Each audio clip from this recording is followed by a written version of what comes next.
Good morning and welcome back to England, to the Harrow Lodge Park here, the home of Hornchurch, getting ready for an exciting day. Match day number 8. Yesterday was a blast. The heat was on and the batters were hitting the ball all over the ground behind me. We saw over 1,300 runs and the maximum count, as I suspected, was out of this world. We hit almost 110 maximos yesterday. It was quite sensational. Today though is a little bit overcast and I wonder if it's going to be a day where the bowlers will take charge. The first match we got coming up today was, well, not too much to play for the fearless Lions of West Ham. They're just looking to finish as high up the standings as they can. The Sharks, on the other hand, the reigning champions, they know that this is a good opportunity for them to go top of the standings, book themselves a top 2 finish, and that means, of course, a double chance on finals day. I'm Rico Fool. You're watching the European Cricket Network. Welcome to Hornchurch for the start of match day 8.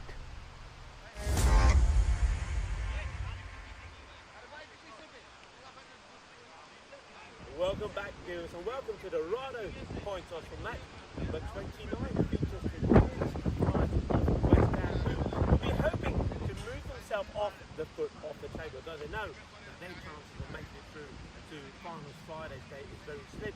The Sharks, on the other hand, the reigning champions, they will know that a good day here today will cement their position at the top of the standings and give them a very good chance to finish in the top 2, which means it gives them the second chance, or the double chance, in the final. So, Sharks, you're the call, heads or tails? Heads is the call, and it is going to land, Polo. It's going to land heads. What would you like to do? Sharks have won the coin toss and are going to have a bat first in the first match of match day number 8 here at Hornchurch.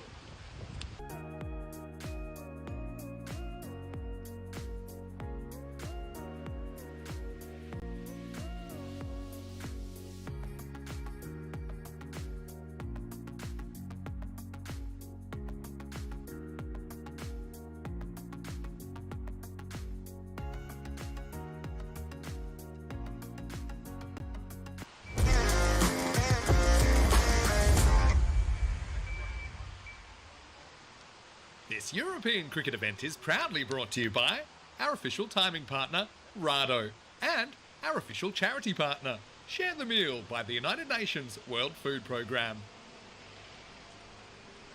Good morning, cricket lovers, and welcome to the start of match day 8 here in England in Hornchurch. You can see out there that the fearless Lions of West Ham, they're getting ready for the start of the day.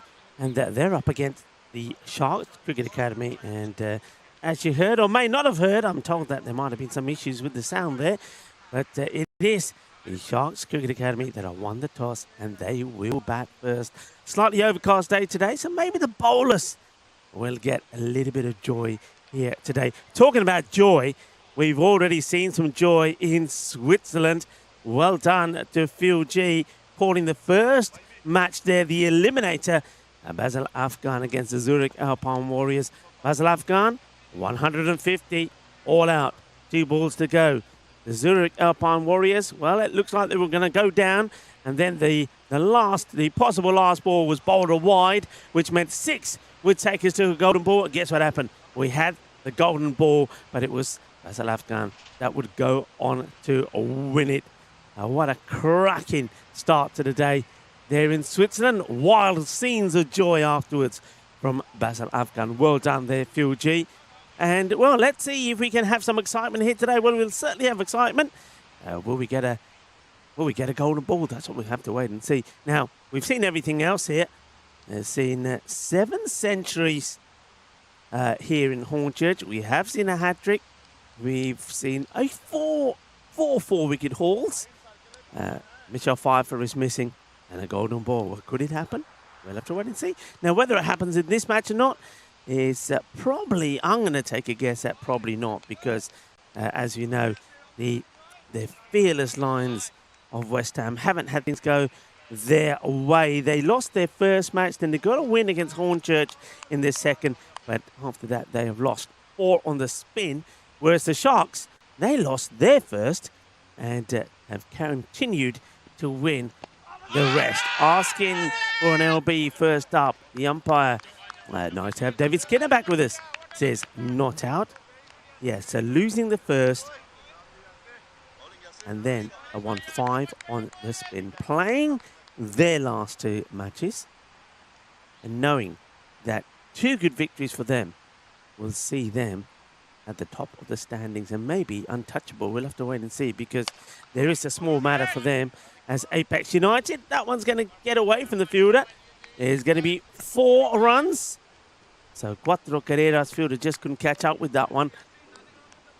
We'll start with an LBW appeal, and then here's the boundary. So just doesn't really get low enough, does the captain, Arif Rahman. He says, I'm not here to field, I'm here to score runs with the bat, hopefully. That's going to be his plan. Hey, very good morning to everybody. Everyone hoping to see an exciting day here in Hornchurch as well. Hello to Sundar, who was the very first man in the toss. Mad Max was telling him that the Sharks had won the toss. Hello to Zabiula. And, well, Skull Crusher was in there as well. Well, I don't know about Skull Crusher, but I know that Salman Khan, he's a pretty good crusher of the ball as he crushes that one down the ground for a big 6. Boom! Shakka lagya. And that's the first Maximo of the day. And, of course, if you want to talk about Maximos, 109 were hit yesterday. Crazy stuff. I mean, just absolutely crazy. And I think with that Maximo being hit there, that's 600 Maximos. Yesterday it was 490 at the start of the day. We got to the 500 in the first innings of the day yesterday. 600 Maximos, everybody. What sort of cricket are we playing here? And approaching 8,000 runs. Start of this match day 8. Incredible. Absolutely incredible. Oh, that's a good comeback from the bowler, Mahmood.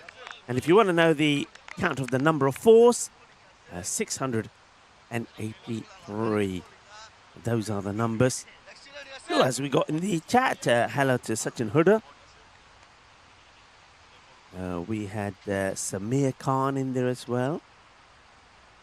John Heasham here at the ground. Nice to see John. It was nice to have a little chat with him this morning, as we're going to see another one that is going to get past El Capitan as the sun starts to break through the clouds. Temperatures a little bit cooler this morning than it has been. It started with the temperatures around 20, 21 degrees, but it will still go up to a nice warm 26, 27 degrees. So still going to be a warm day, but having that breeze around, if it stays around, will certainly make things a lot more comfortable. Short delivery, but at the pads, it just whipped away quite nicely. Another lovely shot. Salman Khan gets a swivel on that nicely. Cuatro más. So yeah, remember, finals day there in Switzerland today, so the eliminator being won there by Basil Afghan. Well done to them. What an exciting match. They did it the hard way, didn't they? They looked like they were going to score massive runs on the board, and they crumbled a bit and then bowled all out for 152 balls to go. That could have hurt them. But yeah, like I said, they were looking to get almost 190, 200, but they held on. And the error in the last over, the wide, the dreaded wide, then the next ball hit for 6 to tie things up. But they held their nerve well. You do have to feel for their opponents, though. But what a good match that was. Well done to Basil Afghan. They'll continue. And Zurich Alpine Warriors, that's the end of the road for them. Well, that's a full toss, and that's going to be immaculately put away. And, well, we've got almost like I think we've got a bit of a kids' activity zone there at the far part of the ground. Maybe there's some sort of kids' academy. I did see them. I was tempted to join them. They were doing some stretching and all sorts first thing in the morning. I could see them when I was doing my intro. And thought about it. And thought, well, actually, I might pull a muscle or something, and that'll be me done for the day. Hello to Harvey. Harvey's putting a few ducks on the on the screen. Well, Harvey, talk to us about the Ducks. What's going on here? Harvey Proska. And that one should be stopped. At least it will be. This is for him, who's coming to bowl the second over. The first one, of course, didn't quite go magical. Went for 18 from Yasir.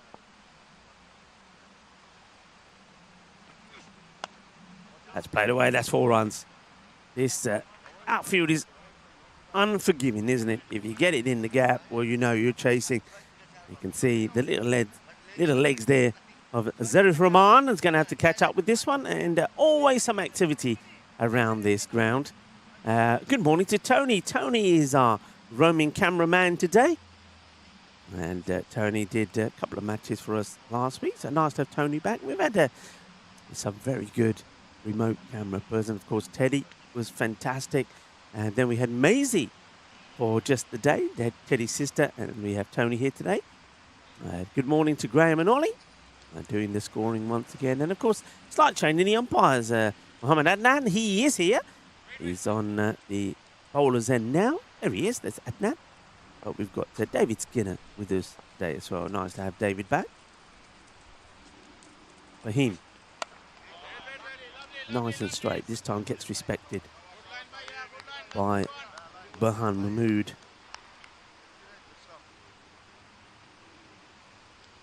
Sharks were in their usual destructive form yesterday. Goes upwards, and that's going to go all the way. Balle, balle, balle, kinna, sona, shaka, lagya. Well, Mahmood is just a 6-hitting machine when he gets going. And that's crunched away.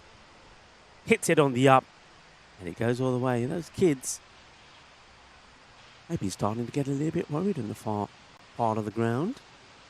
Hello to Kroon already. In the chat, Harvey Polska still putting a lot of ducks in the chat. Ooh, well, now then, is there a bit of bat on this? Yes, there is.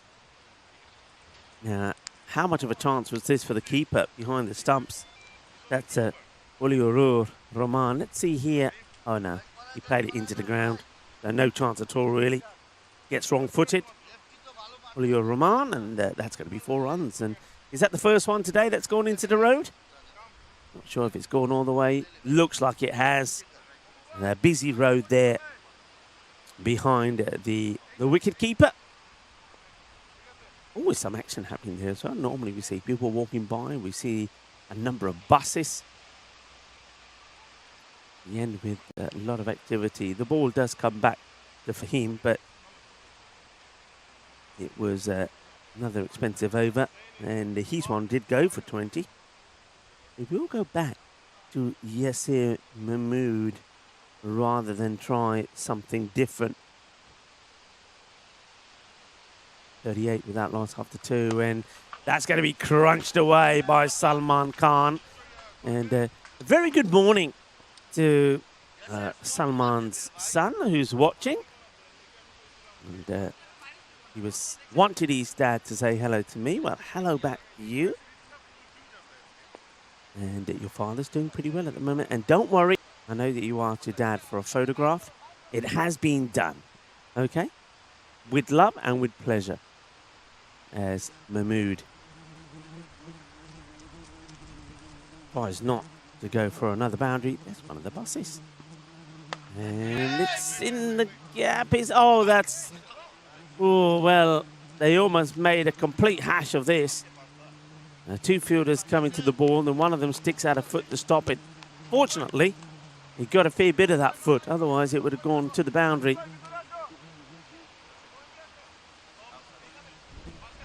Who else we got in the chat then? Who else is joining us in there? Tanjil.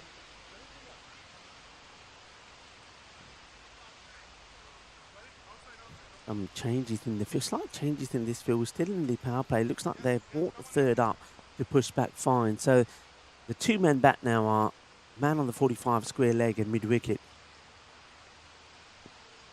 and then it will play outside the off. That's what good batters do. So they make that change, and when you think about it, they've got about 5 players on that offside in kind of a ring. So third, point, cover, short extra, mid-off, but he still gets it in the gap between the short third and point. Lovely shot from Mahmood. And now he'll go down the ground, 4 runs, nobody back there, of course, with the way this field is set. It's a cuatro más. Arriba. And that's 50 on the board. 50 very quickly as well. Namaste. Namaskara.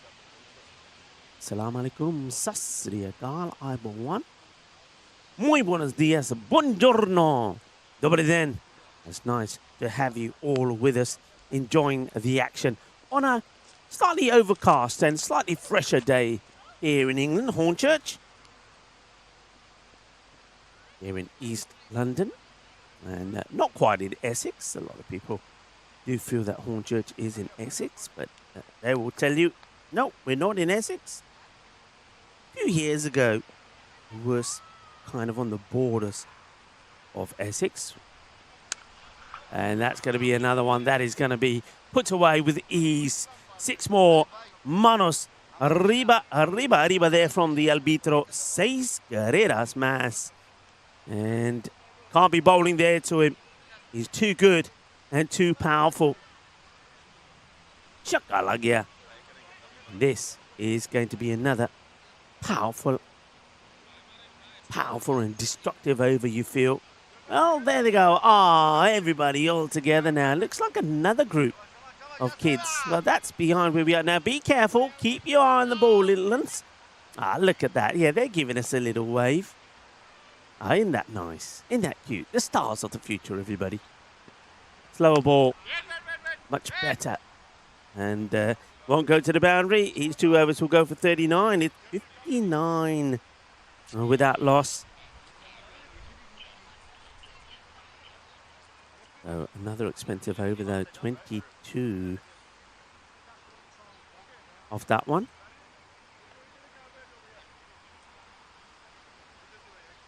So that's right. Now it adds up. That takes the score to 60. We're just one behind there on the board for a moment. So 60 on the board. That's your power play done. Yeah, you can see the score is just getting that adjusted. Oh. And now they've adjusted it again. So, well, was I right the first time? 59 or the second? They obviously no run taken of the last one. So it was, I'm going to make a scribble. Oh, I was doing so well. My paperwork was all nice and neat. Now I've had to put a big scribble in because my Tipex dried up, by the way. Tipex is gone, so I've had to do a little scribble. Yeah, what I was going to tell you, yeah, Hornchurch is a lively town in East London, located within the London Borough of Havering, about 15 miles east of central London. Very easy to get around from here. As you can see, there's a lot of buses. Asking the question, and Adnan says not out. It's the second time they've asked or made an inquiry to the umpire about a decision of being called behind. Julio Roman certainly trying. And it's the second occasion that Adnan says not out. And that's going to get played away to the field. And now good throw here. Could have him in trouble. Just gets in. That's the kind of throw that you needed it to be thrown in flat. That goes quicker, but you can see he throws it pretty aerial. And doesn't quite have the power in the arm to cause the trouble. So it will just be a single taken. Yeah, so it says that long ago Hornchurch was a big parish in Essex as part of the Royal Liberty of Havering. This is another one that should be stopped. So the flow of boundary just comes to a halt for a moment. We've gone dot, 3 dots in a row. And now 2 singles. So this is better. And, nice start from the bowler. This is Sajib Hussain. And gets another one through as well. So what a good over this is so far. After a productive power play, 59, not by any means the highest ones that we've seen in a power play. But things have kind of dried up here now. Just the 2 runs in this over so far and make that, that's all it's going to be. What a good over. Just 2 from it, from Sajib Hussain. 61 without loss. And Sasri Akal to Sagar Singh. Shukriya. Ye tusi swere sanu dekh rahe hain. Who else was in there as well? A lot of people, very busy. Some probably talking about the golden ball that we've seen out there. Samir Khan is in there as well. A lot of chit-chat. I like that. As sun now does start to break through. You feel the heat as the captain, Arif Rahman, comes on to bowl. Gets this one a little bit wrong. I think this might be a wide as well. Let's see. No leg bye is given. So Arif Rahman, well, there he is. Well, he's not a Ronaldo lookalike, but wants to do the Ronaldo celebration if he gets given the chance. The captain.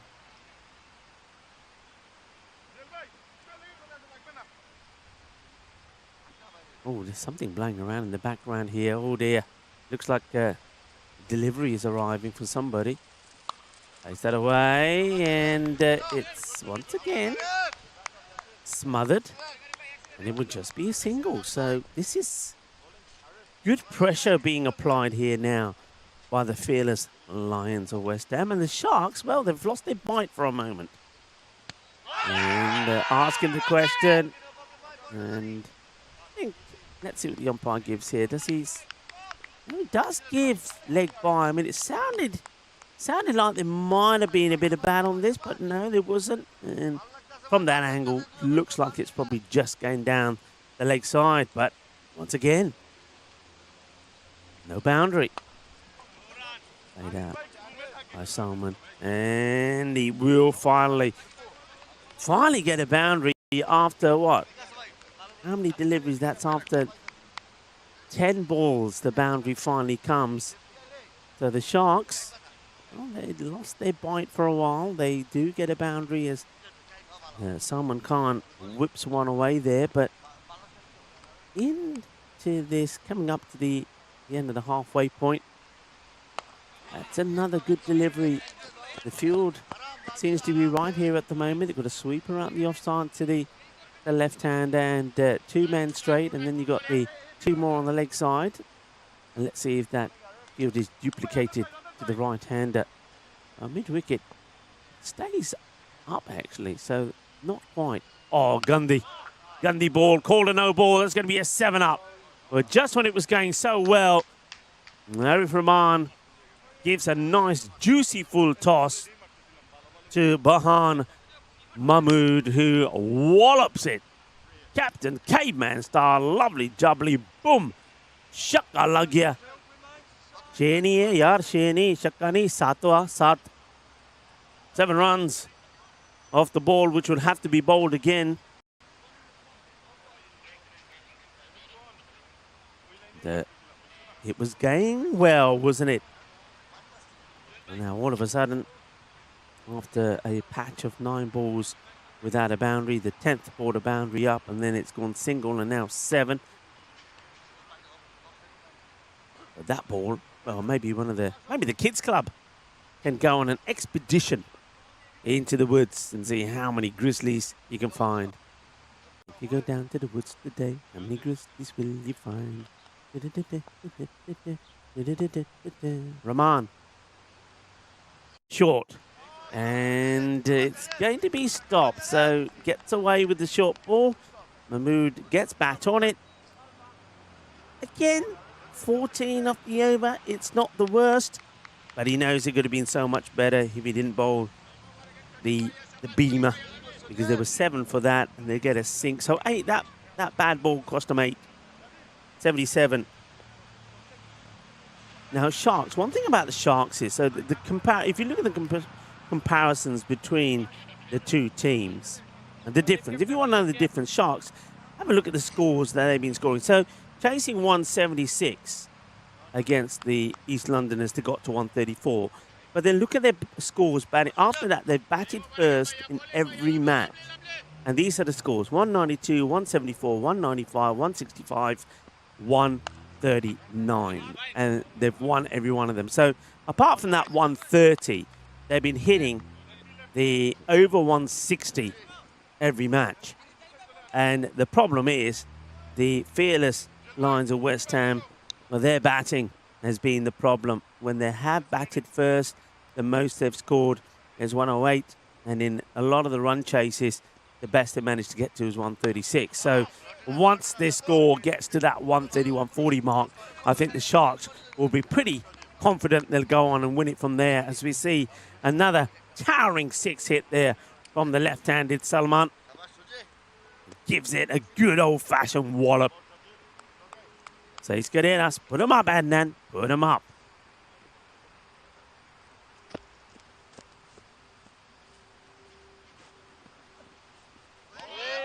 Just a reminder to everybody, the start of the day, we want another good day from you all.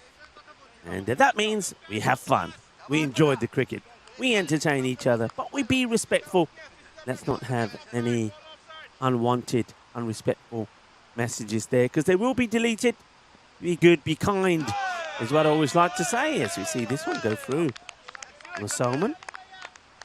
Yeah, be respectful, everybody. Let's make it a good day. Let's make it a happy day. Let's make it an easy day for the moderators. I noticed that Khan is in the chat again. Once again, another appeal, but not out, says the umpire. The consistency just kind of dried up a little, hasn't it? There's Tajib was saying just keeps up the good work. And, well, just as I say that, he will get one blasted away, but still, it's a very good spell. That's 15 off his 2 overs. And Mahmood gets after that one. Finishes with a 6, so 6 overs now completed, 91. Now, Sharks are a team that are kind of at 100 mark at the 5 over stage. So far, especially in the last 3 overs, the fearless Lions of West Ham have done pretty well. They're going to go straight back to their captain, Arif Rahman, who, if he bowls as he did in the last, but just eliminates the full toss, that would be okay. A nice look there at the Harrow Lodge Leisure Park behind us there. And active one, part of the Hornchurch partners. Nice to see them there. That's a good looking shot, but very well picked up. Could be gone here. Oh, if Rahman doesn't have the ball.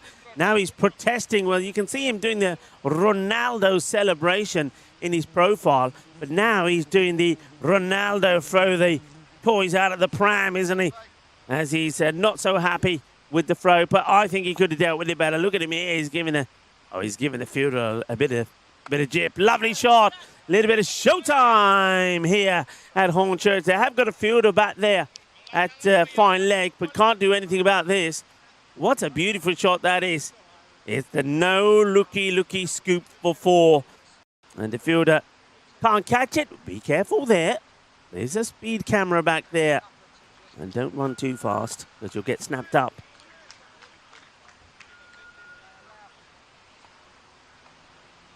Yeah, it was nice to see John Hisham at the ground today. We had a nice chat. John has now got his cheese. He's parked up in a nice shaded part of the ground. And follow the shade. Short delivery. Hit up in the air. There's nobody in the gap there. Powerfully hit for 4. 1 bounce before it gets to the rope. Look what a wide. It's an interesting field. I'll tell you why. I mean, they've got to Mahmood. They've got the kind of, I mean, even the mid-wicket. The square leg is in between where the mid-wicket and square leg would be. So they've got quite a wide long on. They got no. Okay, they made this change here now. Long off does go back. And that's just peppered. Absolutely peppered. That's gone a long way. Inna bada shaka. Que guay. Que genial. Que grande. Ese golpe es más dulce de tarta de chocolate as it disappears. That's gone a long, long way. Well done to that young man who's found that one. But yeah, just I think the field, they're not covering the angles here. I mean, I'm looking at the sweep on the offside. He's kind of in between extra cover and point. I think the long off has gone very straight now. Yeah, I think this is where the wicketkeeper, Julio Roman, and the captain got to get those lines right. And that's going to be another one that will go all the way. Bolle, bolle, bolle. Inna sona. Shaka lagia. And, well, Mahmood, not only yes, he rocketed past his 50 in this over. He's now thinking of the almighty 100. Can he be 100? Number 8 here, Hornchurch. Dances down the track and goes boom. Shaka lagia. There's a little bit of boom shaka, boom shaka. Boom, boom, boom as the captain, Arif Rahman, is under attack. Well, are we going to have a little bit of Calypso-style celebration with 3 sixes on a row? Well, not quite the 6, but it will be another boundary.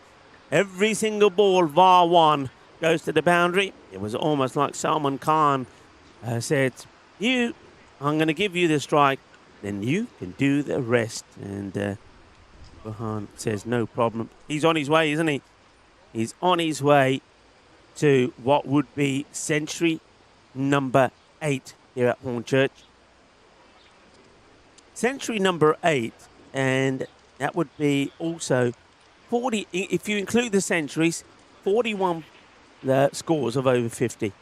Quite exceptional. So my thoughts of maybe the extra cloud cover might help the bowlers. It's not the case. This partnership were 116.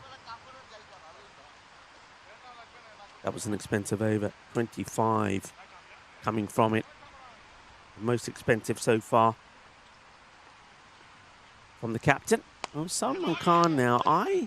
You think he's decided that he's just gonna? I mean, he doesn't have to block. I think if Mahmood just keeps on belting the ball the way he is, I think he'll get to, he should have enough balls to get to that 100. He doesn't need Salman Khan to be blocking out for him and giving him the strike.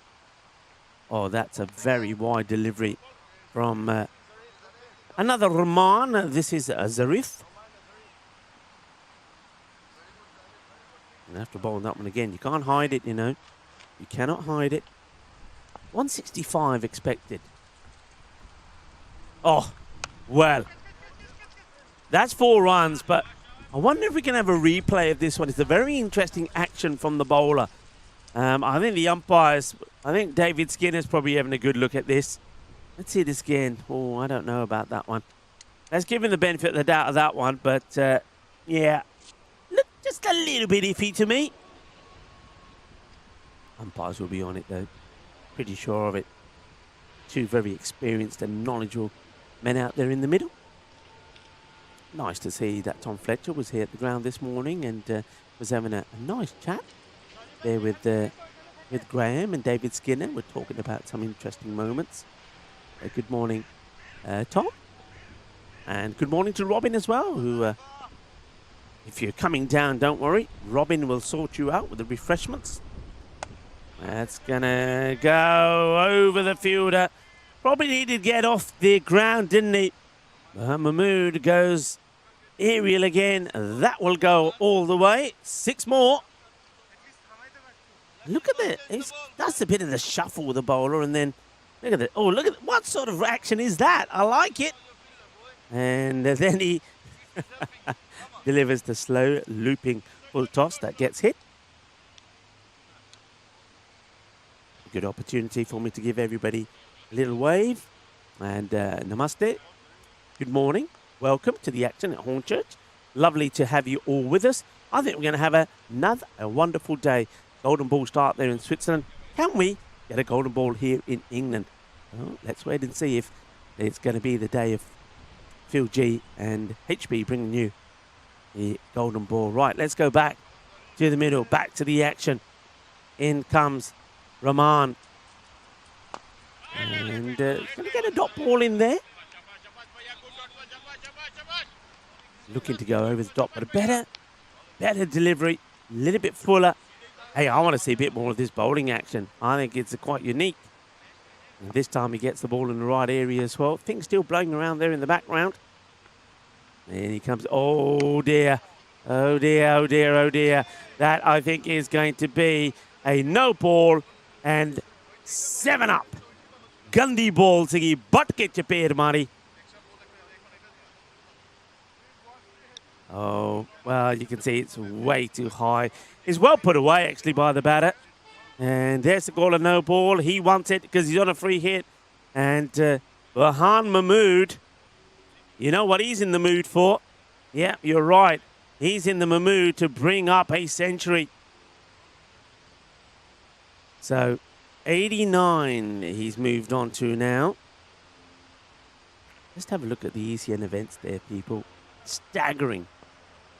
And pretty soon, I think we're going to be hitting the 2 million in runs, right? It's just incredible stuff. Look at the number of Maximos. Oh. Hit firmly. And in that big gap there on the offside. That was the gap that I was talking about that I don't think they've got right. I think the man that they've got, I just have to crack up with the bowling action. Sorry. But yeah, I don't think they've got the extra cover right there. And you can see you're probably just coming into your shot there to get to that. So, 93. Burhan. Here's the Yardie shuffle. Rahman comes into him. Played along the deck. Going to go in the same area. Oh dear. Shocking. Absolutely shocking. Oh yaar, thoda pani pa liya kar vich. Thoda ja pani. Swad wahi hunda. Oh, this is a bit of a let-off, isn't it? I mean, fielder finally gets himself in the right spot and then does a little bit of not so good fielding. That's not well done at all.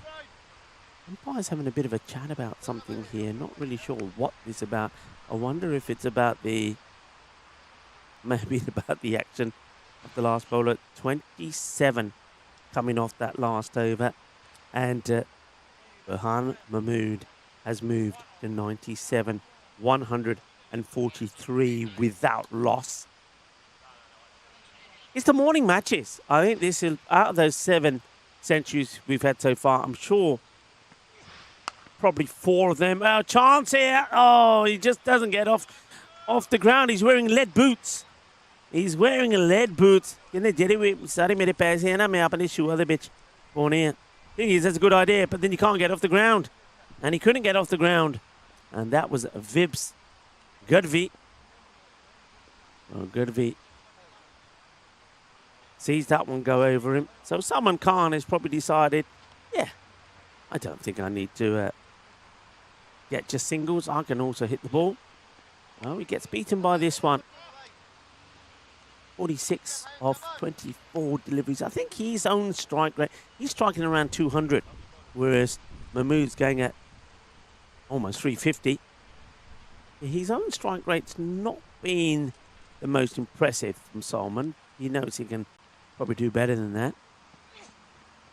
Well, we're going to watch the wide go by. The Fahim went for 20 in his first over. We'll have to go back and bowl that one again. Hello to Mohammed Rabul. Nice to have you with us.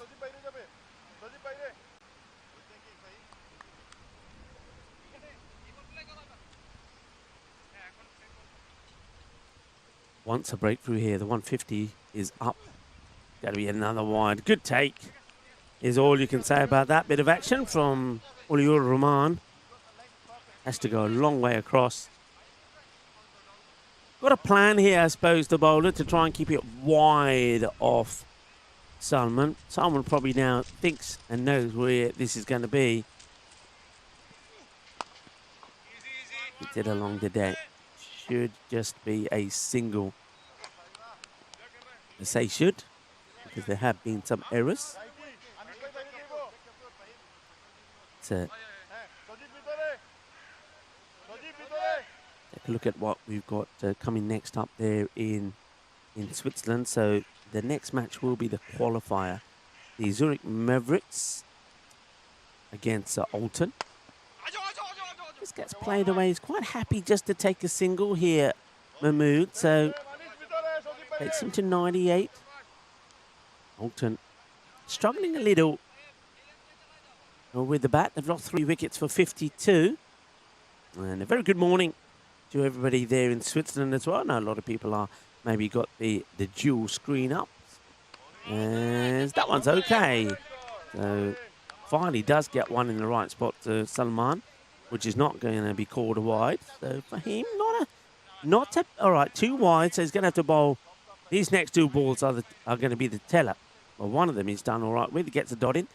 So is the wide going to hurt him? Only how many? 10 in this over so far. That gets played away. He's going to take the striker away from Mahmood. So I'm going to go now into going into the last over with the man on 98 off strike. So 154, I said that they always go past the 160 mark when they bat first.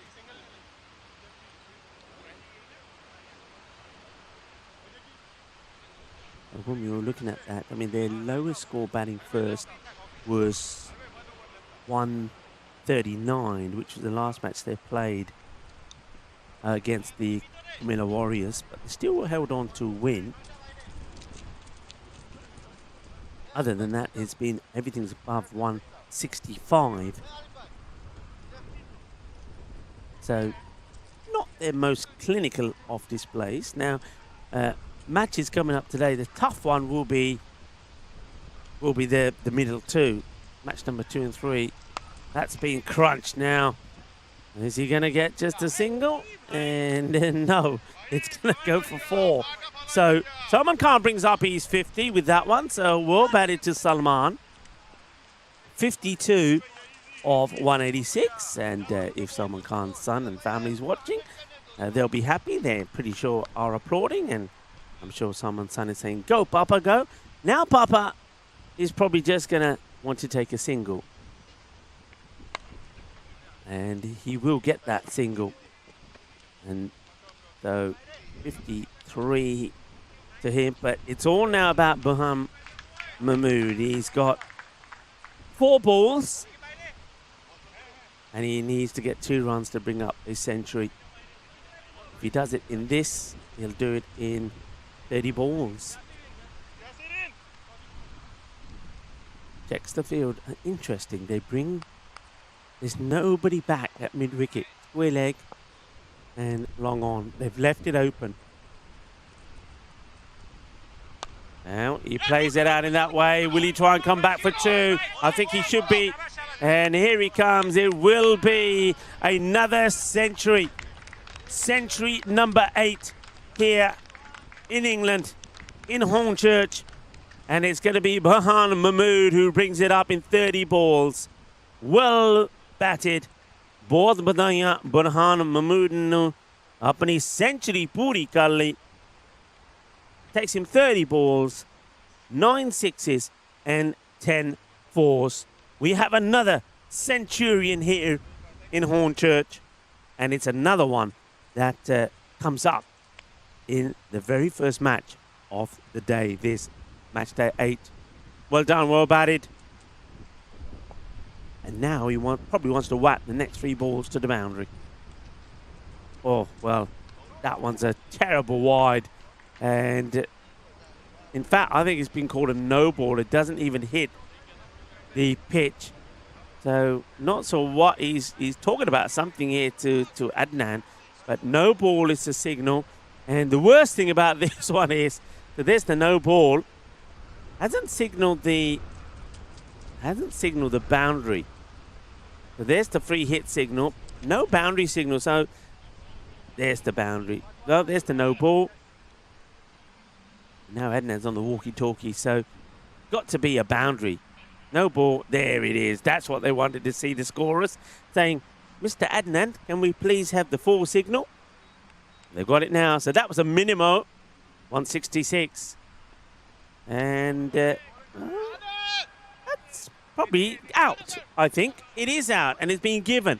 Good work there from Oliver Rahman. So, but he can't be out because it was a free hit, and he wasn't running. So the umpire, well, David Skinner, I saw David Skinner giving it out, but then saying, hang on a minute. Bit of a brain fart there from David Skinner. Afterwards says, he can't be out. It was a free hit. Can't be stumped. If he was running, he could have been, but he wasn't running. The dot ball, though, no damage of the free hit. Still 2 to come. Up in the air and going, and good effort from the fielder. Good effort. Trying to keep the ball in play, but he can't. It's going to be 6 more. So into the 170s now. And I think they're already in a zone, which is going to be pretty difficult, this, for the fearless Lions of West Ham. I mean, they have got their captain, Arif Rahman, back. We know he can be pretty useful. But who's going to be able to stay there with him? Final ball of the innings gets hit, and I think he might have even hit his own partner here. Salman Khan could have been in the firing line. It's just going to be a single to finish. 173 it will be, with the Arif Rahman going for 42 of his 2. So Sharks, they continue to score big runs with the bat. I mean, that innings there, I mean, it's a 173-run partnership. I just feel that they could have tried to push and accelerate a little bit more, knowing that they had so many wickets in hand. In terms of the runs, yeah, maybe they've got enough. But I just think that, when it came to kind of that 7th over mark, they could have said, right, come on, let's go for it. I think I understand Bahar Mahmood wanting to stay there and get his century. But something like Salman Khan, I think he could have just pushed on a little bit, the captain, because they got so much batting there. Remember, you just got something like Usman Shafi, who scored the century yesterday. Remember, yesterday we had 2 centurions. We had Mohammed Basit of the Camilla Warriors and Usman Shafi. Shafi, of course, a man who did score 99 the other day. So, coming to the end of that innings, I just want to say welcome to everybody. If we haven't had a chance to say hello to you yet, hello, namaste, welcome to Matchday 8 here in Hornchurch. Remember, just tomorrow to come before finals day on Friday. So very important matches here today. This one we know is all about the Sharks. The Sharks want some good wins here to go top of the standings and want to finish in the top 2. The reason being, if you finish in the top 2, then you play in qualifier 1 and you get a double chance. By that, what I mean is if you win qualifier 1, you go straight into the final.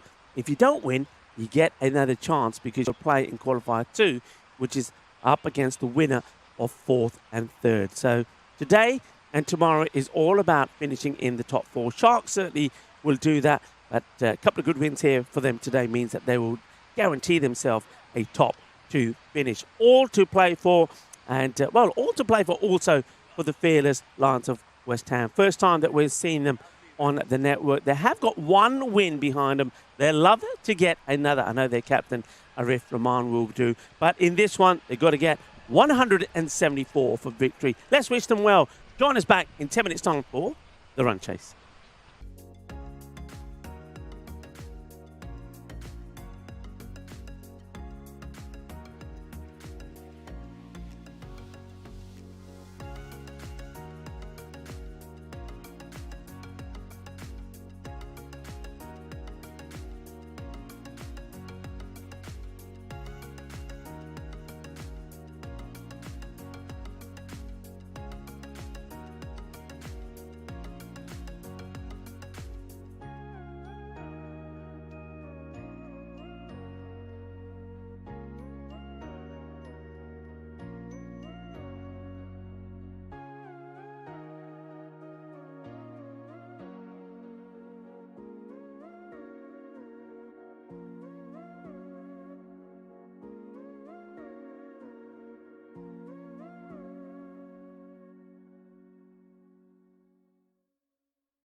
This European cricket event is proudly brought to you by our official timing partner, Rado, and our official charity partner, Share the Meal by the United Nations World Food Programme. Welcome back as we get ready for the run chase. Now here from the fearless Lions of West Ham, their captain, Arif Rahman, makes his way to the non-strikers end. And that will mean that it's going to be Vibs who's going to face the first ball. Vibs Gadvi. Needing, of course, that 174 for a victory.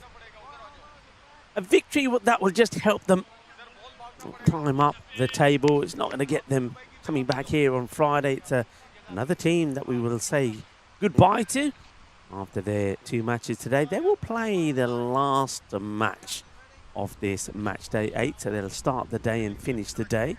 So they'll have a little bit of a break. No break there for Alton in Switzerland, playing in that qualifier number 1.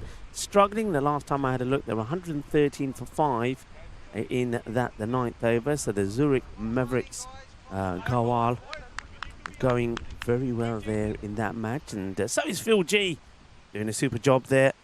And hello to Terry Richmond, who's in the chat. The first one here, no run. Terry, welcome. Hope you're well. And yes, I'm very well indeed. Thank you. And Slippy Stew was in there as well. I want to say a big thank you to Viraj and also to Elizabeth, who they came and visited us yesterday. And not only did they visit us, but they made us some lovely food. We're delighted by the food, as the batter will be delighted by this shot. Beautifully played by Gadvi.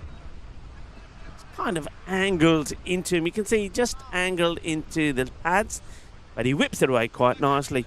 The bowler just watching this sail by. There's nobody there at this point of the match. Everybody's kind of very close. So good shot from Gadvi. Gets things rolling with a Maximo off the second ball. Umar Shafi, who didn't get a chance to add to his run tally today. He is the leading run scorer here now in Hornchurch. And don't forget, man who made amends for getting out on 99 yesterday by scoring a century, 112 or 37 against the Camilla Warriors.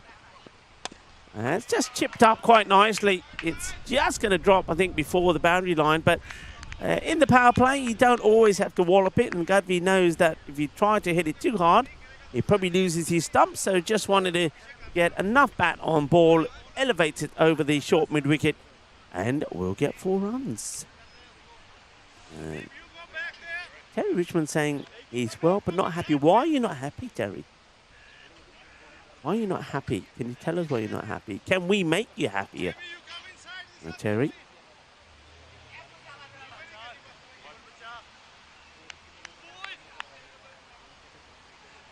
I was saying we're supposed to have our local cricket umpire AGM tonight, but not enough turned up.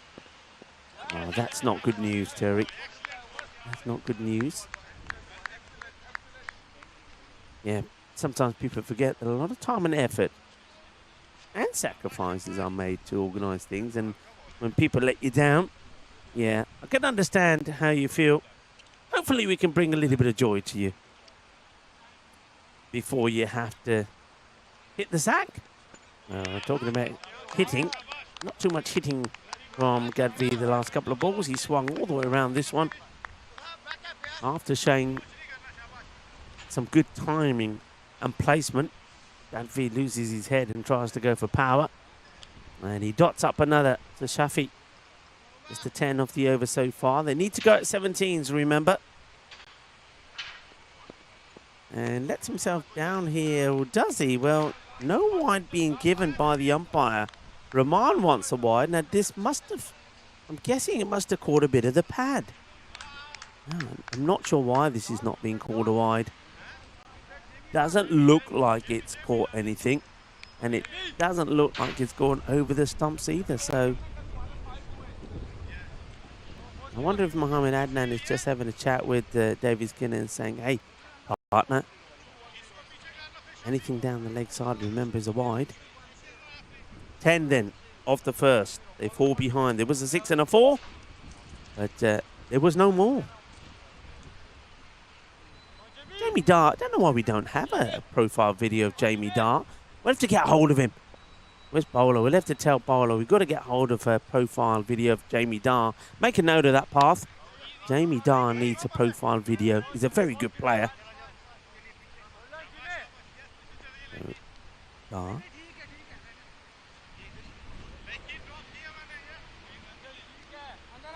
Very good player, Jamie Dart. We've seen him perform very well with the bat. I can hear Path behind me just informing Bowler. Bowler will say, yep, I'm on it. Hey, what a good crew we got here. First I want to say big thank you to Joe Foster, who was here for the first 4 days. Did a smashing job, and during that time Bowler, of course, was doing all the producing. That's been hit pretty well, and it's going to be 4 runs. 4 carreras. That's it, skids along the outfield. Yeah, nicely played. Bobbles away. They bring your one man over now from the leg side to try and fill that gap. So quick early fuel change made there by Salman Khan. Wants to put another body out on the off. Yeah, so Bowler was doing the producing, and then Path joined us from Portugal, and Path has now been doing all the producing while Bowler looks after all of the strategic things there on the ground, and that's a very good effort from the fielder. I think he might have hurt himself in the process here. You can see he's shaking those fingers. Give him a shake, and then Jangit Satalagi. Well, Salman Khan, we don't see it all, but the Bollywood actor almost takes a starring catch. We're talking about catching. This one should be taken, and it will be da. Well, and it's Gadvi gets the luck. He gets dropped, but there's no luck for Arif Rahman. He's going to sky one up in the air, and as he's walking off, he's banging himself on the lid, saying, "What have I done?" Look at the distraught, and he knows his fate is sealed because, as I said, Jamie Dart is a very good player, and he is not going to put that down. So the wicket will go, and unfortunately, it's probably one man that they needed out there to give him any glimmer of hope in this run chase. That is the end of the captain.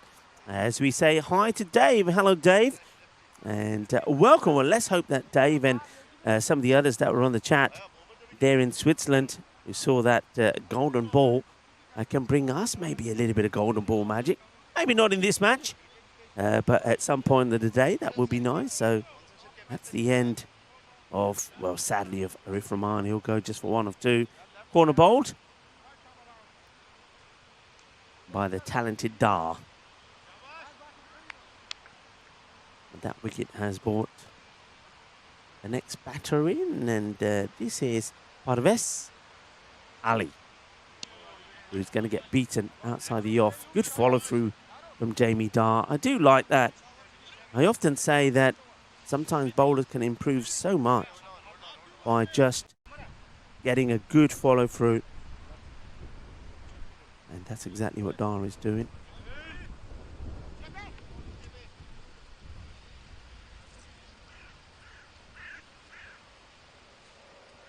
Same area, same result. And end of a very good over. So they were saying that, remember, it started with them needing about 17.4 and over. Well, they haven't managed to get 17 off 2 yet, as the score is 16 for 1 after the second over. Very good one from Dart. Just the 6 runs coming from it. The 1-4 and 2 singles.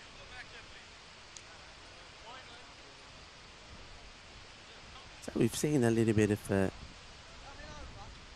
Shafi. So here's Umar Shafi. He comes in to bowl himself out, bowling his second. Hello, crew.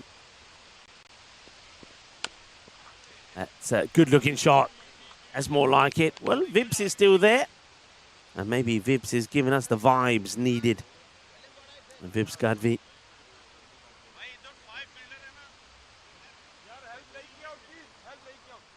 Nicely played away. Gets another Maximo.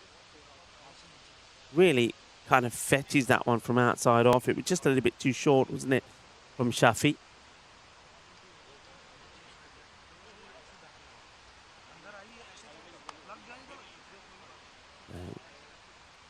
Yeah, how are you, crew? Nice to see Blaster Shohag. What a name, Blaster Shohag. Oh, Shohag, are you a blaster? We've seen some master blasters here in Hornchurch, haven't we? That's for sure.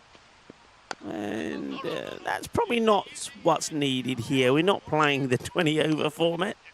It's a genuine defense. I know, look, if it's a good ball, you have to respect it. But there's got to be, you can play that out on the off and still get a single.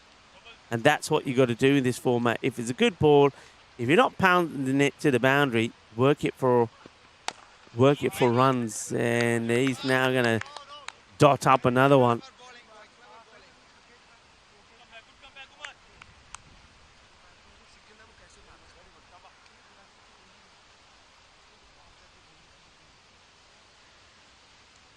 So, Shafi. Oh, that's hit pretty well. There's going to be another boundary. So in between the dots, a boundary does pop up from somewhere. Says Guerreras Mas. So another good hit by, should we call him Vibes? I'm sure it's not Vibes. V-I-B-E-S. I've been calling him Vibes. Probably is Vibes. Vibes Gadvi. Well, if he keeps hitting 6, we'll call him Vibes. 6 Vibes. Some people are saying, tell us more about your food, Rico. You started telling us. And question in there from, who's that asked me? Is it Gregory? Saying, will you be at the Spanish finals again this year? I hope I am, yeah. Is it the end of, around the end of September? Have I got that right? Yeah, I hope to be there. Says Guerreras, says Harry Richmond, and that will be, says Guerreras Maz, or as Dave likes to say, Sweet Caroline, as that goes all the way. Says Guerreras Maz. 6 more, boom. Shakalag, yeah. Well, yeah, a bit more about food. Okay, it's a bit early for food chat, but as you're asking. So, yeah, as I said, Viraj and Elizabeth came over, and it was lovely to meet them both. And they'd already cooked for us. So Viraj made some lovely chicken on the bone with a very nice gravy. And bought some chapatis along, which we heated up in the oven. And just for good measure, Elizabeth made us a lovely lasagna, because she said, well, I weren't sure if you all like Indian or spicy food. Now that's a mishit, and he's not going to get away with it either. Very good running catch. Aja, jappi le, jappi mere ko jappi le, aja. Bada sona kaam kita, bada sona catch par liya. And that is out. And the man who's got the Nelson on his back, Habib Yunus, maybe we should call him Nelson, has held on to the catch. And that's the end of the vibes. The vibes are done. The vibes of Hornchurch is going to be gone. And for 33, really good catch there from Yunus. Running in, running hard. He just made it his, didn't he? And he does get a nice big hug. Well, that's what we were doing last night. We were hugging Viraj and Elizabeth, for thanking them for the meal. But yeah, the lasagna, lovely lasagna as well. So we were, you know, on the way back, we obviously bought a few drinks as well, a few beers, few ciders, a bottle of wine as well, and some soft drinks. And we had a very nice evening because it was very fresh in the evening as well. We were outside, the breeze was blowing, and after a very hot, stuffy day in the attic yesterday, it was a good way to spend the evening. So a very big thank you to Viraj and Elizabeth. We hope to see them again before the end of our stay here. 34 for 2 then. And Shafi does pick up a wicket. That's also the power play score.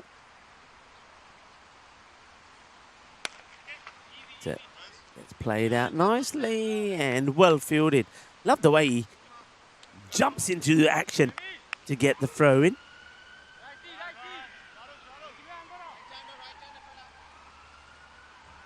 So let's see what Jewel Rana can do with Parvez Ali.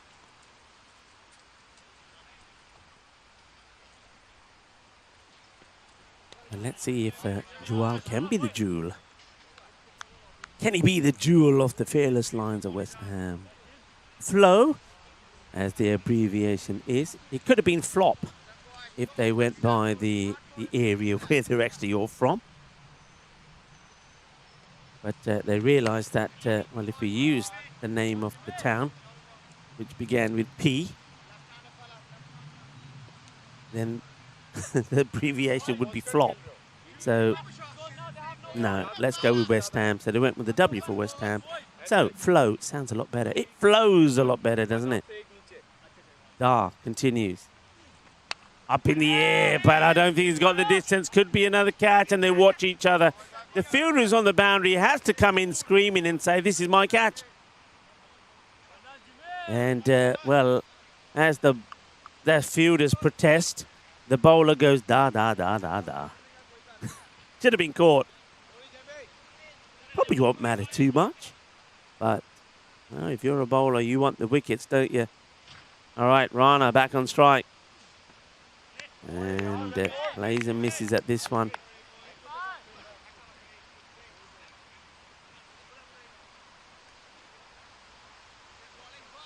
Hello, Shanto. And Mohammed Rubiul is in there as well. And nearly the wipeout, says Kroom. I'm intrigued. I'm looking at the action at the far end of the ground as well. The woods, the wooded area of the ground, where we can see there's some sort of activity happening. I can see all the kids sitting down, and it looks like the teacher or coach or monitor, whatever you call them these days, is they're up and they're giving them some sort of spiel about something. You can see them putting up their hands and saying, I know, me sir, me miss, I can. So lovely to see. And it's a good day for it as well today, because that sun is well shaded by plenty of cloud cover that we have today. That was also the end of the over, by the way. And only the 3 runs coming from that one, from Dar. He's bowled incredibly well. These 2 overs have just gone for 9. And 4 overs in, it's 37 for 2.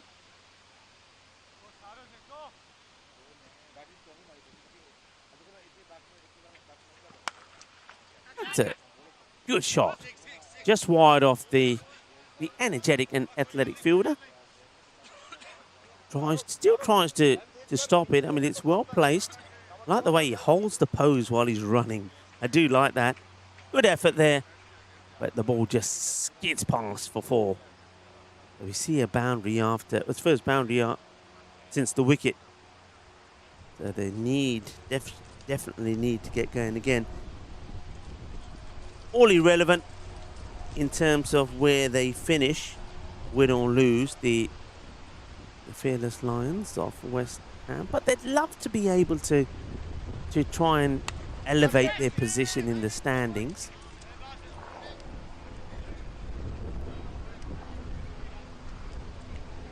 If I go for the standings, at the moment they're at the bottom with 6 points. Above them, Hornchurch on 8, and also Upminster on 8. Camilla Warriors on 8, but they've still got 4 matches to play. So the fearless Lions of West Ham, they could, if they pick up a win in any one of their 2 matches today, they would at least not finish bottom of the pack. That's well stopped. If they can get a point here, then they need to get to 122. That will take them to 7. That's up in the air. Fielder should take the catch here, and will. Catching has been good. Wonderfully taken. No mistakes whatsoever. Another one bites the dust, and it's the talented Jamie Dar that pulls off the catch. And it's the end of Rana. The jewel has been lost. The jewel has gone. Jewel Rana makes his way back thanks to that catch. And there's the kid in the background. And are they wearing like the martial arts belts back there, are they? I don't know. It's hard to say. It looked like they were wearing like some, I saw a combination of some yellow belts and things like that. Right, back to the over here from Shahrukh.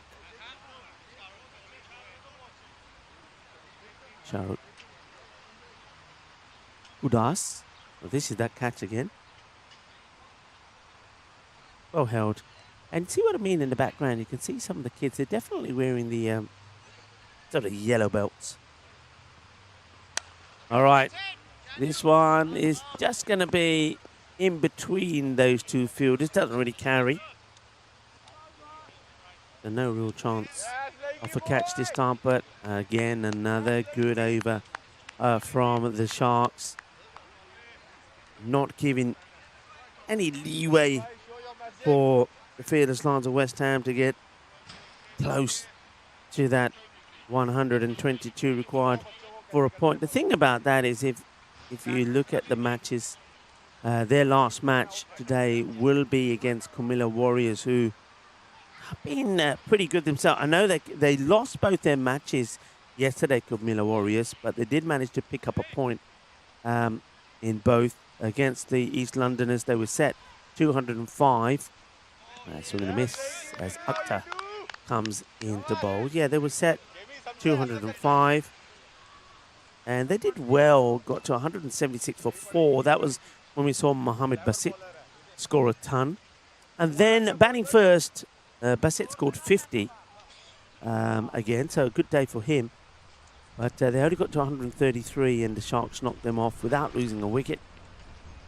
And did it with 16 balls to go. That's actually a very important thing to observe there. So Sharks didn't lose a wicket at all in match number 27 yesterday, and they didn't lose a wicket in this match either. So it's not often you see that. A team play 2 matches, won both matches, and haven't lost a wicket.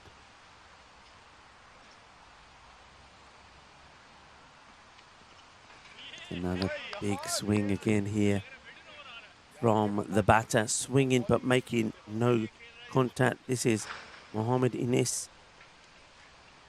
Big question on most people's minds, I think, is Yashraj Joshi going to come back into the side for the Camilla Warriors? If he does, there's more of the same here. So no runs off this over yet so far. Yeah, but if he does come back, I mean, that'll be a real combination, wouldn't it? Him and Basit. And don't forget the captain, Shihan, is pretty useful as well. And I think they're going to need that firepower, because we welcome back Apex now. Apex, they were just in amazing form when we saw them in their first match. And in fact, in all their matches, they demonstrated their strength. Well, gets bat on ball this time, desperate to get something on it. And didn't want to play out a maiden. Let's look at Apex. I mean, we were talking about the scores put on the board by the Sharks. Apex, they chased 116 in 6 overs against the East Londoners. They scored 178 against Hornchurch. Restricted Hornchurch to 93. That's going to be 4 runs as Fielder tries to make the stop, but Alvarez gets another one away. Slower delivery, so it will be a better end to the over, but those 4 dot balls is what's hurt them in that one. And going back to Apex United, they then, the fearless Lions of West Ham, they chased the 83 they needed in 5.1. And then they scored 215 against Upminster. But they picked up 4 points from every single win. Now, they've had a bit of a break. So it'll be interesting to see how they return. They certainly were going guns blazing. And that's why the next match we got coming up today, match day 8, match number 30, Apex United against the Camilla Warriors, could be a very interesting one. And on that note, we do see another wicket. Mohamed Anis is going to be the next to go. Yunus will get the wicket. Here it is again, comes down the track, and very good work done there by Arun. Arun whips the bails off. You can see that the batter is well out of his crease. And an easy decision there for Mohamed Adnan to give. Another one bites the dust. 48 now for 4.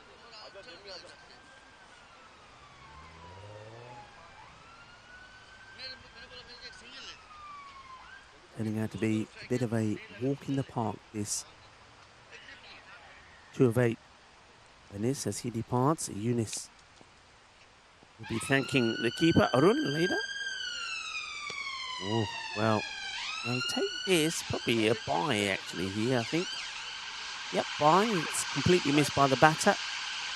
And this is the wicketkeeper, Oliver Rahman, who's come in at number 6. So it doesn't look like the Fearless Lions of West Ham are going to get a point here. And they'll stay rooted to the bottom of the standings. All looked so good for them when they won their second match to beat Hornchurch. But then after that, it just hasn't really happened. Now, they did miss Arif Rahman in matches number 2 and 4. But even with him coming back into the fold, they haven't been able to put runs on the ball. That's been the issue. They just haven't been able to score. Scoring's been an issue. I said before, their highest was 136 in a run chase, but I suppose they've been averaging probably about, at a guess, I'm going to say about 105, 110, which, you know, when other teams are muscling scores 160 plus, they're always going to be playing second fiddle. Terry Richmond already saying cue the music. But, as I said, we have a good match coming up next. Hello and good morning to Kishle Raj. Hope you're well today. Gets whipped away and will get fielded. They're out on the boundary. Let's have a, you can see some of the bowling figures there. We've seen a 5-er there from Ankush Lal there in Switzerland. Been a while since we've seen a 5-wicket haul. So well done to Ankush. End of the over. Well done to Yunus as well. Again, another quiet one. They have and pushed past the 50 in that one. Slightly better over in terms of runs with a couple of byes and wides and whatnot in there. 12 runs coming off that over. So 7 overs now completed, 55 for 4. And it's, Akhtar will come back. Let's see somebody in the background there taking their dogs for a walk. You're going to see some byes here.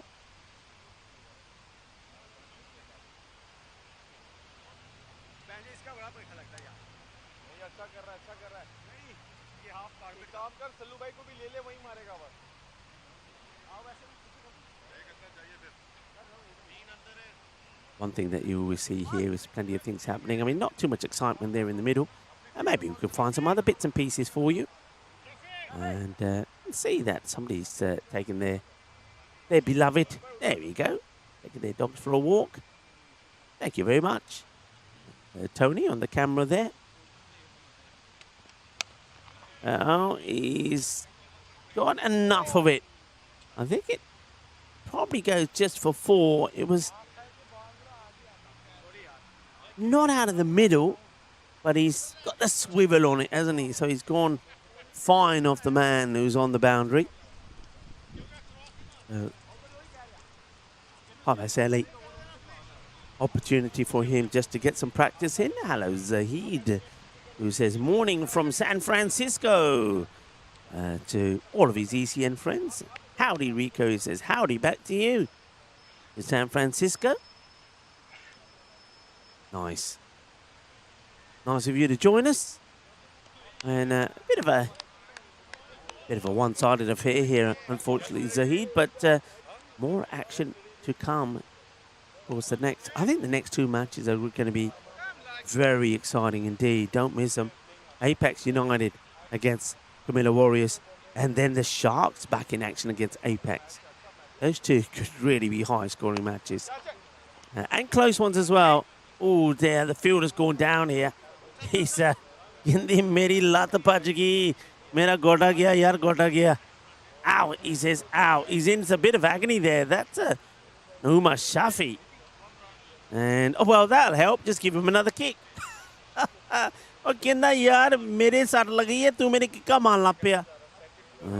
hobbling around. I think the ball's got him just right on the bone. And there's nothing funny about it as well. He's still walking along. Who is that? In fact, it's Jamie Dar. It's not Shafi. It's Jamie Dar. He's not amused by the bowler who just gives him a little kick and says, get up. Akhtar again. Just plodded by Uli Rahman. He's going to get off the mark though.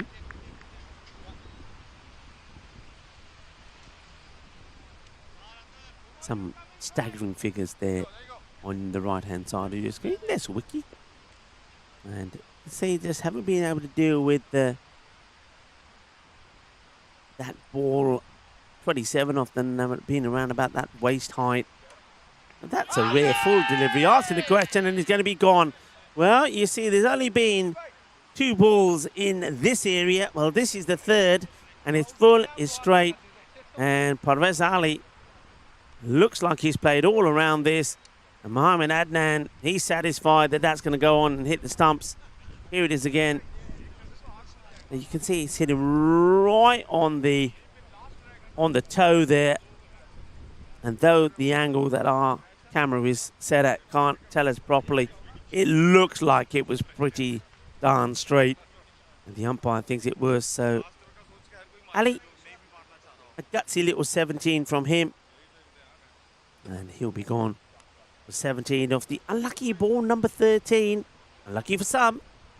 And Akhtar picks up a wicket that he probably does deserve. He's bowled very well. Comes right at the end of the over. 62 for 5. 2 overs to go. And new batter, Shoaib, was saying, who bowled really well. Some people, when they saw the score from Sharks, though it's a good score, 173, were expecting to see more. And were saying, well, how come just 173? Well, one of those reasons was because this man, who's hit a boundary to start off with, bowled very well. Now, why, if that's the way he normally bats, I think he needs to be higher up the order. Habib Yunus is bowling.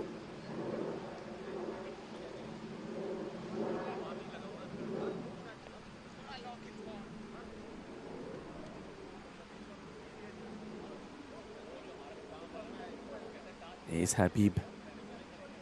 Oh, it's another wild swing. Well, we're saying started well, didn't he?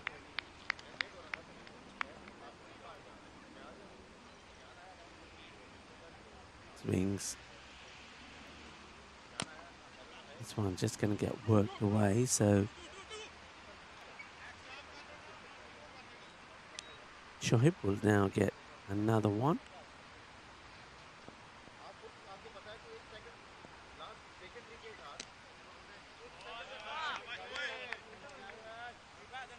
Rahman has got to double figures.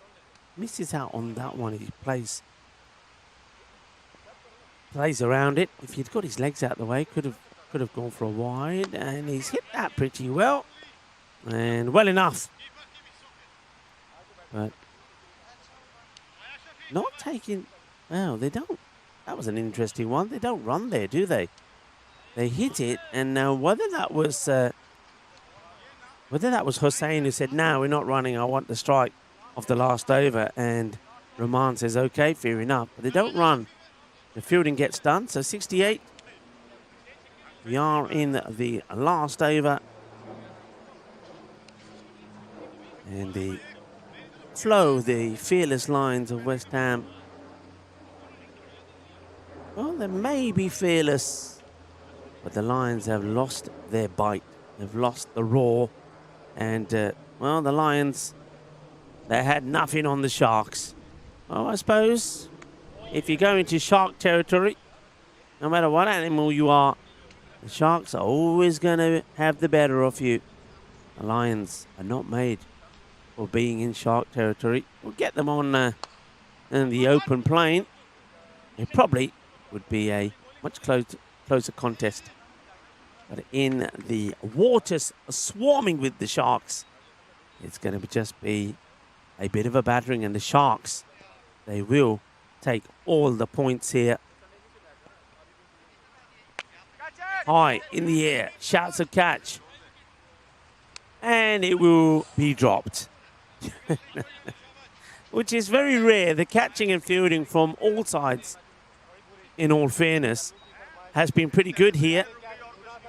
And the fielder seems to have it all covered, and then it just wasn't able to close the fingers. And that's Habib Yunus. Puts it down, and now another chance. And no mistakes. That's got to be Dar out there. He's got safe hands. He's hobbling a little bit because he did get clonked on the shin. So Shoaib Hussain, who wanted the strike, doesn't strike it hard enough. He'll lose his wicket. Another one bites the dust. And catch this one, he says. Please. Dar makes it look simple. Well, that's the way to do it. Habib Yunus, you've got to wrap your fingers around it. So, another one bites the dust. That's 6 down with 2 balls to go. And Burhan Mahmood, the Centurion, picks up a wicket as the new batter, Tariqul Apu, makes his way. You can see that's the first time that we've seen him on the network on debut. Let's see if he's gonna trouble the scorers on debut. Apu hits it straight at Mahmood. So last ball to come here then of the match. And the Sharks, not only are they going to win, they're going to take all 4 points. And that means they're going to go to 21 points at the top of the standings. That will be it. It's going to be another swing and a miss. And the fearless Lions of West Ham have been completely outplayed in this match. Probably just winning 2 overs out of the 20. And that was the 2 that were bowled by Shoaib Hussain, and helping to keep the score under 200. But with the bat, we had a few nice shots played early on by Gadvi, but once he left, nobody else could really chip in. So well done to the Sharks. You can see that they are winners here. Those are the winners we've had in England. NCCA, Sharks Cricket Academy, and East Mosley. Big shout out to, of course, all the partners for Hornchurch here, JS Heating, Grizzly, Greenman Innovations, everyone active, and West & Co, the funeral directors. And of course we have got the lovely West & Co marquee out there for the players to take shade in. That's which way they're heading at the moment. So well done to the Sharks, as I was saying. 4 points to them takes them now right to the top of the standings. They will be now on 21 points. Take the lead over the East Londoners. Sharks, they still have a match to play. So it doesn't look like they are going to be caught now. The Camilla Warriors still do have a chance. They got 4 matches to play. They're on 8 points at the moment. But of course, their biggest threat comes from Apex United. And guess what? Guess who's playing next? Apex United against the Camilla Warriors. Apex United have won 4 on the spin, but they have had a bit of a break. Will they come back strong, or will they be a different side when we see them in week 2 of action here in Hornchurch? We'll take a break and we'll be back in around about 20 minutes time to get ready to bring you the action from what could be a very explosive match between Apex United and Camilla Warriors. I'm Rico Full. Join me and the rest of the gang here, the likes of Paulo, Path and Tony, when we return in 20 minutes time. Hasta pronto, mi familia.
This European cricket event is proudly brought to you by our official timing partner, Rado, and our official charity partner, Share the Meal by the United Nations World Food Programme. Hello, everybody, and welcome back as we get all set for what should be a highly explosive match number 30. Apex United are back in action after winning, not just winning all 4 of their matches last week, but not conceding a single point. So they picked up all available 16 points so far, and they're up against the Camilla Warriors, who, despite their efforts yesterday and despite seeing a century from something like Mohamed Bassett, they lost both their matches. They know that if they are to make it surely into the top 4, they've got to get some results here today. And they also will know that if they can pick up some good wins against one of the teams they're playing here, Apex United, then they do also have a chance to make their way towards the top end of the table. But Apex United, let's just take a little look at some of their players. First of all, the top wicket taker is in their side, Farhan Kian. He has taken 10 wickets in the 4 matches that they've played so far. And also, the highest score has been scored by one of their players as well, and that's Roger Sharma, who scored 137 not out of 34. So we know they have got some explosive players in the side, and I think the likes of Abhinandan Sahini, he certainly will be looking to prove what he can do today. I think the captain, Imran Safta, will be looking to go well. A couple of new names in there as well. But, yeah, they're a talented outfit. And Mubashir Bhatt, watch out for him with the ball. When I saw Apex United last week, the one thing that I remember saying about them straight away, and that was after we saw them play their first match, is that this is a side that have a little bit of everything. So players are getting ready to come out. They should actually, the umpires should be walking out there right now. In fact, they should have walked out there a few moments ago. So just a little bit running behind the umpires there. Naughty, naughty umpires. Come and chop, chop. There's John Hisham and there's Roshan. I just had a nice chat with Roshan, who sat there. And she's supporting the Camilla Warriors. I didn't know the name of the I said, who are you supporting? And she pointed. And pointed at Bilal. She says, I'm here with Bilal, and I'm back in the Camilla Warriors. So, Roshan, nice to have you with us, as you have a few more spectators just coming and parking themselves at different areas and locations in the ground. And with no sun out today, most people are quite happy to be sitting in or around the clubhouse. So, welcome, Roshan. So, yeah, Apex, let's refresh. They beat the East Londoners, chased 117. And it was Abhinandan Sahini who was good with the bat, 62 of 17. Then they was the first time we saw the explosive power of Raja Sharma, 61 of 20. And Farhan Kahini, when Apex United scored 178 to beat Hornchurch. And then we would see them in action the next day. And the next day, really, we saw 2 sides of them. First, the brutal run chase. Got to the 83 they needed against the fearless Lions of West Ham. And that was when Imran Safta and Mohamed Mirza both scored runs in the high 20s to get them that win. And they, of course, won with 29 balls to go.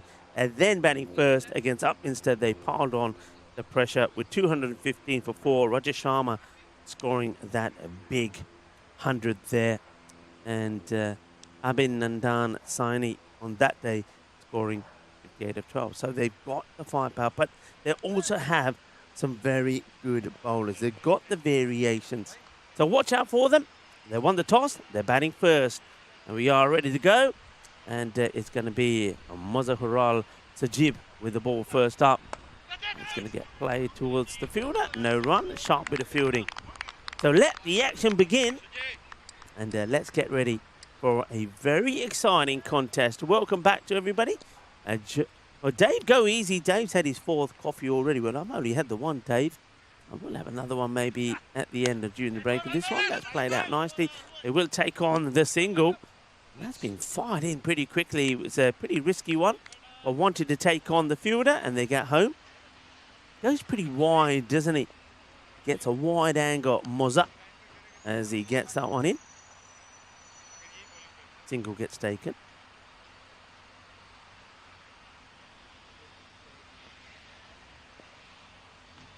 comes Jib again. That's just going to be played away, and that fielder's got. Oh, but I was just about to say their fielder has to get down, has to get dirty if you want to stop it, and if you don't, it's going to get away from you.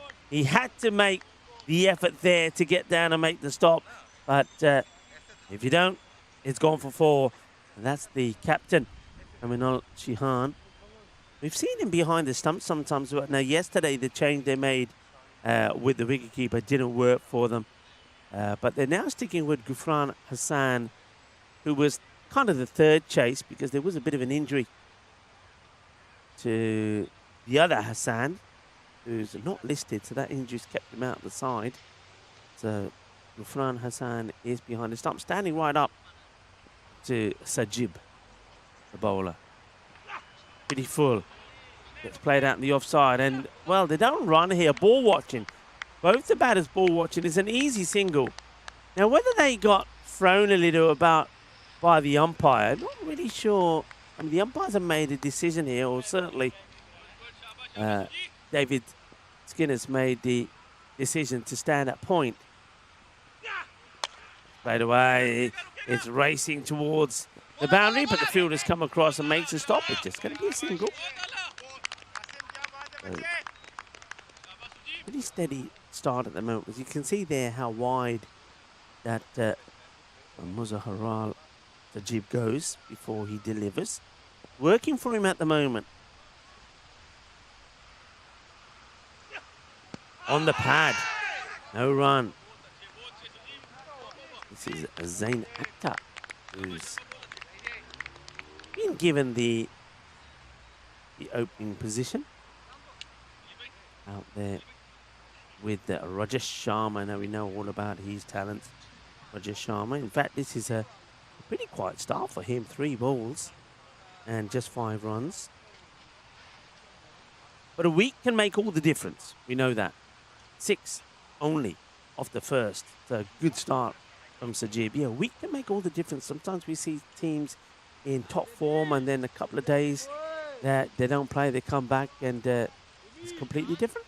We're seeing some activity there in the background with some dogs. There's one down there. He's just settling himself down. And then we've got another who's playing fetch. I wonder if we might get a chance to see the other in a moment, but that's about mid-wicket area as opposed to on the 45. Well, fetch. Well, that's where the dog was round about there, and, well, that ball was Gandhi. Put it in the rubbish. Well, there, I told you, the dog does go to investigate. And is the dog going to bring the ball back? Be careful when you go in there, Shihan. And, okay, watch for this.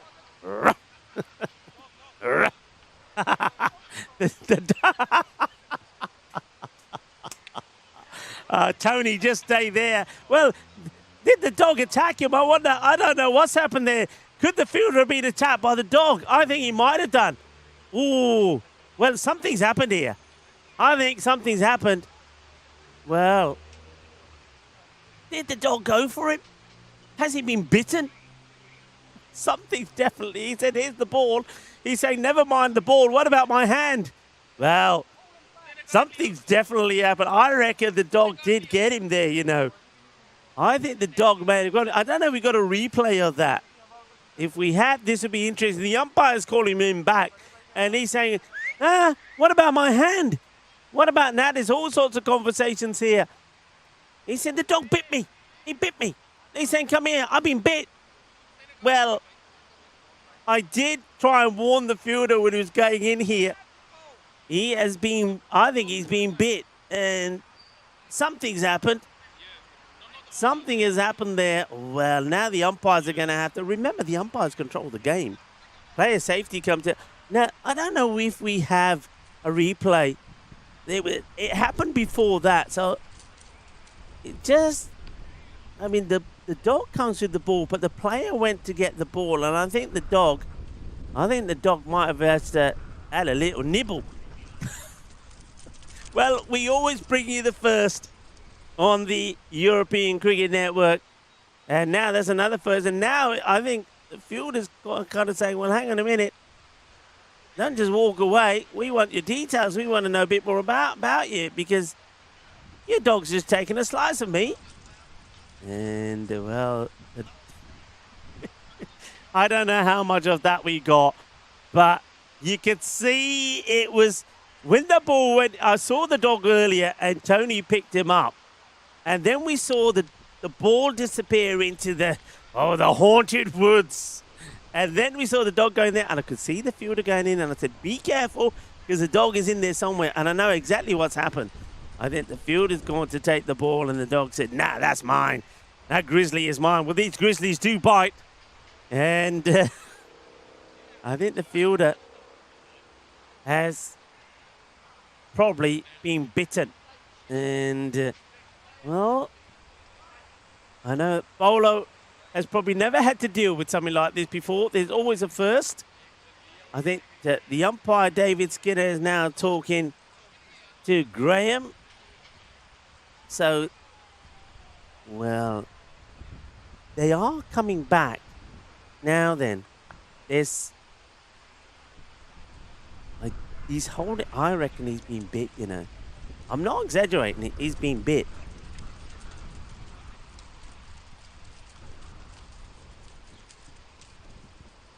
So let's see what happens there. I mean, look, if he has been bit, then he will have to go. Oh, yeah, look, I'm not being funny about this. He will have to go to hospital. It looks like the owner of the dog just carried on walking, and I think they probably said, "Wait, you can't just walk off." Look, I have dogs. I'm a dog lover.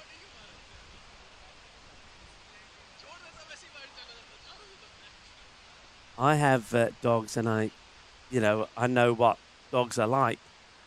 And I could just, I don't think it's one of those, isn't it? I mean, the fielder, quite rightly, is a little bit upset and maybe a little bit shocked by what's happened. But it's one of those. I think the ball's gone into the haunted woods. You could see the fielder's gone in there as well, and he's probably going to, lean over. And the dog is thinking, well, who's this strange man?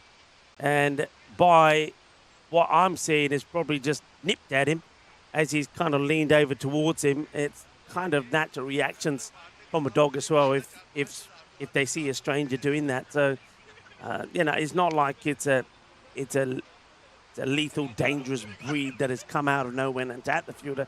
So I can understand both sides. The fielder wants to get the ball because we want to carry on with the game. The dog sees this person lean right over him, this big giant person lean over him and says, hang on a minute. And I found this, isn't it mine? And, well, we're going to wait and see what happens here. But strange things. First, on the European Cricket Network, let's just hope it's nothing serious. I can see that the umpire, David Skinner, is now making his way out there. Let's go out to the middle, Path. Path, maybe you can get, we've seen one dog. Path, can you see if Tony can get us the other dog that's chasing the ball in the background? So let's go to the field, Path, if we can. Let's go on the field. What we will see that there's another dog in the background there. Well, Path has gone back to me. Let's go on the field, Path.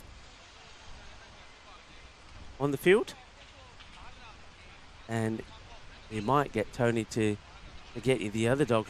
You can see what I'm talking about. Tony, can you find the other dog at mid-wicket? No, you keep finding me. There he is. So, look, you can see at this time, a lovely lady with a dog. Well, she's got the slinger. And, this is what dogs do. There's the ball, the dog is wagging his tail saying, come on, let me have another. Ready? Steady? Go. So, the other dog was probably just doing the same thing. We're going to get back to the action here. We'll give you more on that bit later. And runs, 4 runs, 4 carreras. Yeah, these things happen.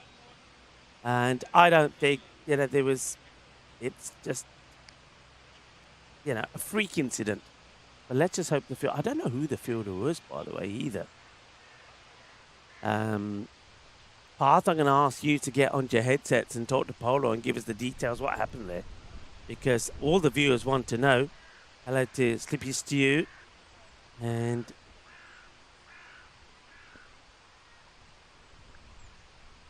And going to get this one through. I think the other thing is the reason why I think they're trying to get the dog owner, because I think a responsible dog owner probably wouldn't have just carried on walking away, because I think what they want to know is, you know, has the dog at least had all its vaccinations, because that's pretty important. This is also pretty important because we're going to see another Maximo, and it's come out of the bat of Raja Sharma, who's gone boom, shakalagya, big six. And well, weird things happen, don't they? So I'm going to make a little note here because I want to go back and see if I can see that properly. So it was basically after 6. I'm going to put after 6 bite. Loving seeing the other dog in the background there as well. Playing fetch. And over the head of the fly slip, I'm going to call him. Puts a hand out here, can't stop it. Look at that. Two buses going by. And, well, is that... I just saw a bit of a car there. Was that a police car? Was that a little ambulance car? What about the fielder path? Is the fielder on the field? Do we know?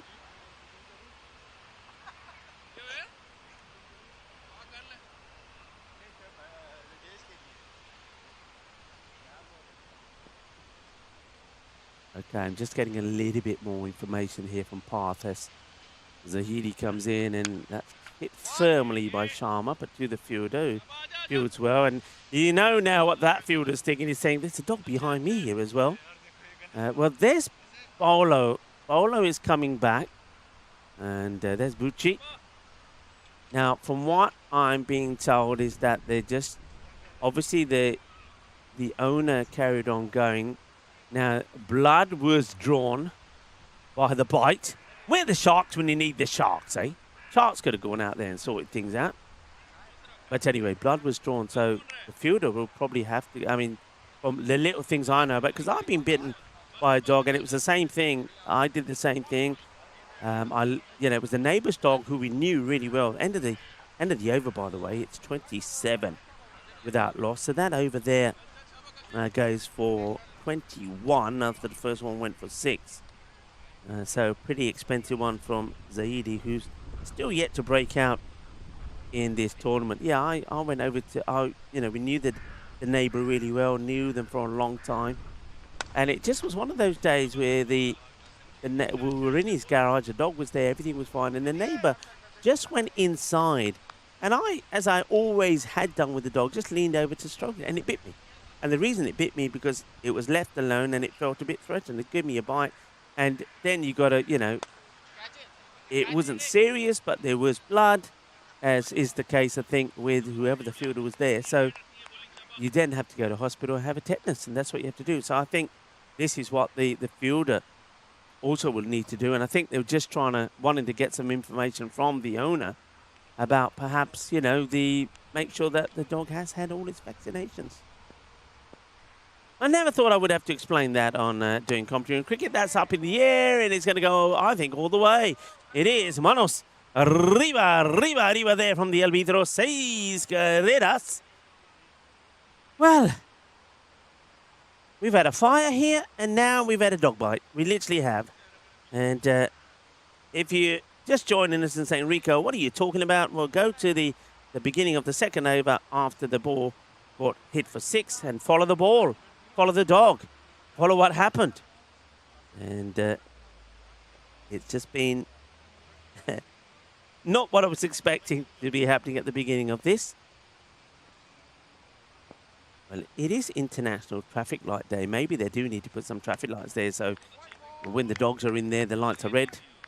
And when the dogs are out, the lights go green. Yeah, International Traffic Light Day. Managing urban intersections, guiding vehicles with synchronized signals, ensuring smooth flow and enhancing road safety for commuters and also for dogs alike.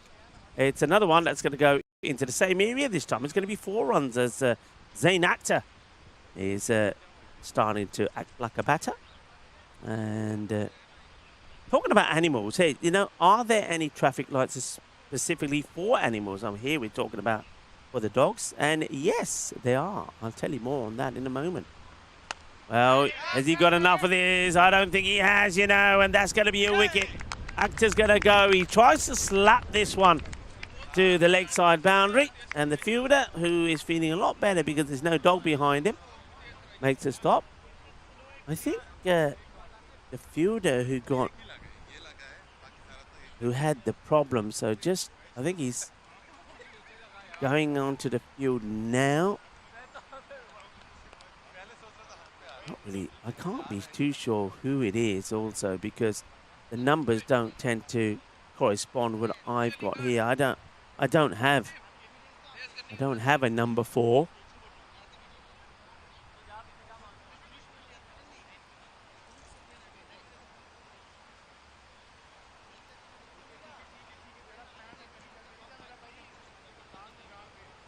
So wicket goes Akhtar. Departs for 13. Is that number 13 again? Well, unlucky 13. Unlucky if you go into the woods. I still don't know who the player is, because the person I'm seeing's got number 4 on the back of his shirt, and I don't have a number 4 listed here, so I can't really give you any more information. Well, it's Zahirul Islam, so I can see the 4, but he hasn't got the 1 there. So he was the player who got bit, Zahirul Islam. And I mean, he's fine. He's walking around fine, but of course, he just wants to make sure. He just wants to make sure that the dog has been properly vaccinated and everything else. 45 then. For 1 is the power play score. Not the worst of overs there from Kasim. Picks up a wicket. 1 for 18 for him. So yeah, what I was going to say, traffic lights for animals? Yes, in parts of Kenya, traffic lights have been installed for elephants crossing busy highways. These systems alert drivers when elephants are nearby, reducing accidents and protecting both animal and humans in wildlife heavy regions. So maybe here, Hornchurch, we can have some traffic lights here for the dogs. Now, Bowler's going back in that direction. I'm not sure if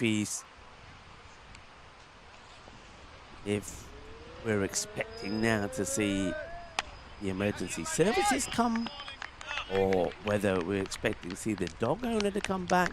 I think Bowler might be going over to ask the other dog owner out there, the lovely lady that's throwing the tennis ball for her dog, because dog owners do all tend to know each other.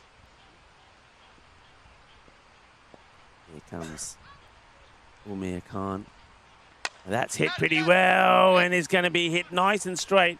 It's going to be 4 runs. Cuatro carreras. Hit nice and straight. 4 more.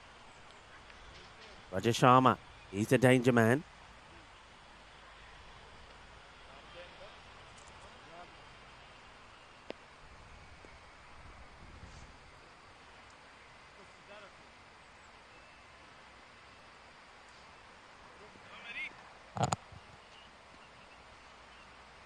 Good hit from Sharma. That ball does come back. In comes Khan again. And that one is going to go over the top. Manos arriba might go into the road. And, well, maybe. Oh, there's an ambulance now. Now, I wonder if that's coming here. Well, we've got all things to look at here. The Maximo, the signal from the umpire. And, well, that's a lovely shot there as well. And, yeah, it's great. Some of the things that you see around Hornchurch. That's a friendly dog. That's the friendly one. He's got no problem. But you can see what I mean. You see dogs just like chasing things. So when that cricket ball went into the woods, the dog went after it. And so did Zahirul Islam. And Islam went to pick the ball up, and the dog said, first of all, who are you? I'm scared, I'm frightened. Secondly, well, I found this ball, it's mine. And then there was a ruff, and a little bit of a bite. So that is what we're dealing with today. And look at him. Come on, give me another. Lovely. Absolutely lovely. Well, we've seen plenty of ball action here today. Okay, 55 for 1. Interesting things happening at Hornchurch. Here comes Umair Khan again. And that's a good delivery and good take also from Gurfan Hassan. Standing right up.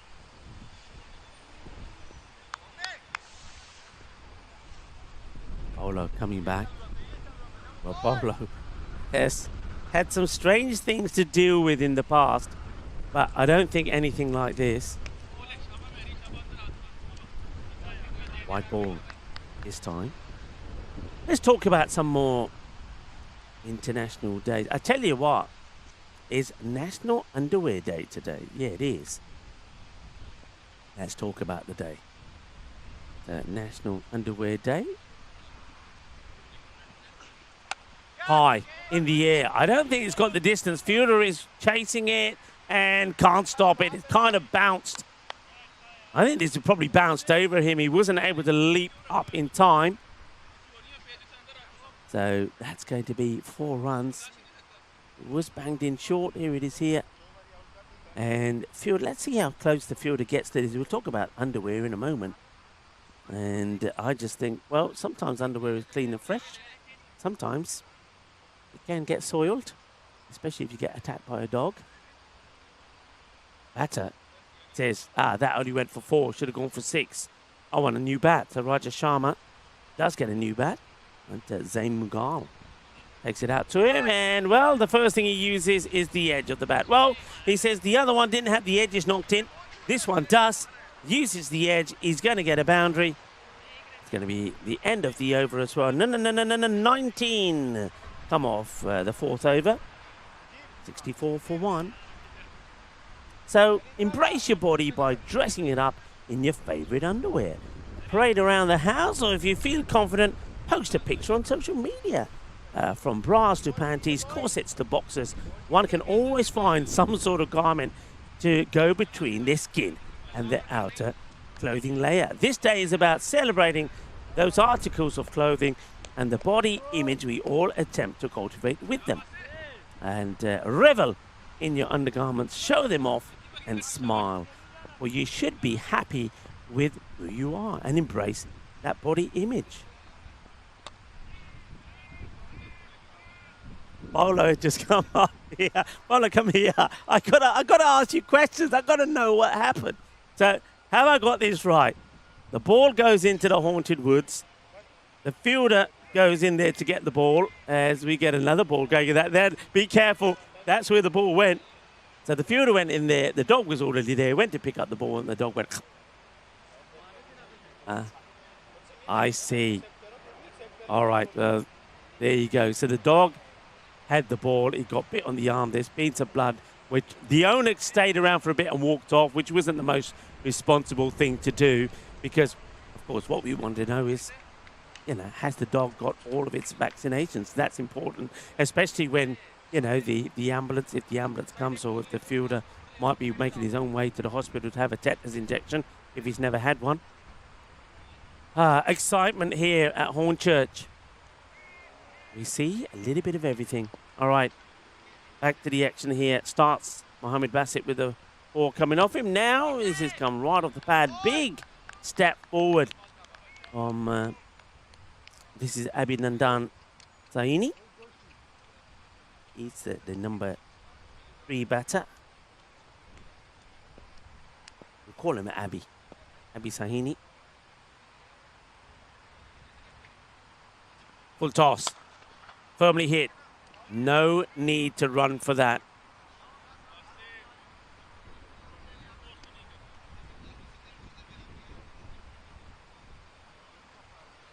Here it is again. It's a little full. Not that far away, actually, from the fielder. 4 runs. The sun comes out again. It's a little bit of sun and shade day, isn't it? The sun comes out and everybody wants to get into the shade. Not down the haunted woods, though, because there's a hungry dog in there. That's going to be 4 runs. I think this is possibly. What do you think, folks? Mohammed Bassett, is this possibly a catching chance which he doesn't fancy, or has it just come to him too quickly? And, well, he said, we've already had one of our fielders who's had a bite taken out of them, and we don't want the grizzly to take a bite out of me, says Bassett. It's going to be a wide. Very good take. Once again, though, from Hassan behind the stumps. How many's enough here for Apex United, especially when you know that the Camilla Warriors themselves have some good batters. I've noted that there's no Joshi in the side, so Yashra Joshi, the man who scored a century and a 50, and has got that. That's a glorious shot. Absolutely beautifully played. Well, somebody's lying down, minding their own business. We might have to get them up in a minute. Will they? And, oh, well fielded. Oh, la, la, la. That made me jump. Oh, it's all happening over there in the Haunted Woods. And it's on camera as well. Let's see a replay of this if we got it. She's minding her own business. Probably on the phone or reading a book. And next thing, these grizzlies do bite. It's not just the dogs that bite. The grizzlies bite as well. I hope we've got enough time to see all of this. If not, we're going to have to go back to it. We're going to have to go back to it. Back to the live action for the moment. We'll go back to it. And we might have time to go back to it now, as this is going to go for 4. So let's see the grizzly bite the lady first. And so I wonder if we can, yeah, here's that shot. And it's going. Don't worry, we've got plenty of time. And she's minding her own business, talking to somebody, saying, yeah, and hey, it's coming up to lunchtime. You know what? I like to take a nice bite out of a pork. But oh la la, the grizzly goes, bite. Well, at least the grizzly don't draw blood or leave teeth marks, like the dog did. Well, they're moving from there now. They're saying we're out of here. This is dangerous. And not only is there a vicious dog, but these cricket balls are a bit dangerous as well. That one does come back. It was the end of the over, and it's another pretty reasonable over. 17 coming off that one from Mohammed Bassett. So at the halfway point, we're 85 for 1. Welcome to everybody in the chat. Hello to Kapil, and Muraf is in there as well. It's all happening here today, everyone. It's all happening. And if you haven't liked, make sure you do like the YouTube before you join in. Give it a like and tell your friends and tell your family what a shot this is. And Rajesh Sharma will bring up another 50, and he'll do it in 17 deliveries, and he does it with a big shot down the ground. Take a look at that. I mean, that's how he's looking at the moment. This over has only started, but they're going pretty well. And Rajesh Sharma gets that sweet out of the middle of the bat. Sweeter than a bowl of rasmalai. He's Kareras, and he's going to go again. Bolle, bolle, bolle. Inna sona shaka lagya. Nobody is safe here today.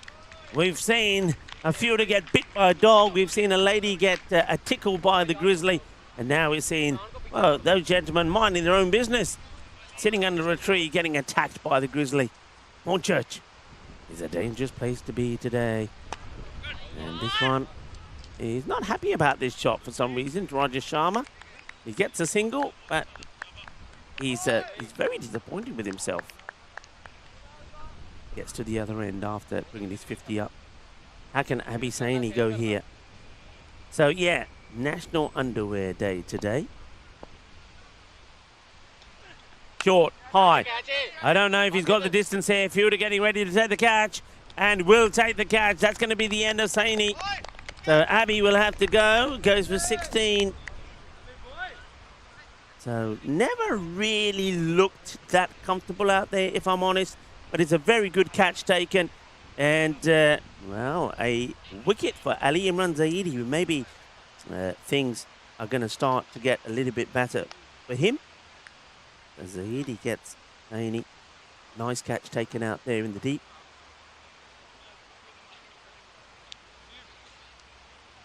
So you've got Rajesh Sharma, who's 58, going well. Zain Akhtar was the first to go. He went for 17. And now we're going to see more runs here. It's going to go for 6.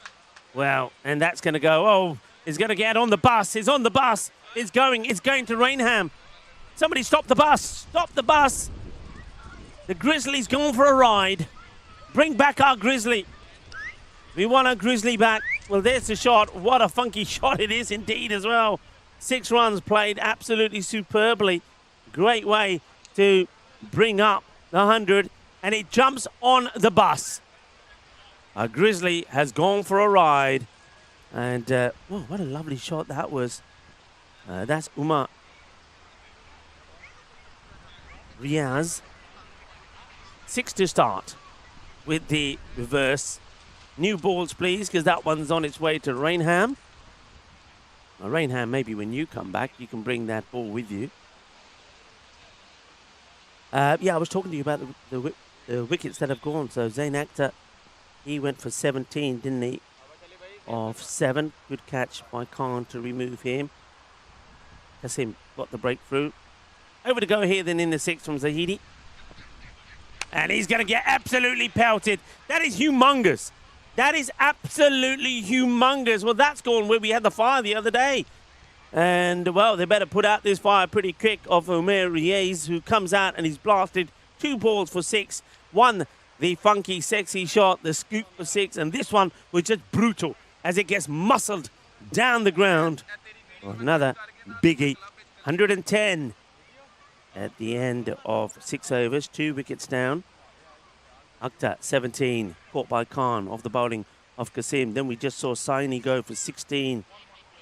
And it was Bassett who caught him off the bowling there, Zaidi. Roger Sharma still there, looking the business. And he's being joined by, well, Umair Riaz, who's smashed 2 balls to the boundary. In comes Umair Khan, hit down the ground. Will be stopped, just a single this time for Sharma. Roger Sharma has the highest score in this tournament of 137. He's brought up another 50. He'll be battling it out with somebody like Umair Shafi, who up until now is the highest run scorer. Short, hit, hard, powerfully. Well, who wants to go into those woods? Not me. Hands up for any volunteers. Well, if you go into the woods today, be careful. Be very, very careful. Because you don't know what you're going to find. I think that's now the 12th man that's probably on. He's still on his way in there. He's been joined by a partner to give him some moral support. What a day that we've had. Well, Dave, what do you reckon? First time we've seen a fielder get bit. Going to get a ball, and as Bowler was saying, the dog went in there first, found the ball, got it. Fielder tried to take it out of out the jaws of his mouth, and the dog said, "No, you don't." Gave him a little bite on the arm, and then we did see him then take the ball and come out and then drop it to the owner. I just think, look, if you've never had dogs, you don't know, but I can understand why it's happened. It's a shame it's happened. I can understand why, though. Not defending either or either, but these things do happen. Umair Khan. Played powerfully down the ground. Well, these things happen as well. I don't know what's the batter saying here. Riaz, who hits another boundary. Let's have a look. Here's the shot. Oh, well, I tell you what. I think that's probably the second one that Umair Khan has had like this. And then he's giving him some kind of talk. I think he's probably saying, hey, you know what? For your own good, it's better that you never touch that because it was motoring.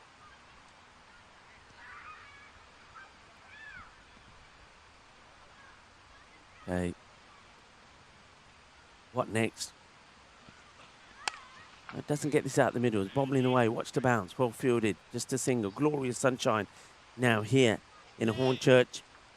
The day will be slightly cooler than what we've had.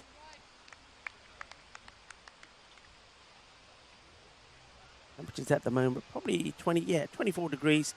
Highs today will be 25, 26, which are probably get there. And, oh, well, he's going to say, I told you so. I told you so. Well, it was Riaz who was saying to the bowler, Khan, yaar, jarate ball nahi hai, rehne diya kar. Don't try and catch it. And now Sharma's smashed one back at him. Oh, that hurts. Oh, it's a weird day at Hornchurch today. Ouch. Right on the instep. That's going to leave a nasty bruise. He's hobbling around. They're going to need a little bit of magic spray out there. What is it about today? He's not Friday the 13th or something, is it? But it's all happening today. It really is. A dog bite. A spectator being kissed by the grizzly. Other spectators being woken up by the grizzly. A ball hitting the foot, and now they're going to have to get the spray out there. This match, oh boy, this match is going to, this innings already is taking plenty of time. It should have been done probably by now. But of course, we had the instant with the dog bite, and it's all happening. It's all happening. What can you say? Well, Dave was saying close shave the one before. Well, nothing close about this. This hit him right in the foot. And, well, at least it's the foot. And because if it was, it could have been anywhere. The ones before were kind of shoulder, head height. And Joshi not playing. Joshi is not playing. He'd played, we saw him playing in the first two matches for the Warriors, but didn't play yesterday, and he's not in this match. I can't tell you if he's listed to play in the later one. And, oh, well, Mike Seal, you've been missing. Mike Seal, go back and watch of this match, the start of the second over. So anybody who wants to know what's been happening, well, in between action, maybe like now, if you go back and watch the start of the second over, the ball gets hit for 6 first ball. It goes into the Haunted Woods. Then all havoc broke loose. It really did.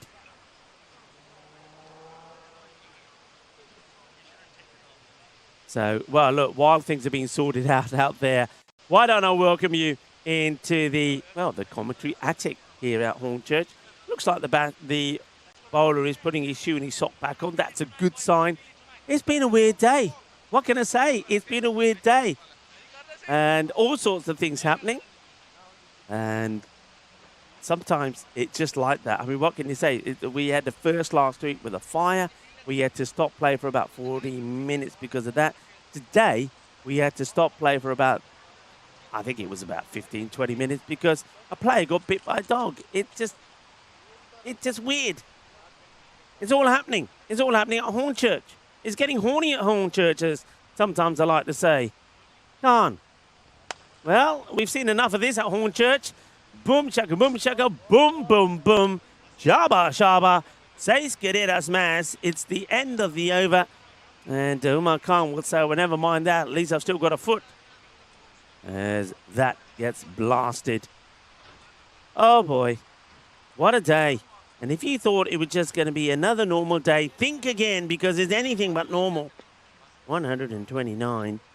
I don't know if the ECN computer has been with us. Now they're all pointing at something here. The two umpires are pointing at something. What are they pointing at now? Bowler now's got to sort something else out here now.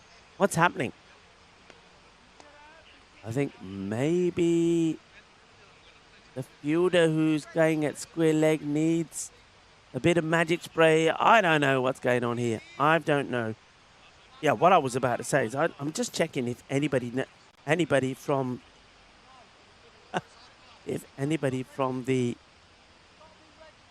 our ECN crew, especially those that do the socials, if they've caught some of what's happening here.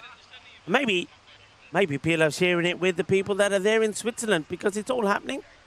Something else is happening here now. I don't know what it is, to be honest.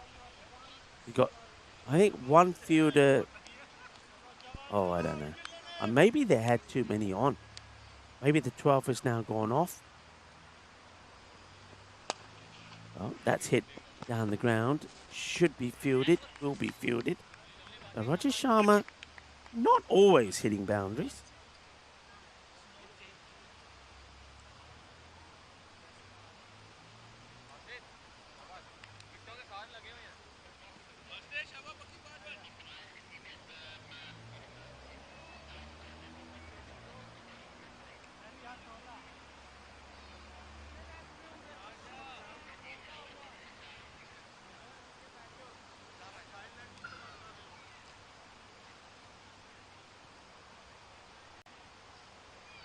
Ahmed Basit. Slower delivery, but being hit pretty powerfully in the gap. It's all about placement, isn't it? Riaz is on fire. I mean, it's not often that somebody outsparkles and outshines Rajesh Sharma. Riaz is doing it at the moment. He has smashed 33 and 7. His strike rate is 471 at the moment.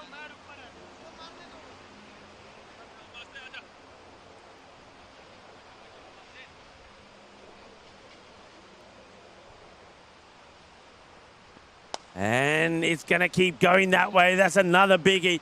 Sweet out of the middle. We could see a really quick, and I mean a rapidly quick half century here. It goes down on one knee this time and smashes this straight back over the head of the bowler and the fielders. Well, that's gone into the outdoor gym and probably gone somewhere near the Harrow Lodge Leisure Centre.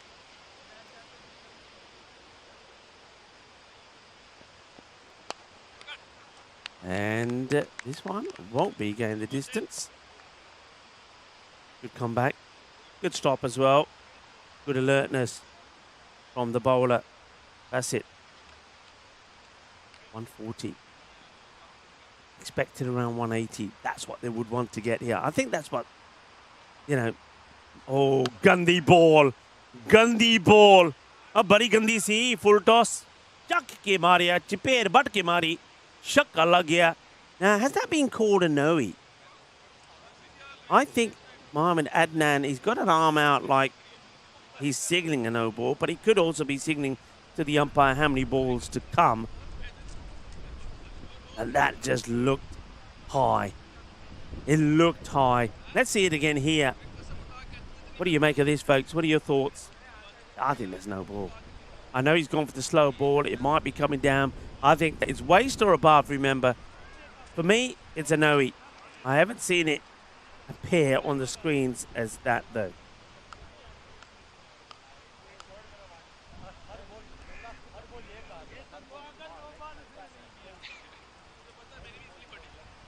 No ball given.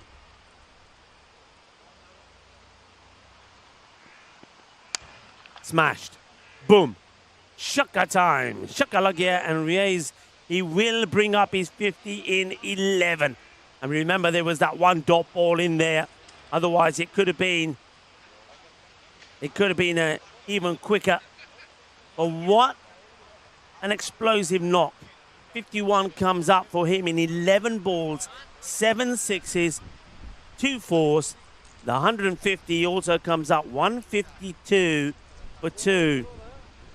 And it's Rajesh Sharma who's gone off the boil.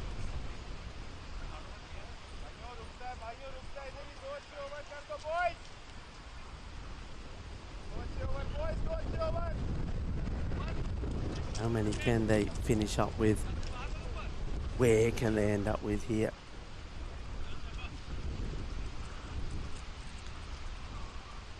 Not a dull moment in this match at all. That's been the thing with Rajesh Sharma here. I think he's just decided. I get the feeling he just decided that he's not muscling the ball. It's not quite happening for him. So he'll rather give Riaz all the opportunities. Well, he tried to get funky here. That's well bowled from Kasim, who I think he sees what Riaz was trying to do. This is how he started. It was this shot he played to get his first scoring shot, which was, of course, the scoop for 6.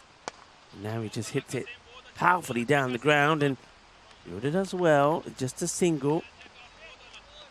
Just trying to put an end to the dots. I think Sharma here is probably better off, rather than trying to just push the ball around, go for it. If he gets out, he gets out, but go for it.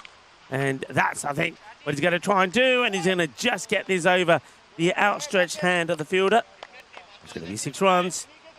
Say smash. Hello to Sushant in the chat. And, well, Zakir Zakwan is giving it the flames for Riaz, because he definitely is on fire.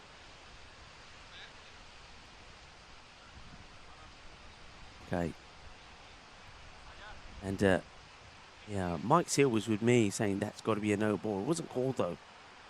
Well, there's some of the kids out there, and they've been pretty active all the way through this morning. It's another full toss. It's been hit pretty hard. It's going to, well, is he going to get caught here? Is he? Let's have a look at this. I mean, I think, he gets caught. That's in my blind spot. My little narrow window here in the attic. I can't see that corner. I mean, he's hit it flat, but again, the height on it. There's no complaints from the batter. I mean, it's pretty high. I mean, yeah, all right, the batter does get low, perhaps, but he's hit the full toss, and that's been brilliantly captured there by Tony. Well done, Tony. A nice shot of the catch being taken. But that's the end of Sharma. So he does do basically what I say. Started pushing it around, just go for it. If you get out, you get out. What a good catch that is taken. I think in the end that was, Umair Khan takes the catch. Roger Sharma gone, but replaced by a good batter, a good all-rounder, in fact. Here's Yanni comes out, and I'm going to get anything first up here. Some important over that from Kasim, because it's gone single, dot, single. There was that one boundary, but then wicket, dot. What a good over. Kasim's first went for 18. That one only goes for the 8. Best over they've had in a while. 160 for 3. Last over to come. But it's the dangerous Umair Riaz that's on strike. It could go magical. It could go supersonic.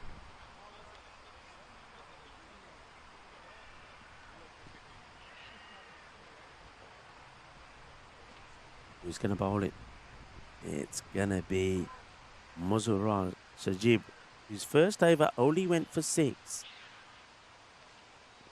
And this one, the first ball, will go for 6. Pumped down the ground. 50-meter boundaries. That one's gone about 52, which is enough to take it over the fielder. Good effort from the fielder. But you can see that he's already gone outside off the boundary rope. Try and stop it. Sajib. Short and peppered. Absolutely mullered. Well, this is going to go to that little kids academy happening in the background. Will one of the kids come along and get the ball? They certainly will. And thank you very much. There you go. You see, I think there's kind of a karate club there. Wax on, wax off kind of thing. Everybody likes a little bit of kung fu fighting, don't they? Oh. Yep. Well, I tell you what, we've had a little bit of kung fu fighting in this match. Oh, Gandhi. Gandhi.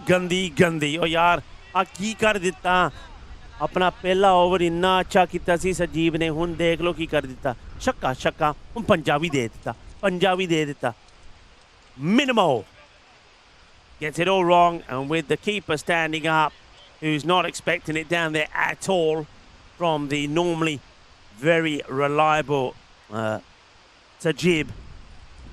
Just like that, the score accelerates once again. Now, they're saying the 190 could come up. Well, Mariez, he hasn't even opened up yet. Look, he's still winding himself up.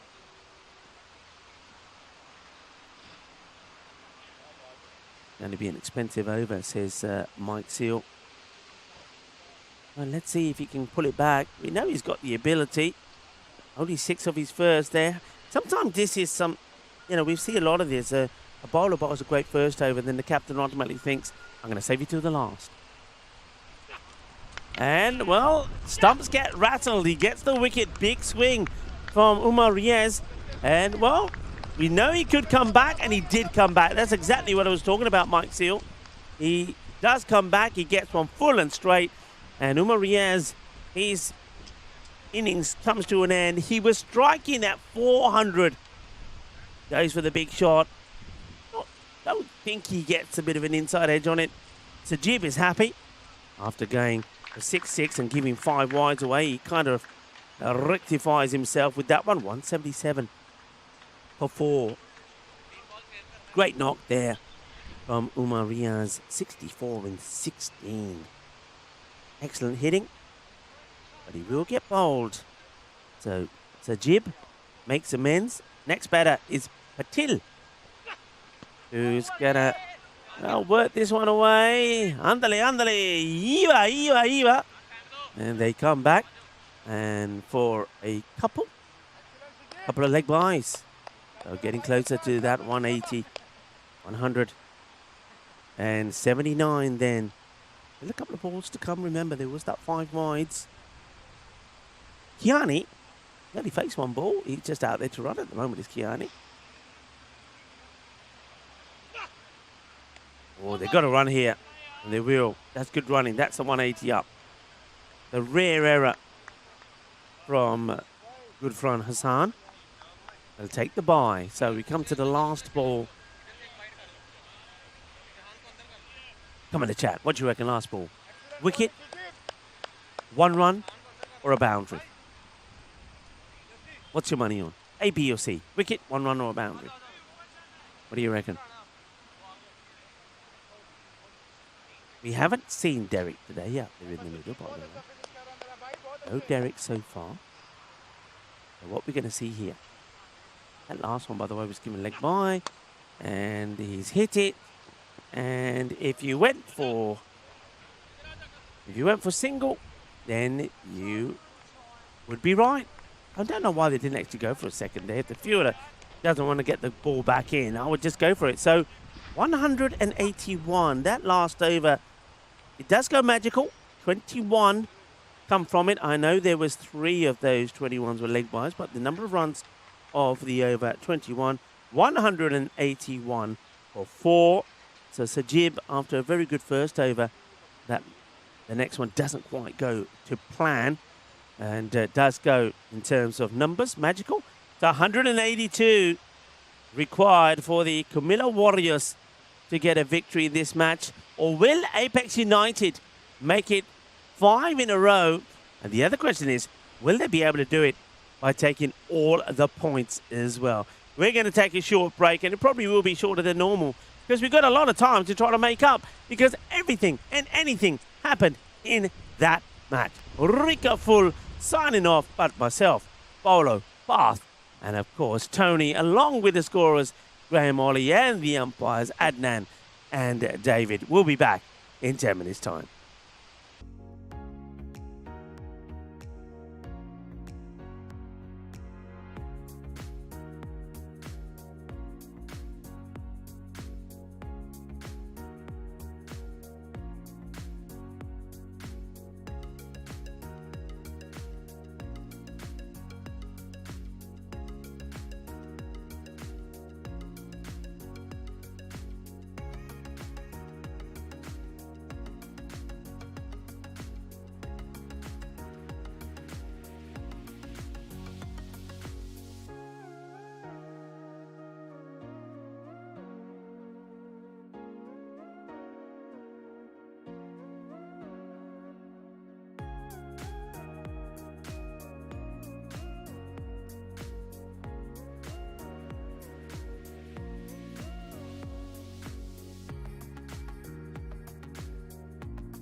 European cricket event is proudly brought to you by our official timing partner, Rado, and our official charity partner, Share the Meal by the United Nations World Food Programme.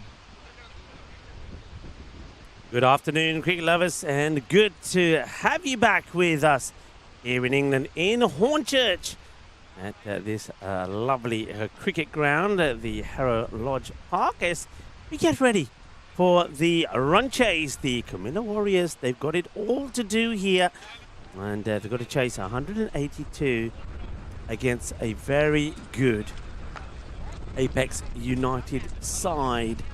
They fought hard with the ball. There was some joy from Mohammed Kasim, 2 for 26. Also, got to say that Sajib bowled very well, 1 for 24. But with the bat, once again, no surprise. Rajesh Sharma leading the way with 68 of 25. And then some unbelievable hitting. Breathtaking it was from Umair Riaz, who hit 64 of just 16. But we do know that despite not having Yashraj Joshi in the side, once again, that the Camilla Warriors also do have some very good players. Mohammed Basit was in very good form yesterday, scoring a century and a 50 in the day. So they'll rely a lot on him, that's for sure. He's going to be the non-striker. There's going to be Bilal Kamal, who's going to face the first. And Bilal plays that away quite nicely. And Bilal probably keen to do very well. So Roshna is also here watching him play. Roshna has been parked up there next to John Hisham.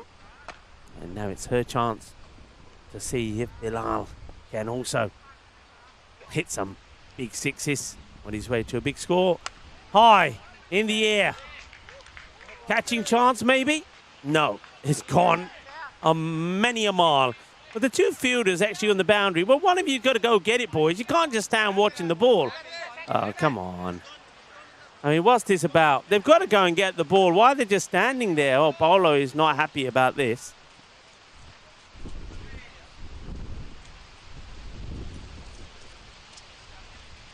Big hit, 6 runs. And, Mohammed Basit's starting from where he left off yesterday. Well, those two fielders were not even interested. They just thought, nah, it's going into the woods. We're not going in there. It's dangerous in there.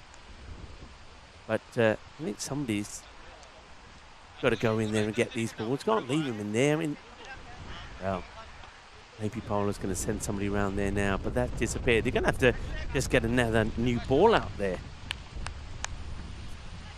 Miran Sanawal in again. This time Fuller, but hit beautifully down the ground. That is also going to be 6. He is timing the ball so well. That's it. Remember, scored a century yesterday, but in a losing cause, trying to get to the 205 against the East Londoners. 101 not out, but he was retired early. Got one right on the toe, and with a few balls to go, he retired, well, not out actually, retired himself hurt.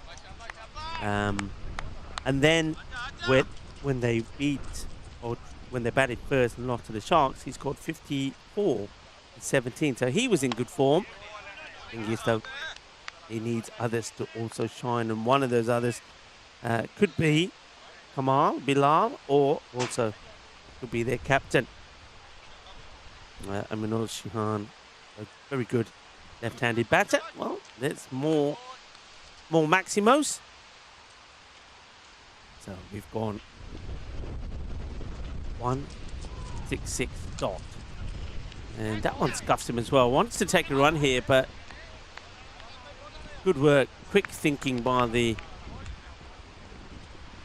fine leg. But this was the 6 signalled earlier. So we have seen 2 of those. But we've also seen 2 dots. So if this doesn't go to the boundary, despite those boundaries, it's a good over for Sunwal. And oh, he's totally messed it up, hasn't he? I mean, what is this about?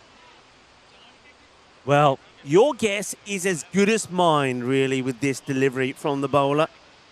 Hiran Sanawal has just fired one down the leg side. It's gone into the road. That's going to take a while to get back. Be careful while you're getting that back. Regatta Day is a thrilling event that draws large crowds to celebrate maritime traditions.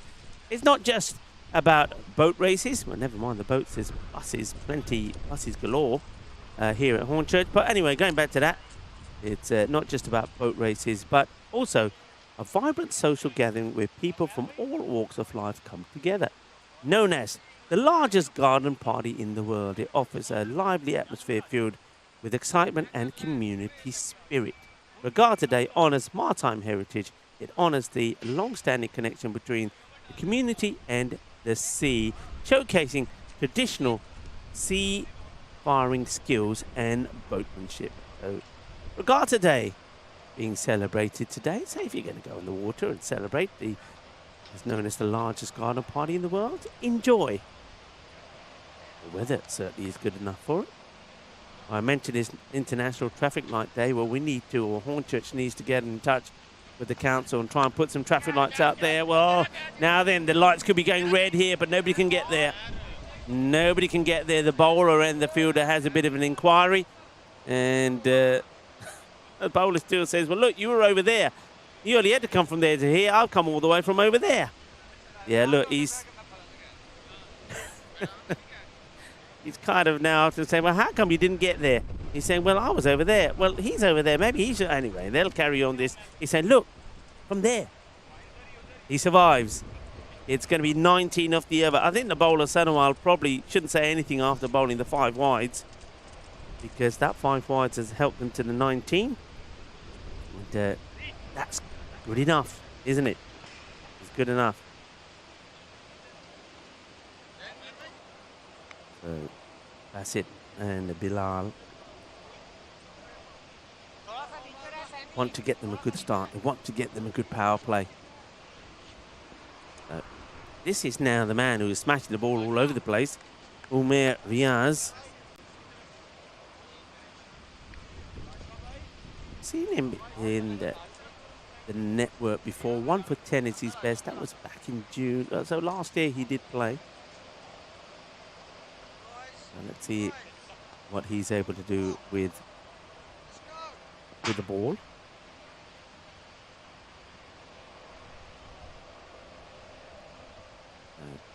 Yes. Bowling to Mohamed Basit, who with ease hits his away, and well, the man who's doing the ball retrieving out there does try and take the catch but misses.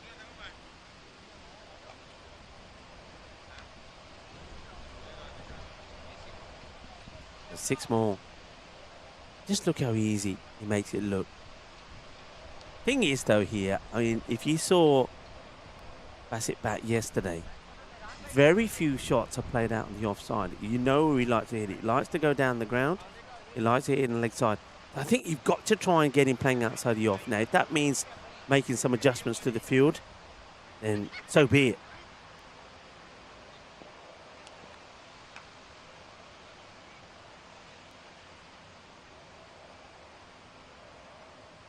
Yes, once again. And that's gone. That's exactly what they needed. Umar Riaz has got the wicket. Is the big one. Mohamed Basit goes for the big shot. Gets the edge. It's a very, very good catch there taken by Patil behind the stumps. Injakaya Patil holds on to a sharp catch. And the big wicket goes. Let's take a look at this again. Exactly what I'm talking about. Get that ball outside the off. Try to get him playing straight. Try to get him playing on the offside. What a good catch that is. Well, catches the ball, catches the bus. Well, the batter might as well, because he's on his way. Get on the bus, get off the field. That's the end of Mohamed Basit. Really good, sharp catch taken there. Big wicket, isn't it? Massive wicket. It'll go for 19. 19 of 7, 3 sixes and out. What a good catch that is by Patil. That ball was travelling, and it was also still on the way up. Manu impressed with the bat. Mariaz now strikes a sucker blow to the Camilla Warriors. In front, Hassan in at 3. And he too swings and misses. Wide ball signalled here. He takes his time to call it. Does David Skinner. But after a little look, there's, you know what? Yeah, that's a wide. Have to bowl it again, Sunshine.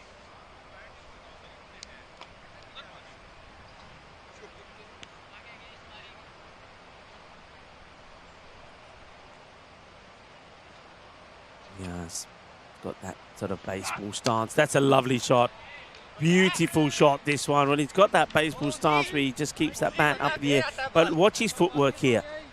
This is all about the footwork. He's not just trying to hit this down the ground. Well, it's gone a long way. Let's see a lot of people camped up there. But just watch the footwork. That little shuffle forward gets himself right to the pitch of it. And it's been thumped. It's a long way down the ground to, well, it looks like they're having a bit of a picnic over there. And why not? A lovely day for a picnic. And it looks like he's broken his bat with that shot. There's a new bat will have to go out. He hit it so hard, he broke the bat. And a lot of people parked under that tree. It's a popular destination to be sat there. All right. Hassan. Now with a new bat. Diaz. Oh, bounces him. And 1 for the over, says the umpire. Says it doesn't go over the head, but definitely over the shoulder. And it's a very good call from Mohamed Adnan. Those ones as an umpire, the way you judge them is Mohamed Adnan would have picked a point at the far side of the ground around the shoulder height of the batter and use that as a guide. And when the ball is there or thereabout, he knows if it's way above that guide, he knows it's going to be a wide. Slower ball now. Played away, though. It's going to be 4 runs. Takes the pace off it. Probably strays onto the pads. And rather than trying to hit this too hard, just gives it a little whip. A whip around the corner. And gets another boundary to his name.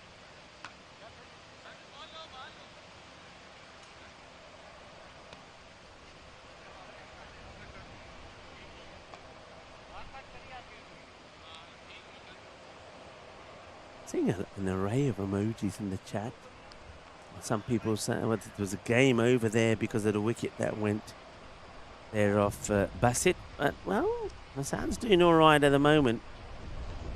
There it goes down the ground again. It's a good shot. 1 bounce 4. We are still in the power play. Remember that. So make it count. And with a boundary like that, that takes them to 40, you know. 40 off 2 overs. So look, they are big time ahead. All right, they have lost that huge wicket, but all it takes is another batter to get in. Bilal has only faced the 1 ball, hasn't really got going yet. We know he can also definitely put a good score on the board. So early days at the moment.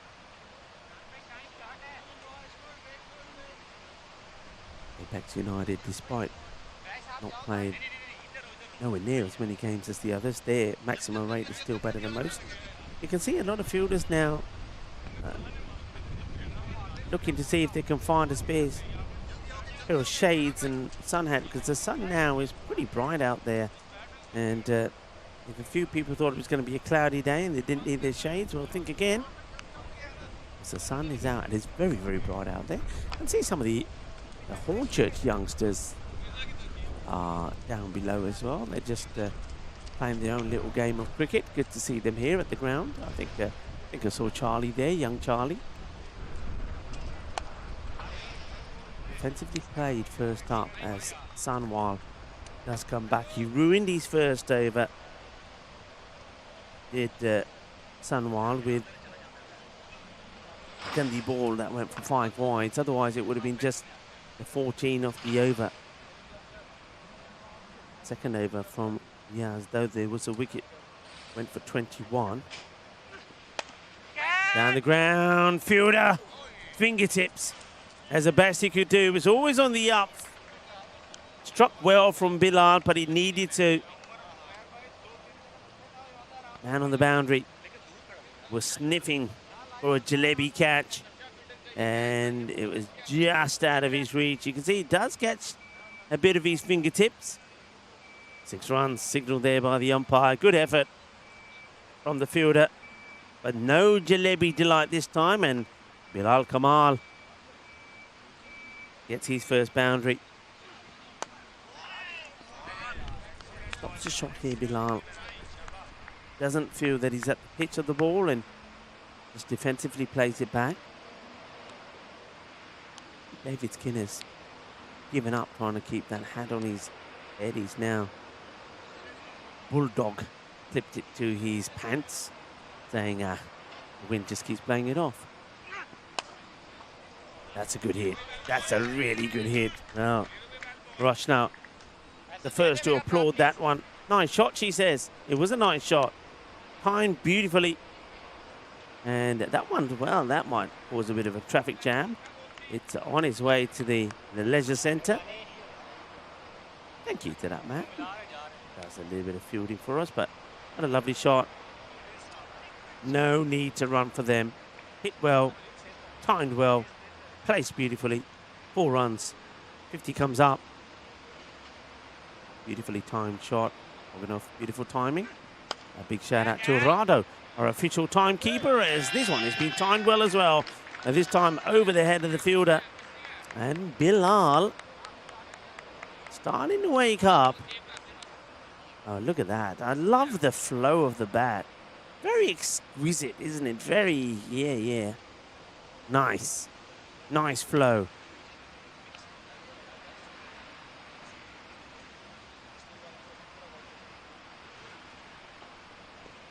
6 now on the board. You can see the busy road there behind the batters, and you can see the today the dangerous woods.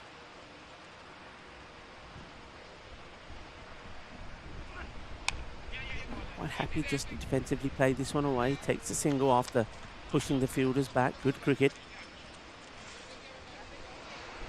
Let's hope that Sahur al-Islam does return back soon. He was the unfortunate fielder who went to take the ball out of the jaws of the mouth of the dog and got bitten.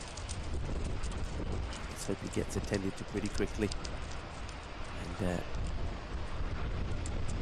gets the tetanus jab and comes back.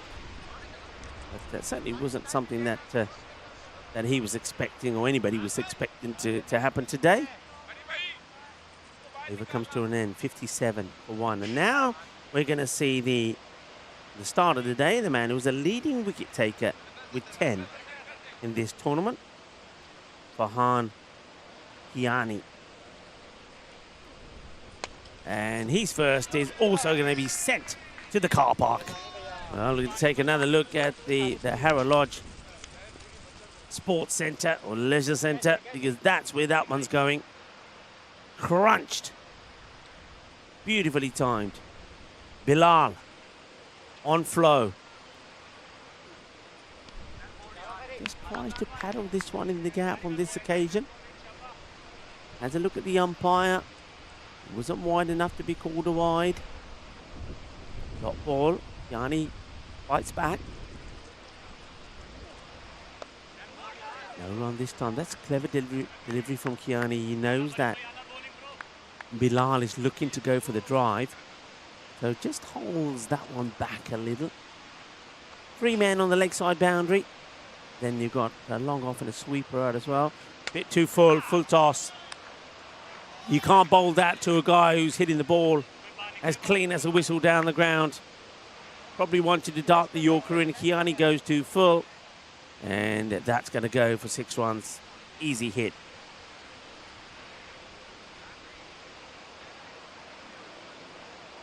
So,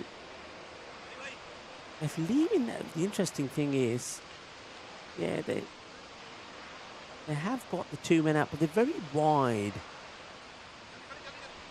So anything that hits dead straight, it's going to be a boundary. There's no doubt about it.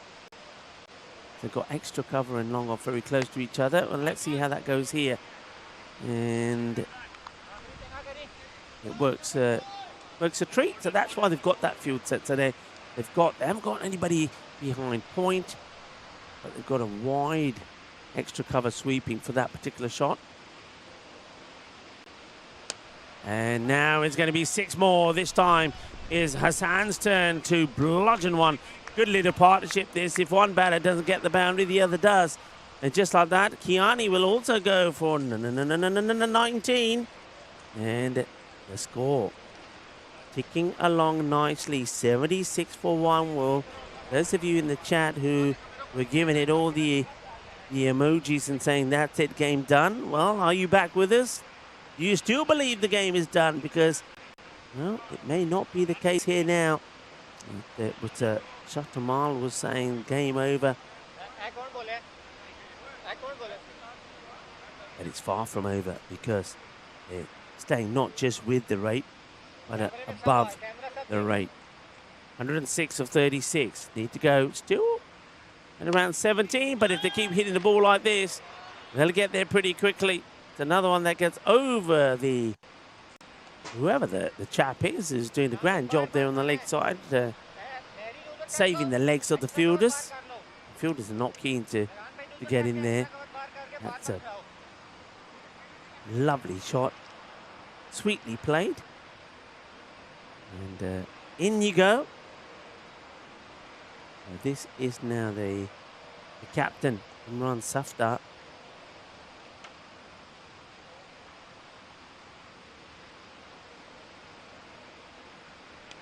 Too wide this time. We have seen Imran Safdar bowl a fair number of wides because he does try and get this ball in when he just tries to get it inside the stumps and that wide line. That's played out on the offside. That's going to be 4 runs, isn't it? Because we've already talked about the sweeper on the offside being very wide. So once this goes over, that point fielder, it's 4 runs.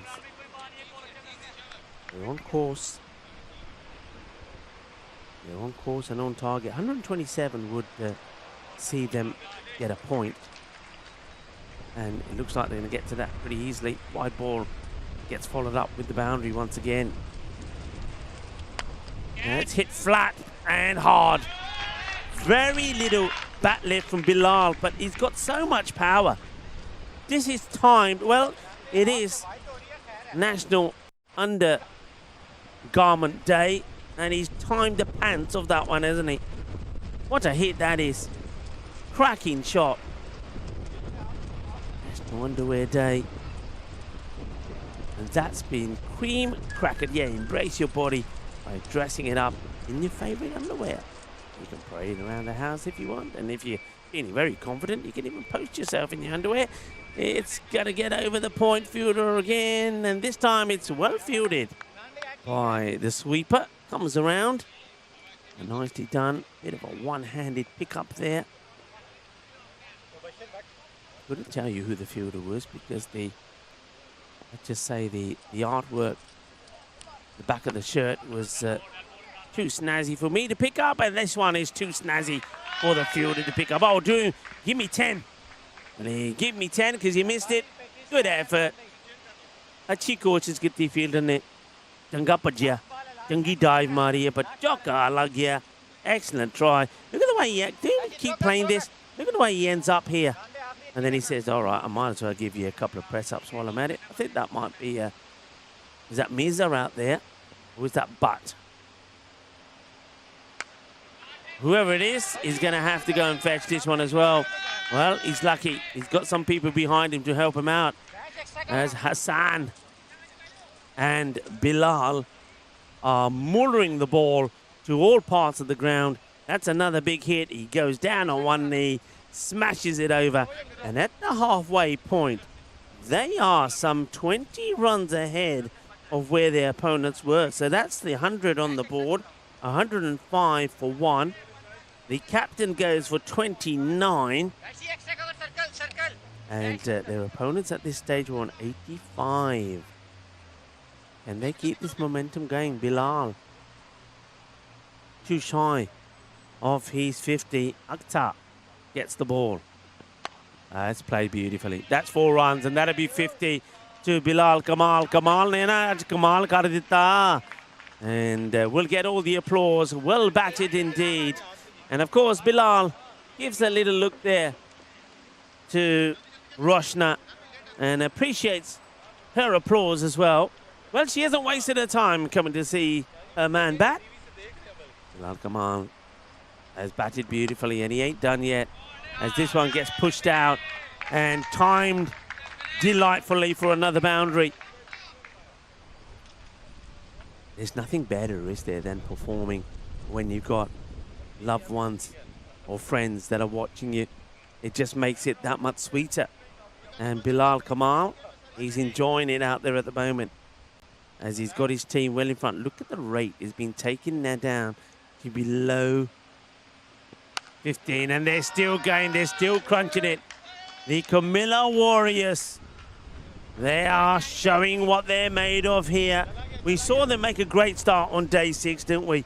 They got a win against Upminster when they posted 198. Yashraj Joshi was the centurion in that one. They also then got the win against Hornchurch, chasing the 133 they needed. But then yesterday they went down to the East Londoners and also to the Sharks. Had to bounce back, and they're bouncing back here. Look at the last 5 deliveries. 4-6, 4-4-6. Akhtar getting the treatment here at the moment. David Skinner still trying to keep the hat on. That's played out towards long on. It's done well. Comes across, keeps it just to a single. The problem is here, these two are batting so well together, so there's a little bit of a reprieve because Kamal doesn't hit a boundary. But then Hassan comes and he clobbers one. Oh, where's this one going to go? It's going to get fielded. So good throw as well, making the batters run. So you want the run, you earn it. You work hard for it. 121. All to go from Akhtar. 16 of the over so far. That just played away nicely. Batters, well, one of them's pretty keen to get us 2. That's Bilal. But Hassan, well, he's saying, look at me, he says, I'm not built for quick singles, good front, Hassan. He said, I'm here to club it. 122. 1. Ahead of the game. The rate, 15 required. In the last 2 overs, they've taken that down to 18. From 18 to 15. And surely the win predictor is now well in their favour. See there that the Camilla Warriors, they are 3rd when it comes to the number of Maximos hit in 10 overs. Time for a change. And maybe that change will bring a break in this partnership. Mubasha, but the ball over number 7. And catch, taken, gone, wicket. Mubasha Butt's done it. He wants to, well, now then. Well, what's going on here? Whoever that person is now trying to say that he's on now. Come on a minute. We don't know who he is. He's got nothing to do with that man at all. He's saying that he was on the rope. We can't see anything from here now. The 2 umpires have to come together. Have you got a replay of this? Well, the ball retriever believes that the fielder touched the rope here. And the umpire's going to have to decide what they've given this a 6. Let's see. There's a catch taken. Let's stay on this for a moment. I mean, there's nothing there. Let's see. Here's the catch. There's nothing there for me that suggests, and let's see if he makes another movement while he has the ball. I mean, make up your mind, but the umpires have now called that a 6. And this one is 6, so it won't be out. Kamal now keeps going. And the way he's going at the moment, especially after he's been given not out, he's now on century watch. Are we going to see another century? This will be century number 9 after seeing Burhan Mahmood for Sharks scoring one in the last match. That was a big moment, wasn't it?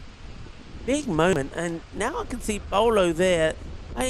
There was nothing to suggest from the replay that he did.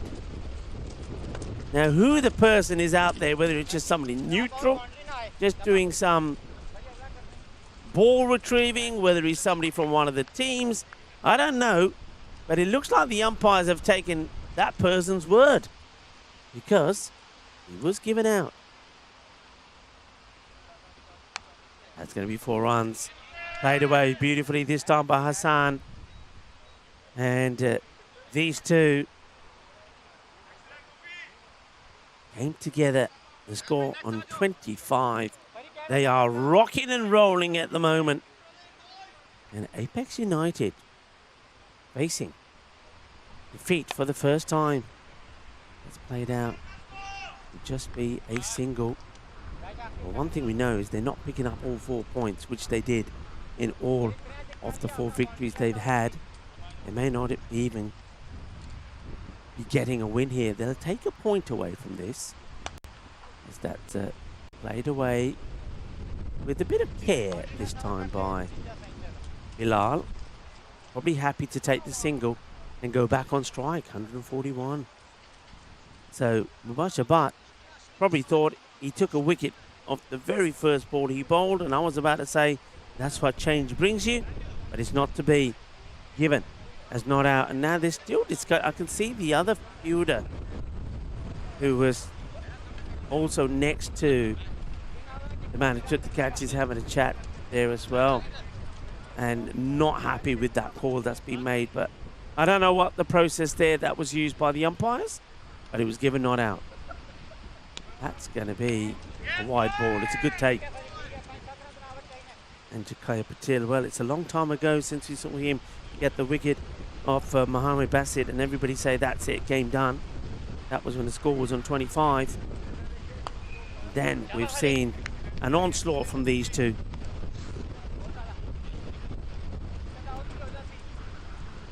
Kiani, leading wicket taker, trying to make something happen for his team. And a bowl, another wide here. So let's just take a little sneak preview at what that would do to the standings here. Apex, remember, were 3rd with 16 points. So, oh, shot. Absolute gem of a shot. You beauty. That's another banger. And it's sweet out of the middle. Sweeter than a bowl of rasmalai. What a shot this is. Absolute beautiful. Held the pose as well. 6 more. So yeah, Apex will pick up a point if they lose, and it looks like that's why this is going. 33 of 16. That point will take them to 17. And the Camilla Warriors, as this one is high, and it's going to be well taken by the fielder, reaching forward. So Bilal Kamal is going to have to depart. He had the chance, didn't he? And the time to bring up a century, but he's going to fail on that mission.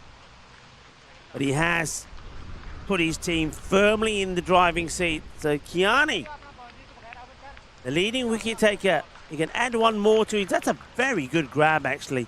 Leaning forward to take it like that. It's a good catch taken by Zain Akhtar.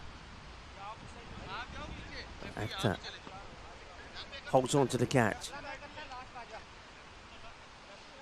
Bahan Kiani picks up his 11th wicket. 16 short of a century, Bilal, and he had the time and the runs to get there. So 149 for 2. And who would come out then? Another very good batter, a left-handed captain. Aminul Shihan plays it away. Just a single. Can they find a way back in this match? If they can get the wicket here of Gulfran Hassan, then yes, 150 up 32-14. Just revisit those standings in a moment. Well, oh boy. Now then. Great take. Brilliant take. But I think this is all. He anticipates maybe the foot might come up here. That he might have Hassan off balance. But Hassan stays in. Great bit of wicket keeping. Another dot ball. Kiani now. Does the fielding. It's a very good over this. I think that is over, isn't it? Yeah, very good over. Score stays on 150. Kiani taking another wicket and getting some dot balls in again as we see that stumping. So I was just going back to the standings. So if Apex United lose and get a point, they go to 17, but they still have 3 matches to play. Camilla Warriors, they get a win here. They'll get 3 points. They'll go to 11. They too have 3 matches to play. And what are those matches? Well, I can tell you that Apex will play Sharks in the next match. And going to be a difficult match for them to return to winning ways if they go down here against the Sharks. Miller Warriors, though, have got the easier one against the Fearless Lions of West Ham. Played out along the ground. Fielder's got to get down, got to get dirty. And can't get there. The legs do not carry him there fast enough. 4 more. And that was Sanawal. It's going to be cuatro carreras. They need wickets here while they've got a few runs to play with.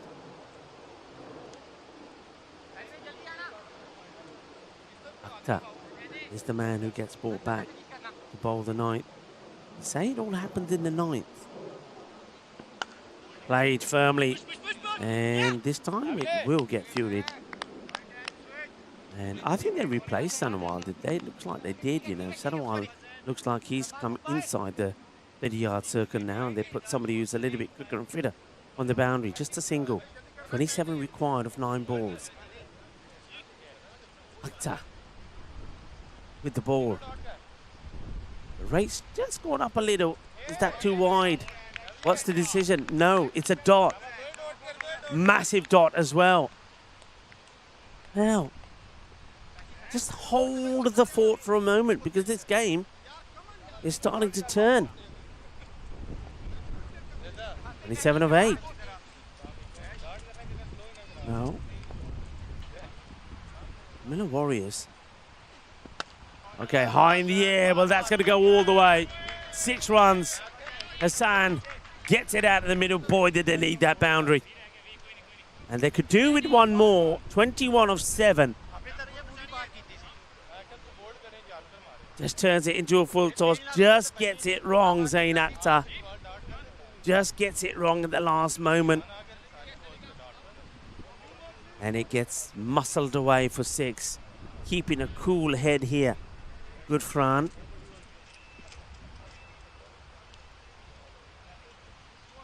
Now, what a big delivery this is. And the thing about this ball is here, Chian's come out, it's got 6 or 4. I mean, if it goes to a boundary, do you kind of take that and have Xian to be on? That's going to be played away for 4, so that's what's going to happen. So they're going to get a boundary here. So we go to an interesting final over. We've seen a golden ball there in Switzerland. Could we have one here in Hornchurch as well? Akhtar, that over. 2 dots in there. There was a single, but 3 boundaries. If you could only avoided that last ball going to the boundary. So 17 required off the last. You heard me right. 17 off the last. I wonder who's going to bowl it. You're also bowling to the batter who's only just come in. That is the captain, Aminul Shihan. He's checking and looking at the field. They've got a sweeper back. Long off. Long on. Mid-wicket. Square leg. Riaz to do the bowling. High. In the air. Where's it going? Everybody chasing after it.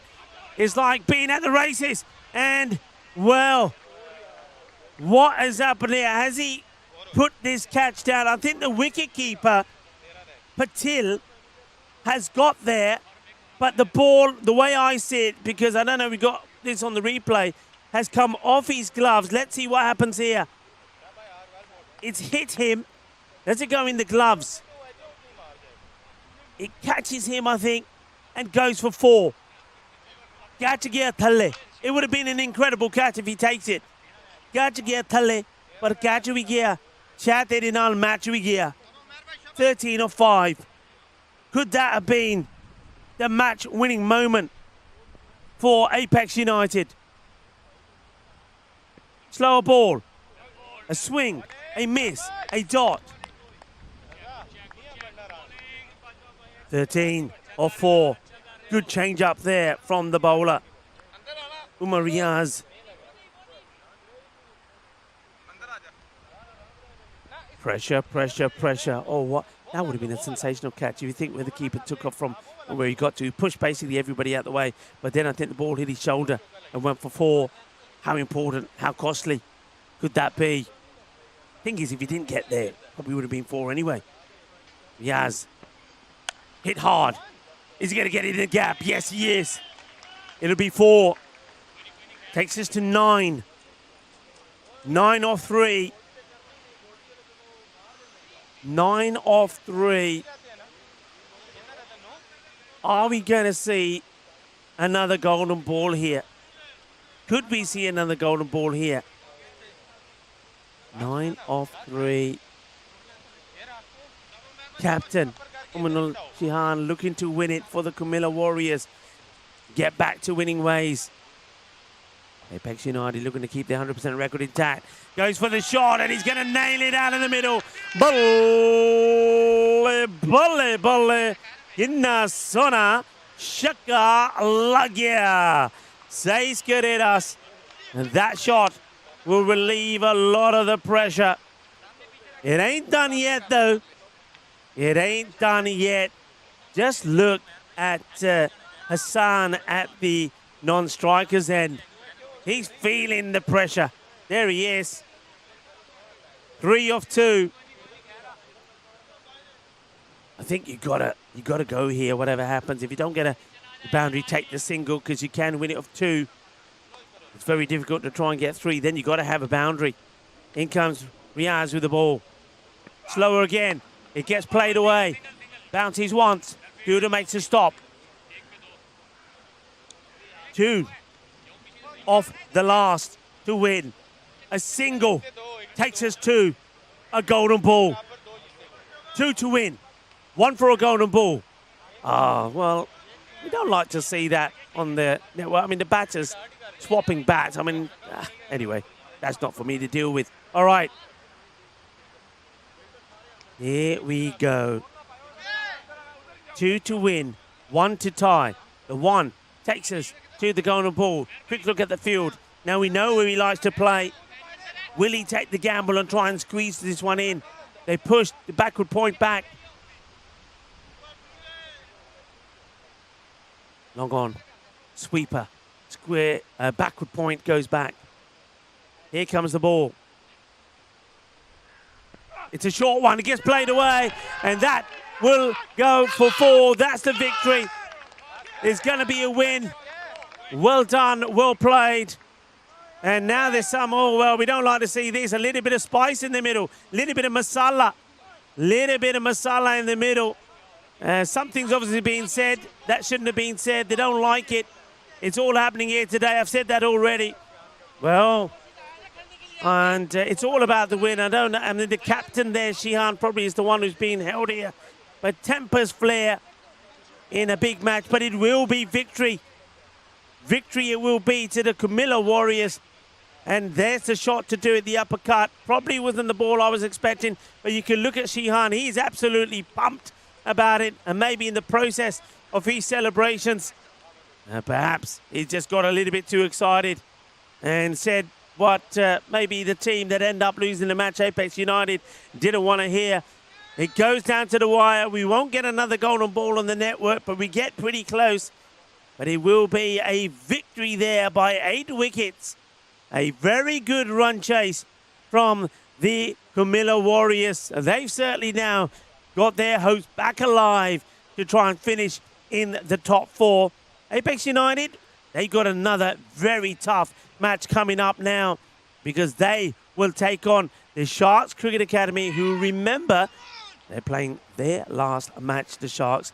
But after losing their first, they have won 6 on the spin. So Apex United, if they are to return back to winning ways, then they're going to have to pull off, well, a bit of an upset. Well, maybe that was a bit of an upset itself as well, as Apex United go down to the Camilla Warriors, who get the victory in a very, well, what's the word we can use for this match? Let's just say bizarre. And of course, it probably did have to finish in a quite a bizarre and heated manner as well. We will take a break. We're probably going to be running about 10 minutes later behind the schedule now because of all the bits and pieces that happened in this match. Do join us back for match number 31, the third of this match day 8, when the Sharks Cricket Academy, the in-form team, take on Apex United.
European cricket event is proudly brought to you by our official timing partner, Rado, and our official charity partner, Share the Meal by the United Nations World Food Programme.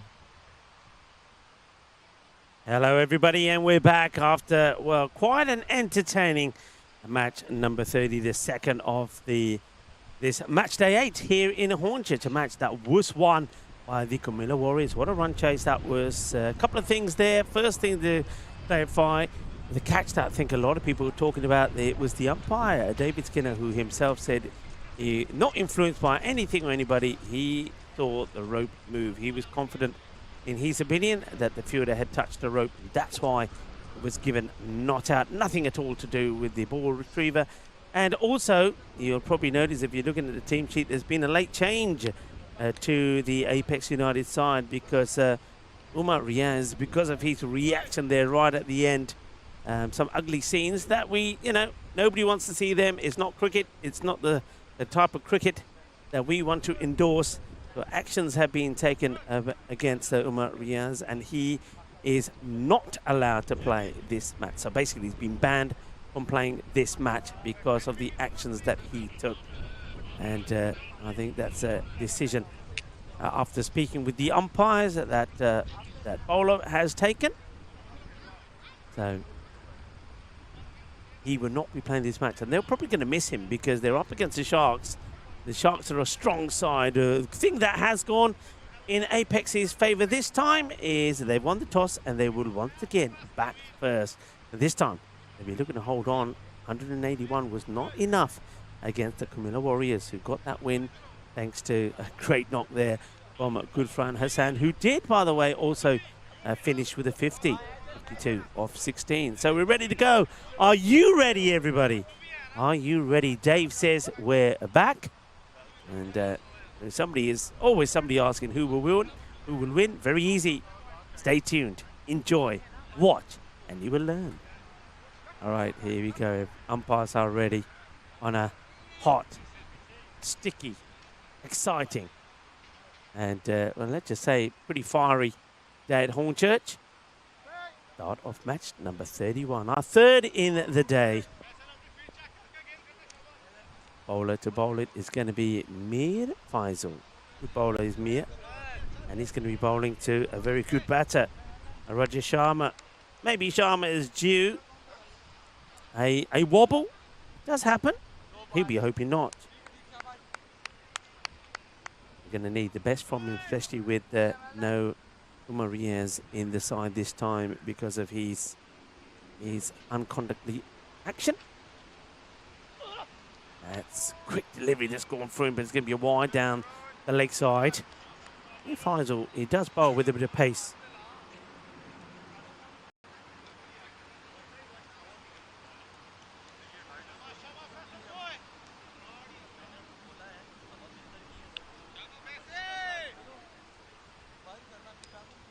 Here comes Mir again after starting with a wide. So the first run on the board coming courtesy of a wide ball. Takes his time, does Faisal. And now we get this one through. Kind of interesting looking shot here.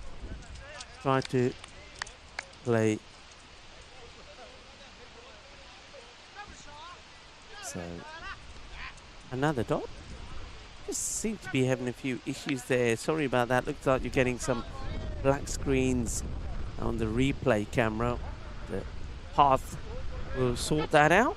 It seems to be something that needs a little bit of sorting. Well, we needed to sort something out there for the batter as well, Sharma. He gets that away, and the gentleman who's walking along. Well, there's the lady. Well, I think that's one of the girls that got clocked earlier by the Grizzly. They've now taken, they feel, a safer place to sit. And the elderly gentleman who was walking along had to avoid it. He carries on. And, yeah, just a few issues here. You can see when we try and do the replays, the screen is coming black. We'll get that sorted for you. But a good hit, solid hit. So Sharma is off and running. While we wait for that ball to come back, why don't we talk a little bit about some of the days. Yeah, Dave is saying the replay was black. Yeah, Dave, thank you very much for letting us know. We're on that. National Underwear Day, as I said already. So, yeah, enjoy and celebrate your underwear. The day is about celebrating those articles of clothing and the body image we attempt to cultivate with them. Reveal in your, or not reveal, revel in your undergarments. You can reveal if you want as well, I suppose. Yeah, reveal and revel in your undergarments. Show them off with a smile, for you should be happy with who you are and embrace that body image. All right, ball comes back. That's played nicely, but they haven't got a fielder there. Plays beautifully in that spot to Rajesh Sharma. They do feel that that's probably where he's going to play a lot of his shots. Now, does that field change here to the other opener? We'll wait and see that. Those two men out at the moment, just trying to find them for you, are really opposite ends of the field to each other. Backward point on the boundary and behind square on the boundary. That's Faizan. Mohammed Faizan gets set to face his first, and he gets a nice, good delivery. They're going to take this on and decides not to throw in the end. I think it's the right call for the fielder. Both batters, though they had to scarper pretty quickly, they do get it. Share the meal, everybody. Our charity partner, part of the UN Food Programme. Donate to people who need it the most. Share a meal, save lives. So just scan the QR code and whatever you can give, you can.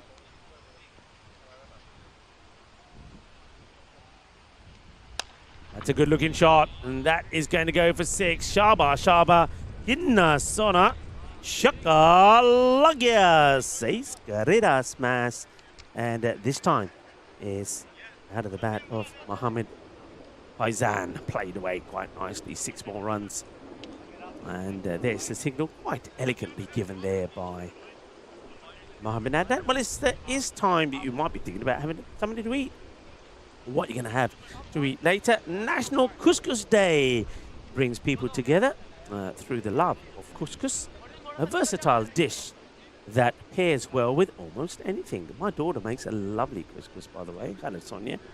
She's probably busy teaching summer school at the moment and not watching the cricket, but yeah, she makes a very nice couscous. Her lemon couscous is nice. Another hit. And, well, can you believe it? He can't believe it. And I did say that Rajesh Sharma is due a bit of a flop, and he gets out for the unlucky 13. He thinks he's hit this pretty well, but it's a take. He's going to go. So that's the end, and it comes right at the end of that first over from Mir Faisal. 15 for 1.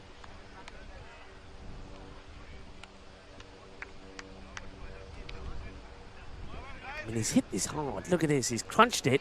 But, I mean, it's gone quick. And you can see why he can't believe it. Look at Sharma.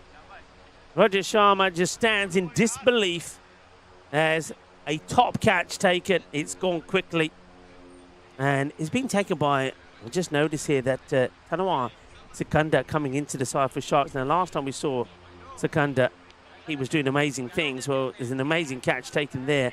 But he was amazing with the bat. So, Sharks have just got even stronger, whereas Apex United, after losing Rajesh Sharma, just may struggle with the bat a little here. He goes for 13. It's Sikandar who takes a brilliant sharp catch to remove him off the bowling of Faisal. Second over is to be bowled by a guy who's got a bit of pace also in the side here. This time is Ismail Watto. He's quick. Starts with a short one, and that one's going to be worked away. Was kind of expecting it. I think that's going to be 4 runs as Faizan gets his away. That's his first boundary. Just gets the swivel on this. A little bit of the... Oh! And that's going to be 4. Now, he does like the short stuff, does Ismail Watto. There's the signal there from David Skinner. Yeah, he likes to bang it in short. he's got some wheels as well. Once he gets going, he's quick. He he troubled a lot of batters yesterday. The only thing I did say about Ismail Watto, though, is sometimes he's wasn't always the smartest approach from him with the ball. They have got, looking at the field set here, they have put fine leg back wide for the pull shot that goes wrong. Got to just be careful. You've got kind of a youngster on the field at the moment. There's, well, short again, and it's another one that gets muscled to the boundary. But this time, it will go all the way. 4 and 6, looking pretty slick. Well, those two young ladies are looking pretty slick there as well, and enjoying the cricket in the sunshine. Well, they were given a rude awakening in the earlier match when everything happened in the first innings of match number 30. As, well, he's hit a 6 but broke his bat. We're seeing a lot of that here. Batters seem to be mashing the ball to the boundary, and then, well, they're either breaking the bat or something's happening. So these Grizzlies are definitely doing some damage.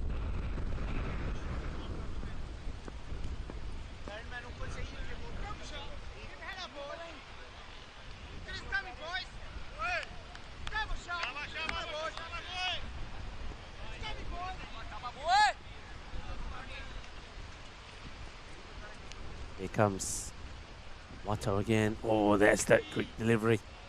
So fires it up a little, says, all right, you've hit me for 4 and 6. What are you going to do with this one? And not too much. Well, there they are. It's nice. Sat, enjoying the cricket, having a chat, enjoying the breeze. Sun comes out now and again as well. They've got some drinks with them, maybe got some sarnies in the bag. And lovely way to spend your afternoon. And probably, maybe, why don't we get you a little bit of crowd ground watch? So we'll go. Oh, that's what. Remember what I was saying. If we go back a bit. All right, here. Where's the button? Here. Let me press the. Hang on a minute. Let me press the button. Yeah. So one thing I was saying yesterday about Ismail Watto. Sometimes he's not the smartest of bowlers. Sometimes he's not one of the smartest bowlers, because though he knows he's quick, he bangs the ball in short, and he's going to fly over everybody and go for 5 wides. Told you, and that's exactly what he's done here. It's gone into the road.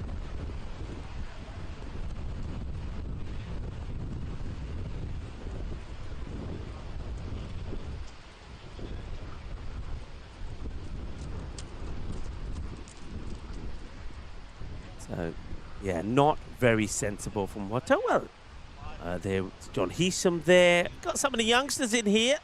And getting ready for the next World Cup, maybe. I can see on the far side, there's a lot of dogs on the far side now as well. We've got to be on dog alert as well. There's a lot of dogs there. Are my eyes deceiving me? Maybe going to ask Tony to get the camera on a deep mid-wicket. Well, we haven't got a cow corner. Well, this one will get it. Well, this is going to the two ladies. We'll see the two ladies first, as that's going to go all the way for 6. But just the other side of the ladies, well, we haven't got cow corner. We've got doggy corner. Show us doggy corner, Tony. Tony, of course, our remote cameraman. Now, that's 6 more played by Faizan. So there's the two ladies. Let's go right to the ladies. Go right from the ladies. Keep going right, Tony. Tony can't hear me. That's the problem I'm relying on. I'm relying on path. The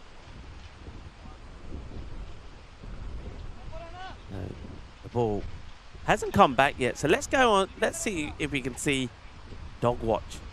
Cow corner. Doggy corner.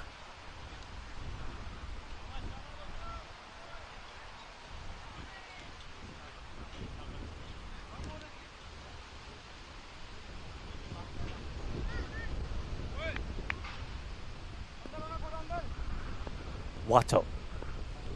Let's see if he makes amends. And that's played away beautifully. Doesn't seem to be bothered by the pace, does he? Ismail Watto now gets one in a good spot. And that corridor, the off-stump corridor, but that's been played very well by Faizan, so he doesn't seem to be bothered at the moment. Mohamed Faizan, that's nicely played. 4 more runs. Yeah, I wanna see doggy corner, not cow corner, doggy corner.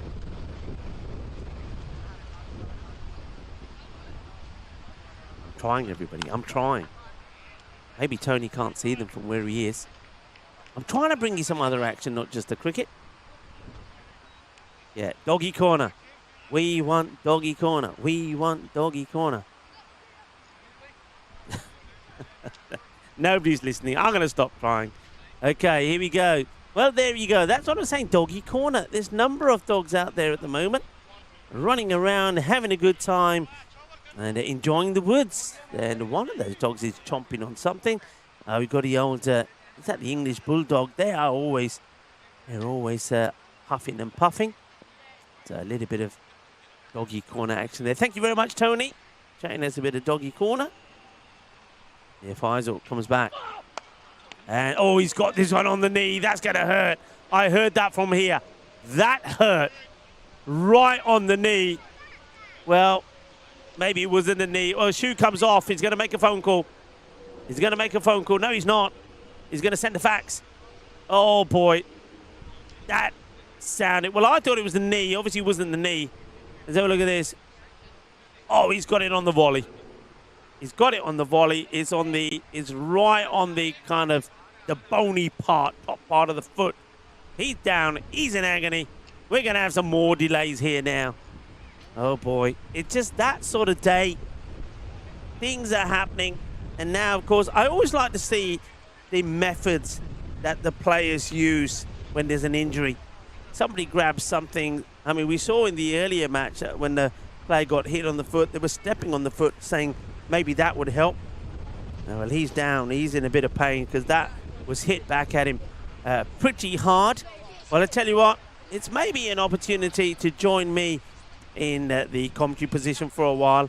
And let me just say hello to all of you. If I haven't done so already, welcome to Hornchurch. What can I say? I just have to tell you, it is a very strange day today. Somebody somewhere, I mean, I normally do what happens on this day in history, what's being celebrated today. Well, nothing's come up strange in my findings, but there definitely is something strange about today. I know my flag's going a bit funny, isn't it? The Union Jack is trying to run away. I don't know. Yeah, I've got Derek with me as well. Of course, we had James Pond, who was here yesterday. So I don't know what's happening today. But yeah, couscous. Let's talk a little bit about couscous. The celebration highlights couscous's ability to blend into various culinary traditions around the world. It's a staple food that represents hospitality and family in many cultures, particularly in North Africa. Professional Engineers Day. Now, if you're an engineer, today is your day. Experts mastering the craft, solving complex challenges and shaping the future through innovation and solutions in engineering excellence. I think we can go back in the middle. I think the phone has been reconnected and we can continue with the match. Maybe I don't think Mir is going to continue though, because it looks like another bowler is going to finish this one off, because that's what's happening here. So let's just talk. So Watto, let's go by the over scores. 15 came off the first. Watto, he went for 25. And with a single taken of that one from Faisal, he's not going to be able to carry on. So looks like there's going to be another bowler going to finish things off on a weird day here. Now I can see that it's the Crows that are competing with Doggy Corner. They're saying, hey, you can't. All the Crows happen to be where the dogs are, and I reckon it's because the dogs are being fed. That's a lovely looking shot. Don't bother running for that. And once again, Parth, I'm going to ask you after seeing this glorious shot to see if we can see what's happening there in Doggy Corner. There's the lovely shot. Smooth as the bus that goes by. But I think the Crows are competing with the dogs. It's the only place at the moment where the Crows are. And I reckon that the doggies are getting some treats and the Crows are saying, hey, human person, what about us? Look, there's all the crows. So all the crows are there, and every so often, I think that's what's happening. The lady is feeding the crows and the dogs at the same time. No crows anywhere else. Those two ladies are still in deep conversation. Well, they've got the snacks out now. The crisps have come out. I told you there were some goodies in that bag. So we've got private conversation over there. And then to the right, we've got the dogs chasing around, chasing the crows. The crows are being fed by the lady. The dogs are being fed. It's all happening over there at the moment. The ball still hasn't come back yet. I don't know where that ball went. And it's not over there. That's the old bulldog there. There's the crow. See what I mean about the crows? So I think the lady, is she eating peppers and also frying some of them for the crows? And there we go. Doggy corner, everybody. Crows are there. The dogs are there. The grizzly's not there, though. And well done, Tony. Tony, mastering the art of bringing us some of the other things around the ground while we... Why didn't we just get another ball? Somebody? Anybody? Are we running out of balls? Well, it's back. We're ready to go. Thank you, Tony. There goes another bus. Some of our balls are on the buses, by the way. Literally. That was a good show, wasn't it? On the buses. Down the leg side. Wide ball. From now.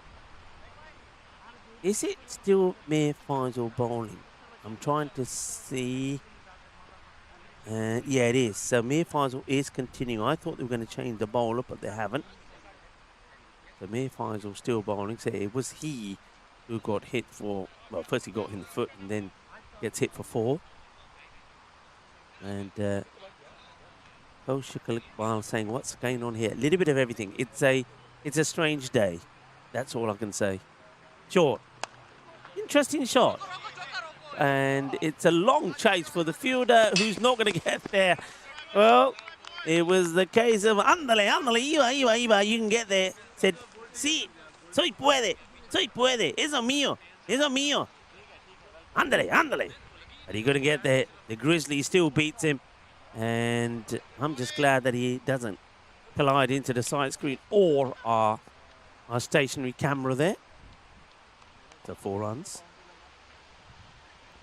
Good little partnership. 50's now come up. Shot! अरे वाह! कितना सोना! जबरदस्त batting. Shot दे के तो स्वाद आ गया. Ay. And well, who's that there? That might be the young lady that was sat here watching the cricket earlier. Is that Roshna? Look at the pose. Look at the shot. Smile, please. Click, click, click. Well, there's a few photographs of the spectators as well. Click, click, click.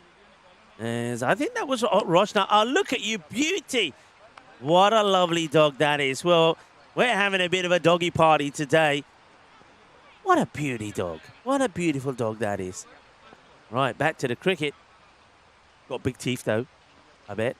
And, well, that's beautifully played. And there's somebody over there. Anybody over there, get us our ball back, please. Wonderful shot. We've seen this shot. I think this is shot of Hornchurch. I don't know what the bowler was doing there. The bowler started to do a little bit of breakdancing while that ball is making his way towards. Now he's... कहना पहला मेरा पैर टूट गया हुन ना देख लो मेरी टूई भी टूट गई आ देख लो कितना ते चंगी तरह डिग गया आ देख लो. Well, he hasn't got too much cushioning there, has he? So there seems to be a lot of time in between balls going to the boundary and coming back. I suppose that's the one problem when the ball gets so far. Look at that. That dog is an absolute beauty. The doggy corner, well, the array of dogs that were there earlier seem to have gone. The crows are still there, wanting to pick up all the scraps that have been left behind. And now we got this lovely, it's like probably, is it a white Belgian Alsatian or something like that? Somebody will know what it is. Somebody will go and do the research. But he or she is an absolute beauty. It really is. And he is a big one as well. Oh, shot. Really nice shot. Here goes another one. It's going to go all the way. Shaba, kinna sona, shakka lagya. Another one goes for a big 6. 6 more. From the middle of the bat is the end of the over. Runs galore. Well, now that is where it all happened, folks. That is where it all happened. That's the dangerous part of the ground. I'm surprised that they haven't put the red tape over there. Let's see this again. So where this ball is going, the start of match number 30. The second over, first ball, went over there. Fielder went to get it, and then there was ruff, ruff. A little bit of that. Yes, a player got bit. And we haven't seen him come back yet. It wasn't nasty, but obviously you get bitten by a dog, you gotta have the vaccination. Well, at least it was a little dog. It was a little dog. It could be the big dog that's walking around the ground now. Maybe big and beautiful, but I bet you it's got big snappers as well. Yeah, I'm surprised that part of the ground haven't we got any of that red tape? You know, the tape, the cordon off that area, the crime scene. And if you don't know what I'm talking about, at the end of the day, go back to the start of the second match of the day, match number 30, and the start of the second over. That's a good shot. Good effort from the fielder. Coaches चंगी कितनी save करनु boundary. Just a little bounce just before it gets to the fielder. That was a Raza Mughal. Gets down, but the bounce before him just bounces over his hand. And that dog, well, whoever it is, I think the person is a cricketer. And, well, they like it. They like it. Now they're pleading with the batter to walk.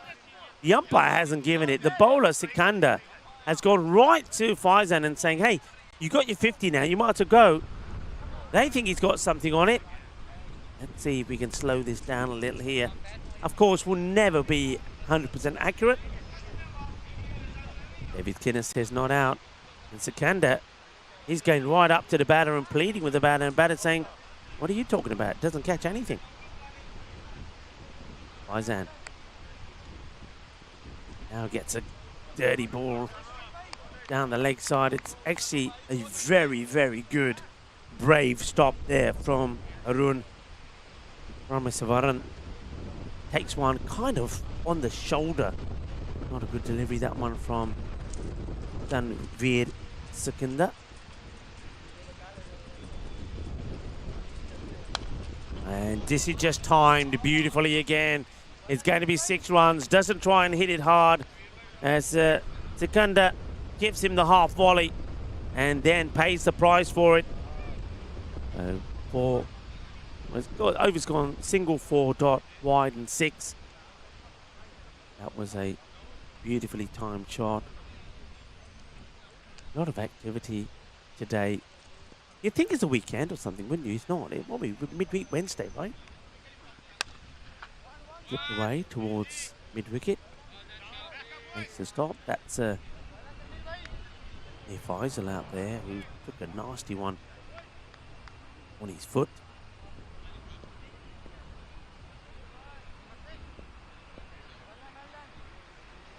Sikandar. It's just worked away. 2 fielders, 3 in total on the leg side, but square-legged mid-wicket pretty close to each other. They've got long on back and then a very straight long off. And a sweeper is kind of at cover, looking to cover the area of backward point and also extra cover from where he is. End of the over, not a bad one there from Sikandar. 14 come from it. And a score 82 for 1. So even though they got that wicket of Raja Sharma cheaply, the over by over scores have been good. 15-25 from Watto, then 28 from Faisal Mir, who had a bit of a Mir in that over. That last one just came for 14, so that's better. Apex United, they want to go as big as they can here and bat the Sharks out of this match after losing the one against Camilla Warriors after putting 181 on the board. And even with that 181, if you go back and look at the innings, especially sometimes a good idea to have a look at the ball by ball. There was still a lot of dots and things in there. It was only Umar Riaz when he came out that he went ballistic ball by ball. The other batters weren't able to do that. If they did, it could have been a much bigger score. A lot of people were expecting a much bigger score. That's been hit firmly, but it's been well fielded. Nicely done there by Sikandar this time. Well captured there by Tony as well. Good job, Tony. Slower ball. There's the miscue. Here's a moment, but the wicketkeeper takes an incredible catch. Well, he slipped. He actually slipped when he turned around, and then he recovers and takes, well, it's a wicketkeeper's version of a jalebi catch. One-handed catch. Superbly taken. Watch the keeper. He actually slips there, recovers, finds his bearings, finds the ball, and takes it in his right mitt. What a catch. Wonderful moment. And Zain Akhtar, who hasn't had a lot to do, has gone. Dar gets a breakthrough with the bowling, but this is all to do with the agility, awareness, and the athleticism of the wicketkeeper. Great catch from Arun. Ramaswaran gets there, holds on to it, and Akhtar, he will go for 3 of 5.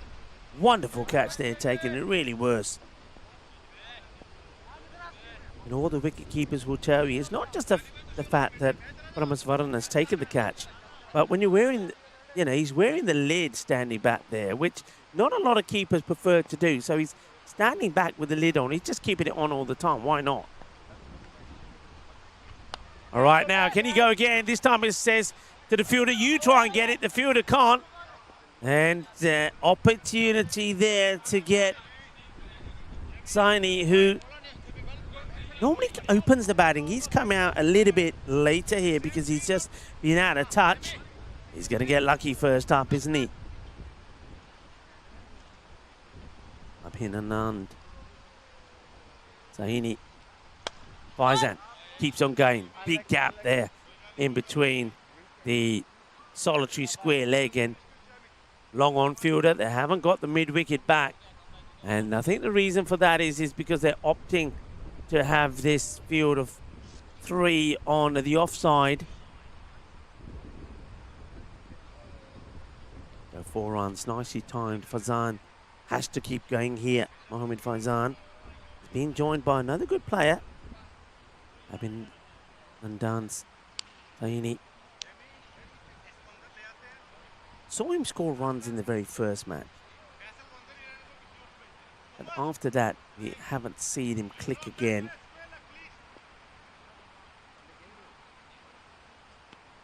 So, all of the damage being done with one player at the moment. Faizan, he scored 63 of the 89. There have been 9 extras as well. So, when you take that into equation, 72. So, the other batters haven't really done too much, have they? Ball to go to take us to the halfway mark, and they're kind of going the same sort of pace that they did against the Camilla Warriors. It's going to be worked away, and it's going to be 4 runs, and going towards the road. Is it going to make it to the road, or will somebody stop it, or will one of the trees or the fences, the picket fence, make the stop? 93 then, as Dar goes for 10 but does pick up a wicket. 93 for 2. Saini there with Faizan. Faizan is the man who's doing the damage at the moment. He's the one they've got to try and remove, and if they remove him, then things could pretty quickly come to a bit of a standstill. But they have already got Sharma, sent Sharma back.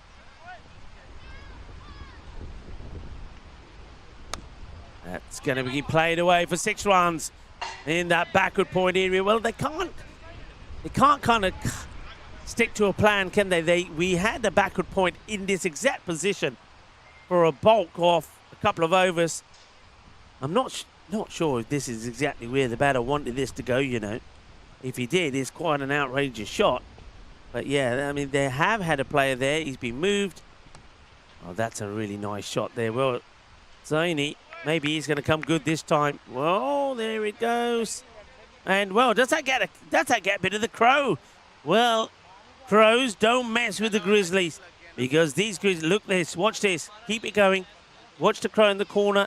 Watch it. Oh, we just came off at the last point. But I reckon the crow gets clonked. Now it's the crows that are being battered. Oh, the crow. It's all right. I can see the crow. It's all right. But now that with the ball, where's the ball? Is it under the bus? We don't know. Here's the bus. He's here at Hornchurch. I've got to say, I mean, England has a bad reputation about buses. And that they're always late. They don't run on time. I've never seen so many buses. I mean, it's a busy old road, isn't it? But there's so many buses that go up and down it. All right, the ball does come back from the other side of the road. The 100 did come up in that over. Hello to Nujamal, who's saying he reckons it could be a 190 plus, but things could change here now. And it's a slower one from Sikandar. Sikandar gets the breakthrough. And Zaini, well, you can see just distraught when he walks off. It's a... should have done better. He knows it. It wasn't the right shot to play. Scuffs at it. Gives the chance. Catch is taken. Nicely taken there. I think that's Faisal Mir who holds on to it. And... oh, another batter comes, another one goes. It's not actually, it's actually Watto who takes the catch. Ismail Watto. Sikandar plays a couple of good shots, 4 and a 6, and he gets out. Somebody else gets an opportunity, and it's going to be Farhan Kiani. Has scored runs. I'm pretty sure he has scored a 50. Going to work this one away towards square. Doesn't take it cleanly, but it will just be a single.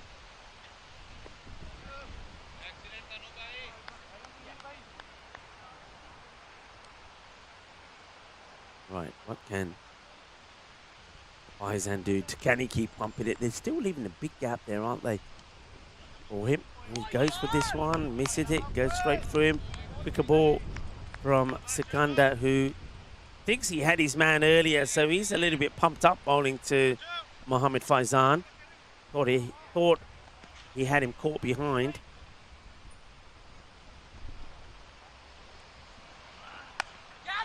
This gets played towards mid-wicket.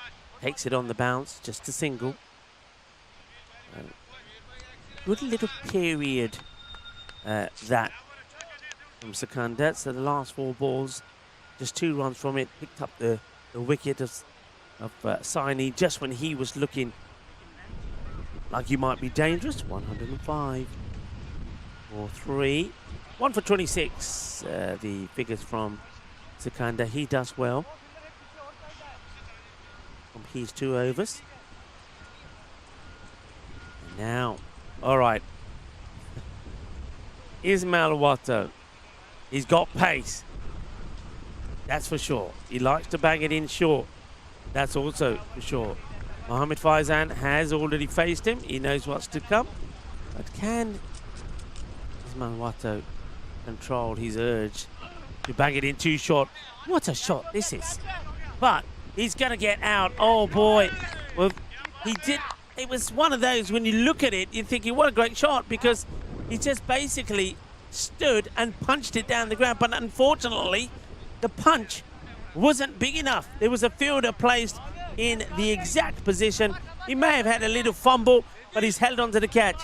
That, folks, could make a big difference, because Faizan was the only one keeping this innings ticking.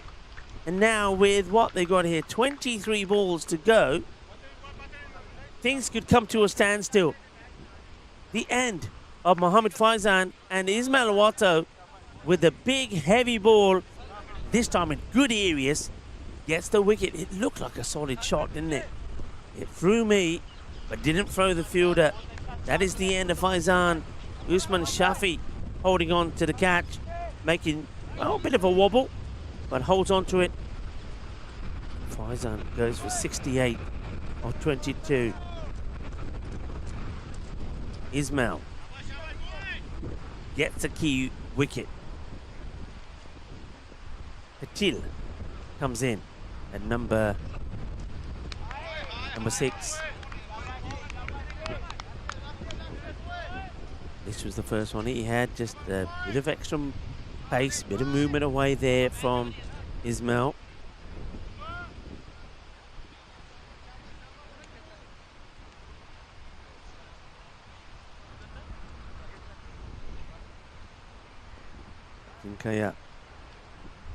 Patil will also be keeping wicket for Apex.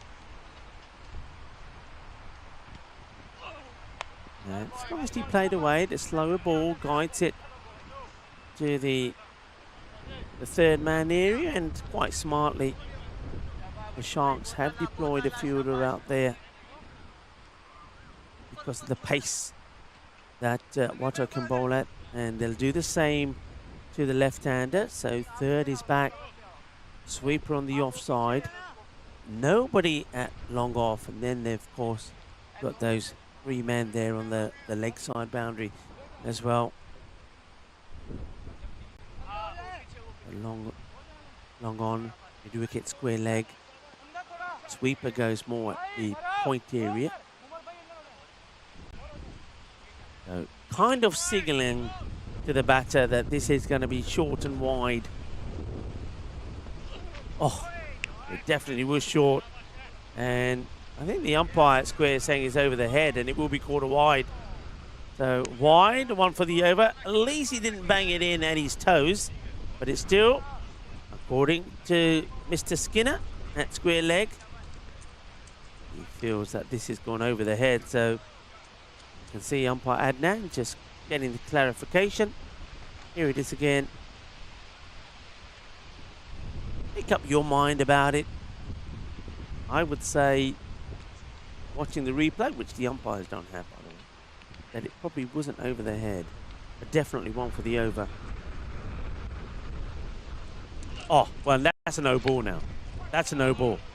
That has to be a no ball, because the other one was given. So it's got to be a no ball. It's a no ball. So somebody's got to communicate this with the umpires. It's the second one, has to be a no ball.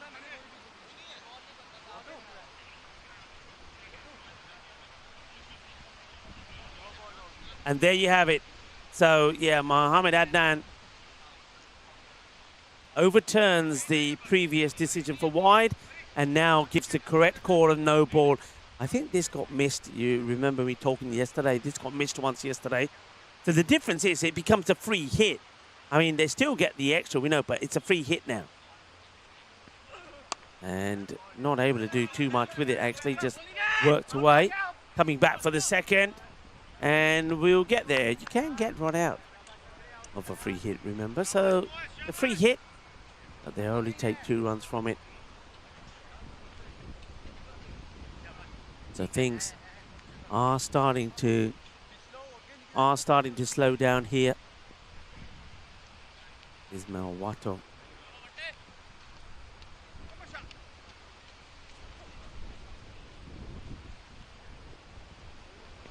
Slower ball, and doesn't pick it, does Fahan.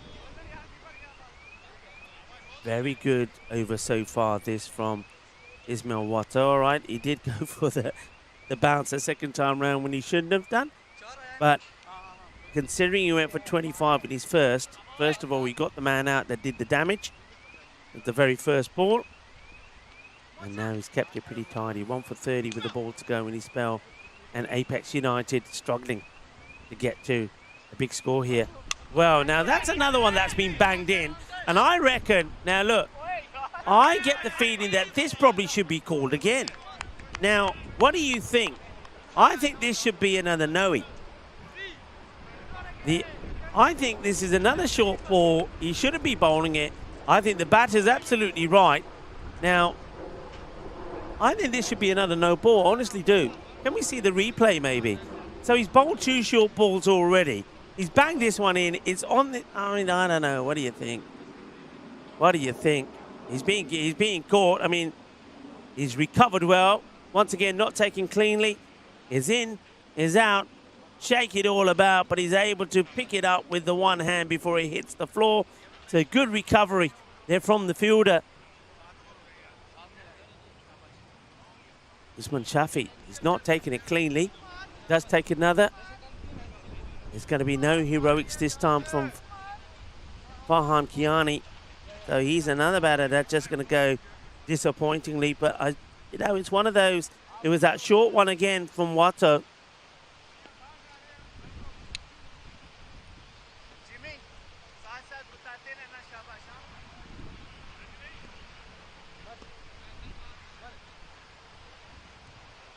Umar Shafi comes down bowl with the score 105.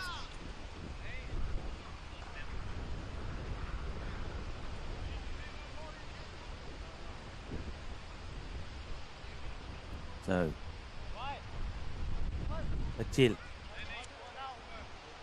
on strike, 5 down. Apex United. Are we going to see them struggle in the last 3? Expected 157. Me, personally, unless they're helped with a lot of extras, I don't think they're going to get here. And I tell you what he's going to get here. Robin's going to get here with a mug of black coffee. And now we're going to see a shot down the ground. Well, pass behind me says great shot. Well, it was a great shot. 6 runs. Thank you very much, Robin. Service here at Hornchurch is really good. Well, I need the coffees today. Well, Dave, if you're still with us, I'm having my second of the day. You probably had 6. Hello, Kroom. Who is there? Kroom is saying thinks below the shoulder, that one. Okay. Maybe on impact. I know where it was going. Oh, fingertips to it. But even though he gets fingertips to it, it's going to go to the boundary. So, Patil trying to make things happen. Trying to make things happen. I think we're seeing, who's that in front of me here? I think it's Raza Mughal. Has Raza Mughal got different colored shoes on? I think that's tend to be the trend. I think he's got one pink, one blue. Maybe that's the sort of thing when you do. I mean, we know that Vinny's expecting a child, and they don't know what it is. They didn't want to know. So maybe that's what you do with a child. That, you know, when you're buying things for it, you think, right, let's buy one blue, one pink. This one's up in the air, and the fielder is going to make a total... Oh, boy. I can't say the word I was going to say. I almost said it. Let's just say it's a brain fart for the fielder. You probably think he could have gone for the catch, but decides, no, I want to save the boundary. But then he does neither. It's not a good bit of fielding at all. So, yeah. Brain fart from the man out there. Patil now hits another one. High in the air. That's in Umar Shafi land, but Shafi can't do anything about it. It's over him. And they're hitting back. Apex United. I was saying 157, no go. But Jinkaya Patil is saying, no, it's on. Who else we got there in the chat? Anybody else? Have I missed anybody? Have I not said hello to anyone in the chat? If I missed you, I apologise. And, well, take a look at this. That's going to be 6 more. Well, this over is in danger of going supersonic. Umar Shafi is being taken to the cleaners here. Umar Shafi is being blasted everywhere. And that's 26. 6, 4, 4, 6, 6. Patil, well, whatever he's had in his tea, I want some of it. And now he guides this one away beautifully. Oh, that's a masterclass of an over. And he gets it through the gap where the man with the multicolored shoes is. There's going to be 4 more runs. So, yeah, just going back to that. So, yeah, why don't you just buy one of everything? 1 blue, 1 pink. And that's a good idea. 1 blue shoe, 1 pink. Baby blue, baby pink. Of course, I'm talking about the shoes there of Raza Mughal. Oh. Got number 30 on his back, Tony, if you want to find him. He's at point with the multicolored shoes. So Umar Shafi goes supersonic. 30 runs off that over. And just like that, the one... Well, now, I was saying I don't think they'll get to that 150 because I didn't know he was going to score the runs. Of course, not had too much of a chance to look at what Patil can do. I suppose all of that changes now after that. We didn't see Patil with the bat, did we? Dar, he's useful. And, well, even he's going to get the treatment, but that's going to be the opening account for Sanwal. Sanwal gets the slower delivery, clobbers it away. Apex United are finding some useful runs from somewhere. And see, a few people have joined the man who's got the lovely dog and having a chat. I don't know whether they know each other or just been drawn to the dog. And he's going to be joined by another man with a dog, yes. Oh, Sanwal this time swings and misses. Has an interesting look back at the umpire there. It's almost like, you know, when if a batter gets an edge, thinks, oh, maybe the umpire didn't see it.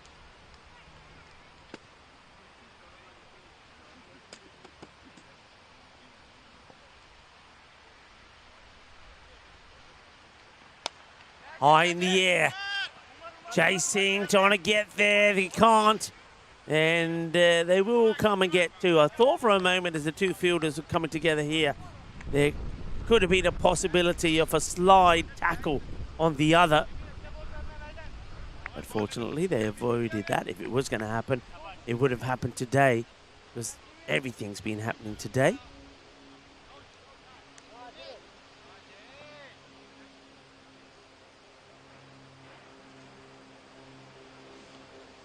Swing and miss. Good take once again from the keeper, Arjun Ramaswaran. 148, ball to go here. The expected score keeps going up and down. 157 it was on before the start of that 8th over. I said nay, and it's gone from 157, then jumped to 175. And now, well, that's a wide, so that will have to be bowled again. Now they reckon it may be around that 160 mark. We'll have to wait and see. 168 expected score standing at. So with 7 balls to go, the computer feels that 20 runs will be scored from it. Let's see if it's right. I'm still not sure about the 157. I'm going to stick to my guns. Well, that's worked away. Fielder is going to try and stop it with his feet. And the man he's going to, yeah, I would as well. The gentleman who's walking the boundary rope said, after seeing you trying to stop it with your foot, nah, I'm not going to go and get it for you. It wasn't good fielding. If you try foot fielding, you got to go get the ball. Yeah, well said to that man. 4 runs then at the end of the over. The 150 is up. Well, there's the man who's doing the foot fielding. Now he has to go into the woods to get the ball. Not quite into the woods, but right onto the boundary of the woods. 153 for 5. The good news is, especially for Apex United and their fans, that it will be Patil who's going to face the last. Now, who's going to bowl it to him? We'll have to wait and see. Hey, you know why strange things could be happening today? On this day in 1926, Harry Houdini set a remarkable endurance record by spending 91 minutes sealed inside an airtight coffin submerged in water. The feat staged to surpass rival magician Raman Bey showcased Houdini's extraordinary breath control and determination. Despite experiencing hallucinations near the end, he emerged with little or more than a lingering, irritable, and another legendary stunt to his name, Harry Houdini. Well, we've certainly seen some kind of Houdini things happening here. All right, start of the last. spending a lot of time getting the field right. Raza Mughal. Marilyn Monroe, American actress who achieved stardom as a sex symbol in such films as Gentlemen Prefer Blonde, that was in 1953, and later became a cultural icon, died sadly on this day, 1962. 4 runs from Patil. So that's the 157 that I was saying I didn't see them getting to. And as soon as I said that, Patil whipped and whacked 30 off and over from Umar Shafi. And he whips this one for 4. Yeah, so Marilyn Monroe. And in that blockbuster, Gentlemen Prefer Blondes, 1953, died on this day in 1962 after an overdose of sleeping pills.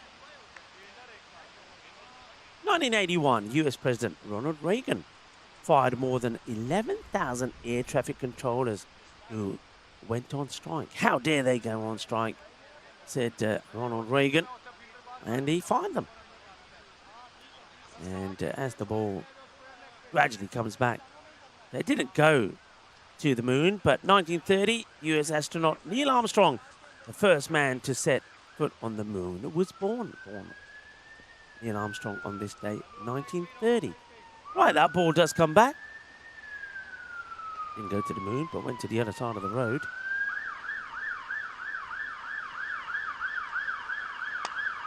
Cricket delivery. And they try and go for 2. I think you got to. Take it on the throw and will get there. Well run. Good job by the fielder as well. The fielder does the right thing, throws it to the end that the dangerous Patil is running to. But Patil is quick. And he gets there. 159. 4 balls to come. I still maintain 170 and above you've got to be looking for. 181 was not enough against the Camilla Warriors.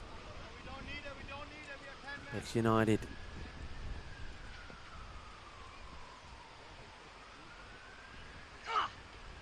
A slower ball, and that's guided away quite beautifully.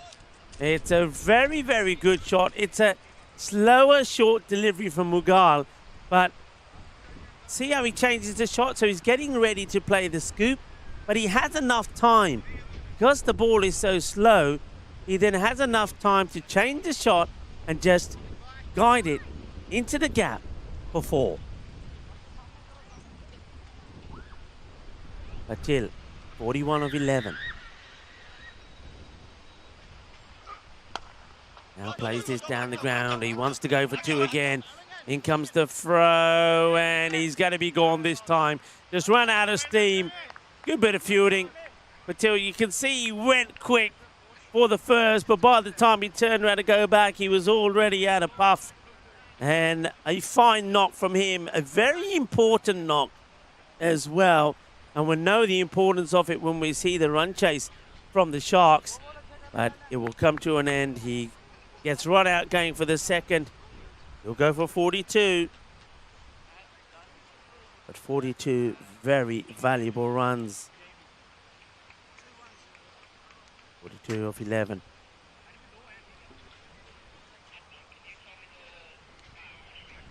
Sanawal may get stranded at the other end. He'll be looking to run whatever happens here. That's what you got to do. Miss it, touch it, kick it, whatever. Got to run. Mirza is the man who's come out.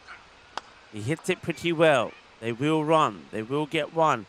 Sanawal wants to be hitting a boundary here. Big boundary. And Maximo gets them to the 170 mark. A 4 means a 170 will be the chase.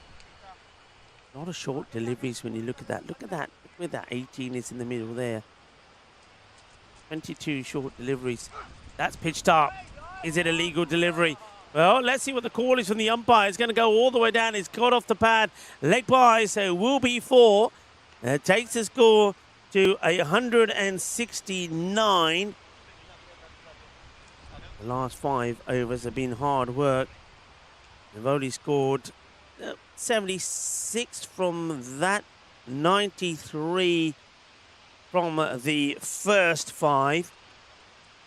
So with the score 169 for 6, the Sharks will need 174 victory. And knowing the Sharks, knowing their firepower and some of the players they've got in there, like Usman Shafi and Tanvir Sikandar comes in, and Salman Khan can also be brutal. The left-hander that they all fancy themselves. They've got Jamie Dar in there as well. So we're going to take a short break. Join me back, Rika Full, in the house when we come back in 10 to go through what is once again going to be a bit of an explosive run chase. Will Apex United hold on this time, or will it be Sharks who continue their impressive run and try and make it 7 wins on the trot? Rico Full signing off. Join us back in 10.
European cricket event is proudly brought to you by our official timing partner, Rado, and our official charity partner, Share the Meal by the United Nations World Food Programme.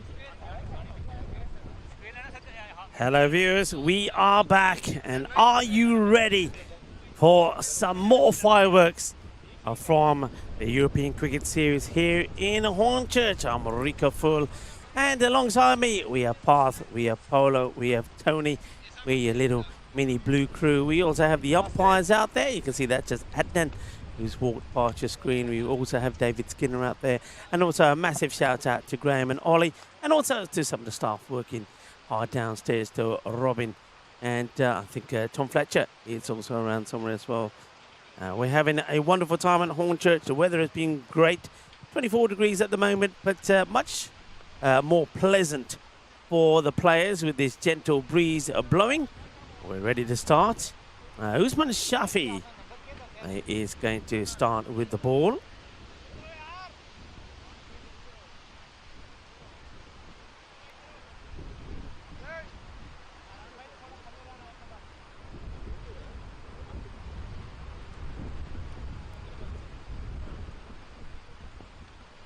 Down at the leg side, and that's just going to be helped away. They're not the best of deliveries to start off with here. And that gets worked away. Remember, we do have one more match coming up today, so do stay with us. And a lot of action there happening in Switzerland as well. Remember, finals day in Switzerland. And Phil G has done a cracking job there. And just trying to catch up with, I think we're getting ready there for the final. And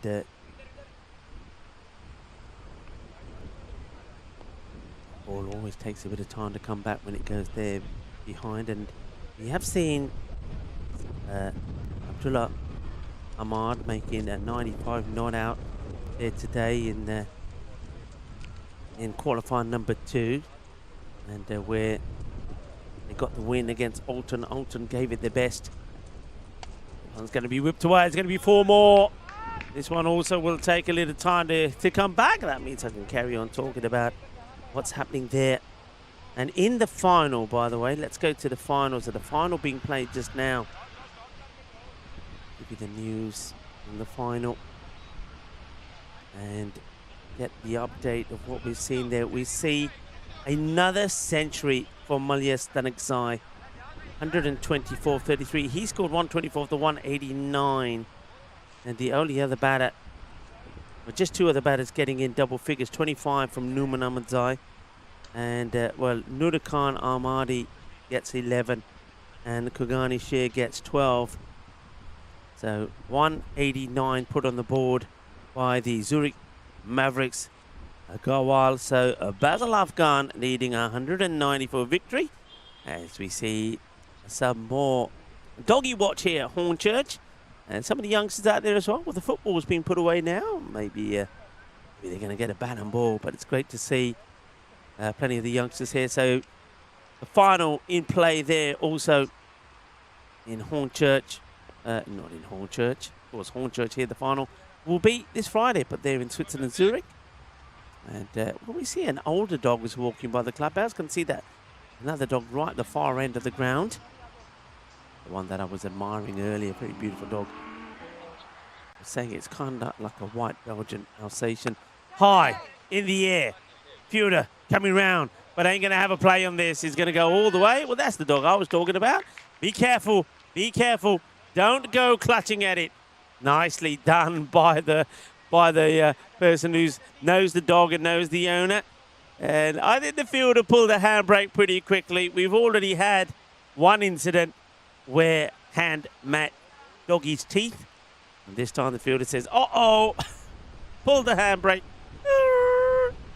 And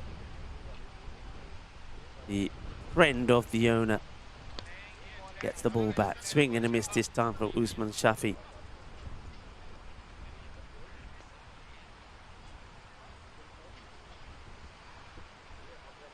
You know how dangerous he can be.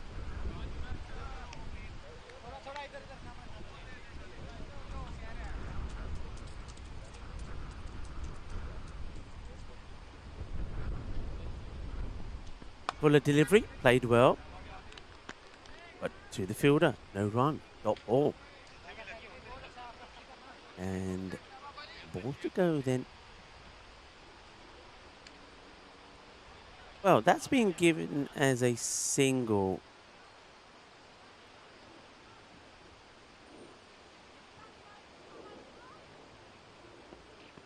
That's going to be played down the ground and almost pulls off. Almost pulls off a great catch. Almost pulls off a great catch. And I think that's just going to be corrected now. I think a lot of people might have been saying they gave that as a single, but it was a dot. But I think it's been corrected. But what a great effort that was here. This was such an important one. I mean, the thing here with him is I just wonder, he's really takes a step out and he's reaching forward to take the catch. But I think if he just dived, it would have been better. You can see that the scores have been corrected. So well done to the scorers getting that right. And it's the end of the over. But what a big moment that was. Big moment indeed. Shafi, not an easy chance, but it was a chance. Dropped on 14, 15. Without loss. How important would that one be? Oh, that's going to fly away in the gap between the fly slip and the third. And, well, Bolo, I think, was trying to stop that one. Bolo, did you get a look in there at all? Bolo's now trying to find that ball. And, well, while he's trying to find that ball, let's talk a little bit about the great Gary Sobers, who he sadly lost, what was it, probably around 2 weeks ago. And just remember some of the, I mean, many great performances, but I want to take you back to this day in 1966 in a moment. High in the air, has he got enough of this? He has, I believe. It's a nice catch taken by the fielder, but it's the wrong side of the boundary. Usman Shafi, this is his shot, isn't it? He just seems to play it so well. He doesn't try and hit the ball so hard. If you look at this again here now, he just, look, it's just a gentle flick. Gets down, gets the wrist involved, whips through the ball, times it well, sails over the leg side boundary for 6.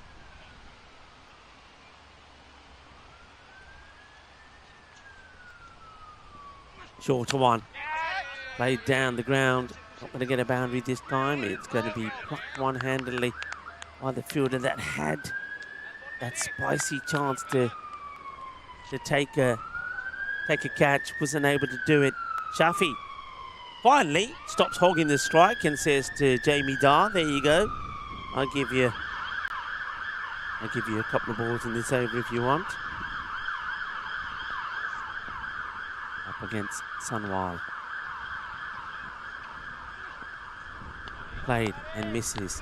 1966, 100 between lunch and tea by the great, late Gary Sobers. Set up victory at Headingley.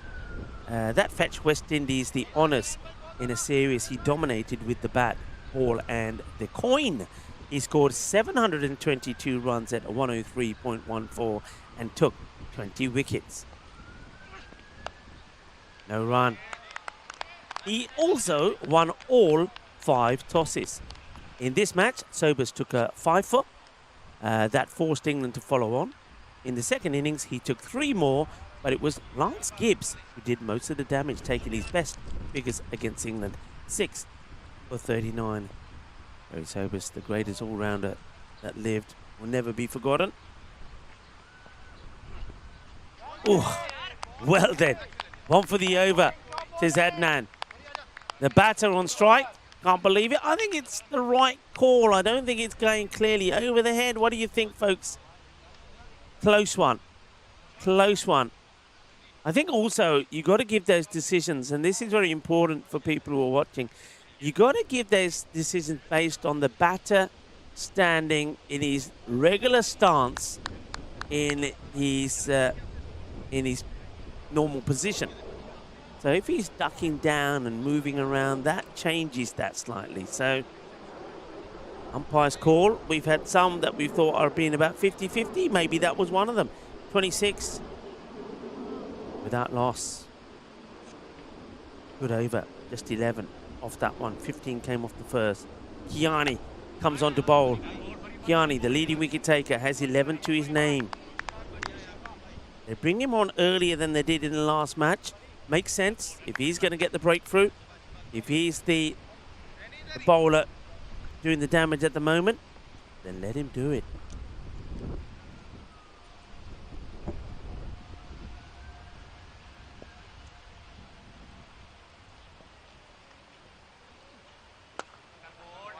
One gets played away, and it's going to be 4 runs. Fielder can't stop it.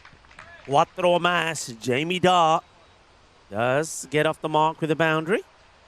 Now, it's that time of day, isn't it? We're into the second innings of the third match of the day. I think some people may have had lunch. Some people may be feeling the heat starting to take toll. So it's time for you to get your thinking caps on. Question from me, my first of the day. Who was the first cricketer to score 100 and take a hat-trick in a test? Okay. Who was the first cricketer to score 100 and take a hat-trick in a test? Just for fun.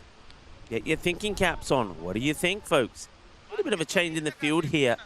They bring in a short mid-wicket so that they can make the long on go a little bit straighter. To Dar. And, well, he just hits it over his head instead. That's a biggie. And the man with the dog will come out of the shade to do the fielding. And, well, look at them. Spring into action they do. Spring into action to find the ball. Thank you very much. Well done. Well, I see some of the young Hornchurch youngsters are hiding in there as well.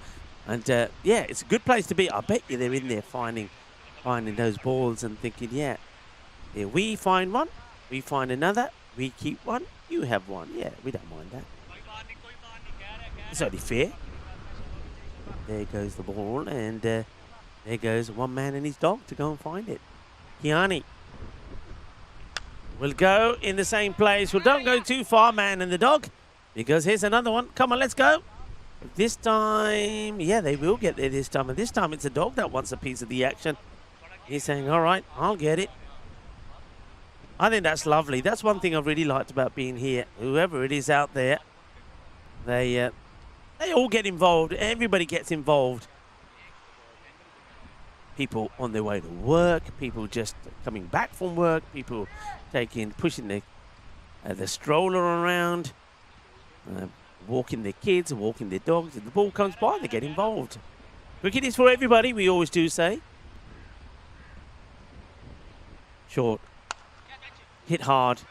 And hit to the boundary. Well, Kiani, that's not the best ball that he's bowled. He's gone magical. The leading wicket taker. Short delivery. And thumped. Hard. Over the top of the cover fielder. 4 runs, so Kiani coming in the power play doesn't go to plan, as this is another one that will be mullered down the ground. Manos arriba from the arbitro, porque eso es 6 carreras más. And it's a big, expensive over. Kiani goes the distance. 6 runs to finish the over. Expensive one. 50 also comes up in the power play. 53 without loss. Kiani going for 27. Usman Shafi and Jamie Dar. On that occasion, it was Jamie Dar that decided it was his turn to get going. He took a liking to Kiani. Captain Imran Safdar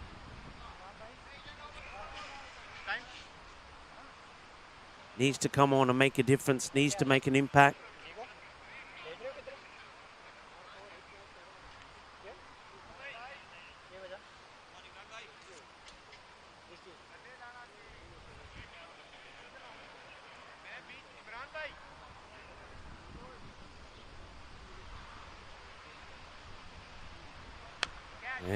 And that's going to go. I think it's going to get over that fielder. Yes, it is. As the umpire slowly but surely raises his hands for 6 more. A wide delivery which gets fetched outside the off. And Imran Safdar gets put away to the boundary. And that, have a look at that there. That is now 6 boundaries on the spin.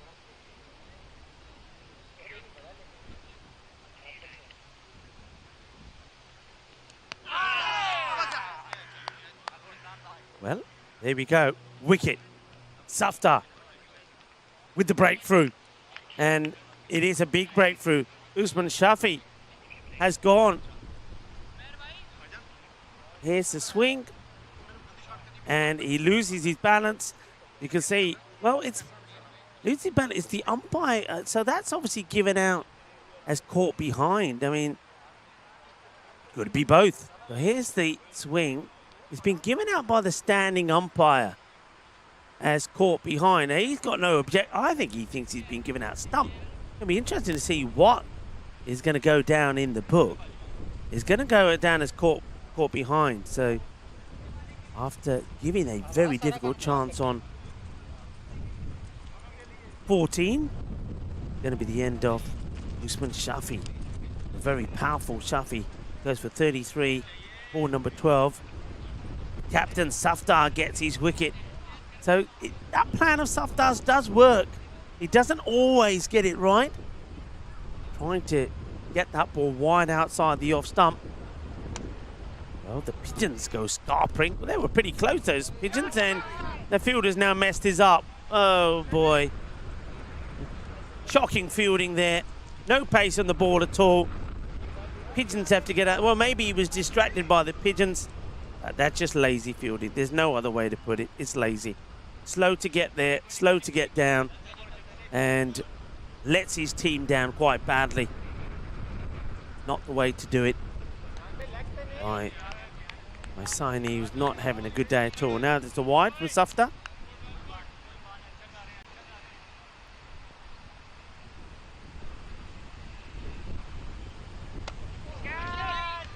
Yeah. Not going to go to hand, though. Waited there a long time, didn't he?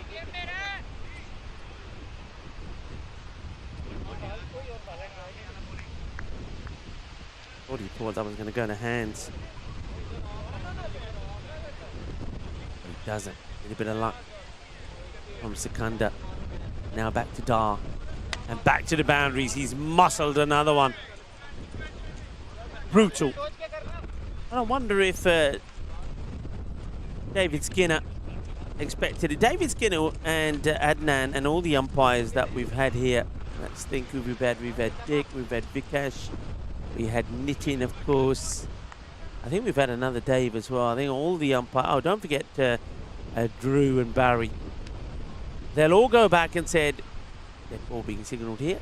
They'll all go back and said, we never have put our hands up in the air so much in a day. Played in the gap, beautifully timed, 4 more. Jamie Dar, like several of the batters that we've seen here today, just seems to be timing the ball so well. They also seem to be following the man and the dog. There's a little bit of the old reverse chopper shot. And come on, let's go again. Well, they're giving a new sort of meaning to the word of taking your dog for a walk. Just turn up here at the Harrow Lodge Park, Hornfield's cricket ground, with your dog, and then just sit on a bench. And every time the ball comes by, you get up, you walk, you get the ball, help to find it, play it back, go find and go. It's a bench crawl with the dog, and if you bring some refreshments with you as well, you can do a little bit of both. Now, what's going on here now? It looks like gloves are required by the batter. Jamie Dar just needed to change his gloves.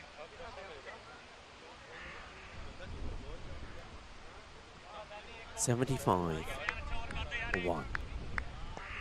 Slightly behind where Apex United were, but Apex United went 93 in the first 5 and 76 in the second. So just remember that. So if you take that into account, if they keep going at this rate, they're going to get home quite comfortably.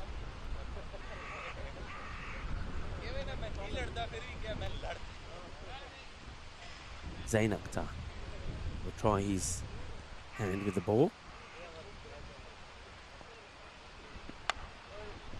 Hit firmly, well fielded. 1 run. So remember that question once again, who was the first cricketer to score 100 and take a hat-trick in a test? Just for fun? No fun there, as this one is sliced away. Races along the deck to the boundary, and John Heasham is sat somewhere there enjoying the action. And one thing about this Hornchurch ground is that there's so many players. You can see people seem to be scattered around all over the place. Well, I thought John Heasham, but John Heasham is actually, he's upstanding. But whoever he's talking to there, can't work out who that was. Almost sprung into action. Okay, now this one is going to be stopped. I thought for a moment that the fielder was wide enough, but because of the last shot, it's interesting, isn't it? Because of the last shot, that fielder on the boundary just went a lot finer. And he still is there. If he had stayed where he was, so at the moment he's sweeping in between square leg and cover. It's going to be too wide. And there's the signal again. Yeah, he's standing between square. He's standing between point and cover, whereas previously they had the short cover much finer, and he went a lot wider. Oh, this is hit firmly. A bit of fielding done by the man, Farhan Kiani, who's got a few people stood watching behind him, breathing down his throat, putting a bit of pressure on him. Short, and it's going to be a little bit of mal suerte for Akhtar. The batter will say he plays this. Let's have a look. What do you think? I don't think he's played that in that area. He maybe was looking to go more kind of backward point, but he gets a thick edge. It's going to go to the boundary. It's going to be 4 runs. Cuatro carreras más. It's not the worst of overs, though, from Zain. 13 come from it, 88 for 1. Obviously, you have to keep our eyes on what's happening there also in Switzerland in that final. 180, what's the chase there? 190 is the chase? Yeah, 190 to chase. And Faisal Afghan have come out flying. I'll talk about flying. It's in the air, and it's once again going to go in the gap between the two fielders. I think Tony's got a good shot of this. I think Tony was under attack for a moment here. And it was very close to Tony. Watch this. Well, if we're going to see Tony here, this ball's coming probably. There's Tony getting out of the way. Bachao, mera bachao, bachao. What, Tony, ki ho gaya? Tony gaya thale. Ono, kinda mera bachao. Mera ball ne tha liya. The next one goes the other side. Well, Tony, he gets his bearings right as this time it's muscled over the leg side boundary. Jamie Dar has brought up a 50 in 14 deliveries. That's how good this guy is. Hitting the ball clean and sweet. And it's gone 6-6, the first 2 of the second over of the captain, Safdar.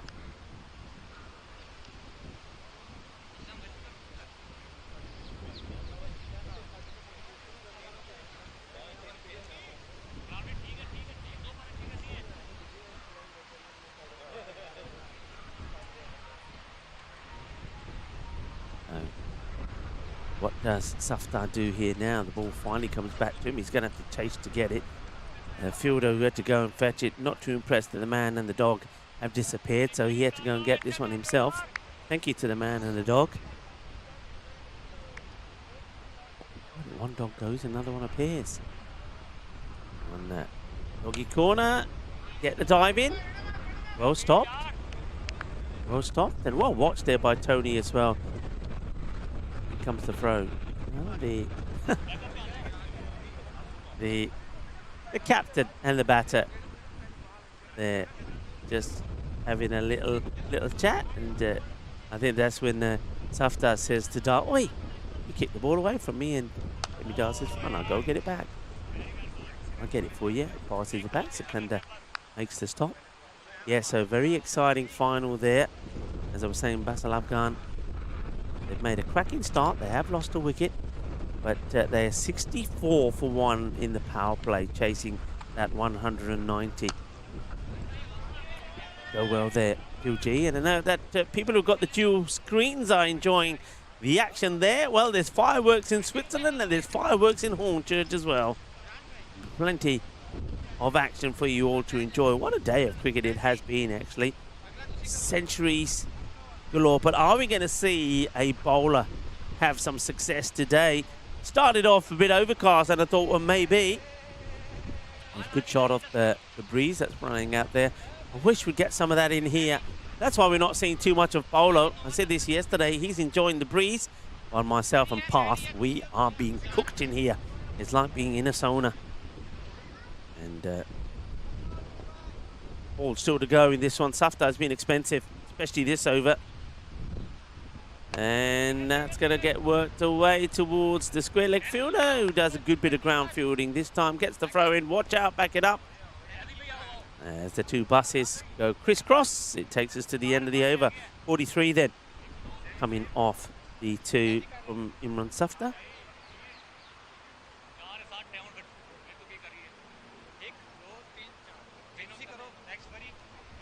109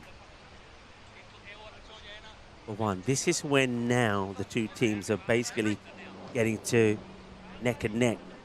At this point, Apex United were 105, and then they only got 5 runs in the next over. That was that great over from Ismail Watto when he picked up the big wicket, remember?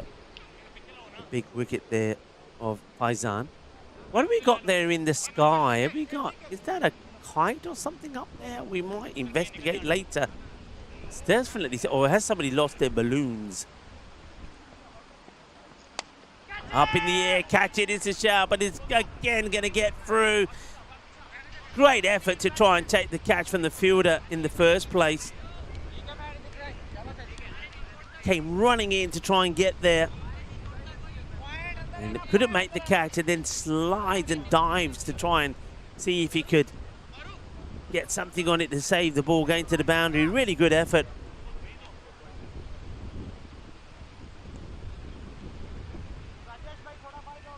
Sanawal. And some of the fielders around him saving the boundary. That's pretty full, and Gandhi just going to be worked away for 6. Not a good ball, really. And Mohammed Faizan coming back and bowls a Gandhi ball down the leg side and just gets worked away. Well, that's going to end up in the footpath over there.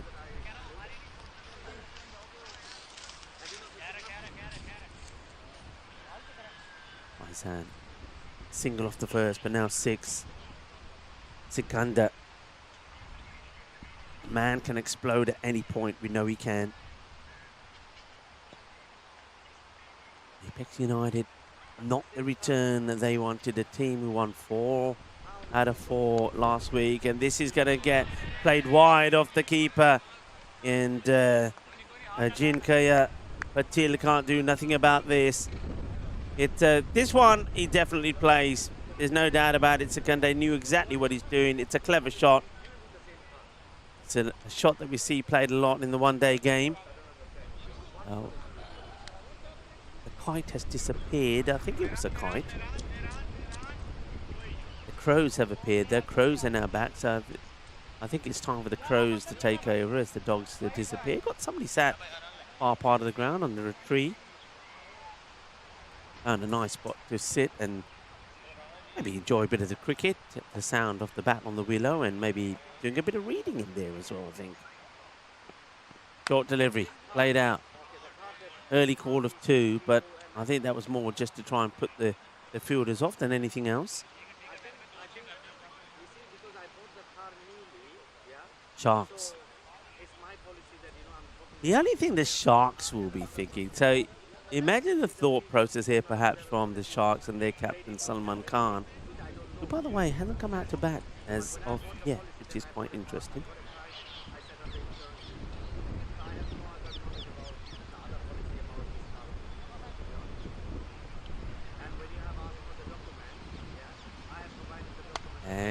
more treatment for Faizan. That's going to get...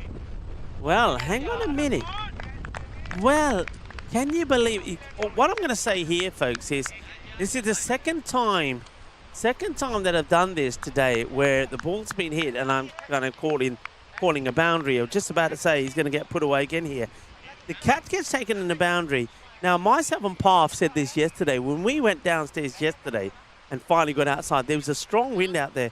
We just mentioned, you can see the trees there blowing around.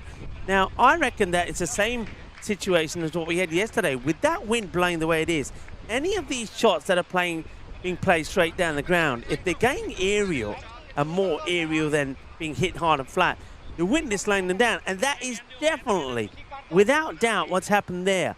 Because those shots in the morning were sailing for 6, and yet we've seen on 2 occasions the same kind of shot, and it doesn't go all the way. So Jamie Dar, they get the dangerous Dar. The first, I mean, the thing is, that's the thing with good players. If they give you a chance, you take it. It's the 19 balls for 59, 7 sixes, 3 fours. Akhtar pulls off the amazing catch. And, well, Faizan, the man who was in the runs, 68 of 22 himself for United, has taken the wicket. Oh, my.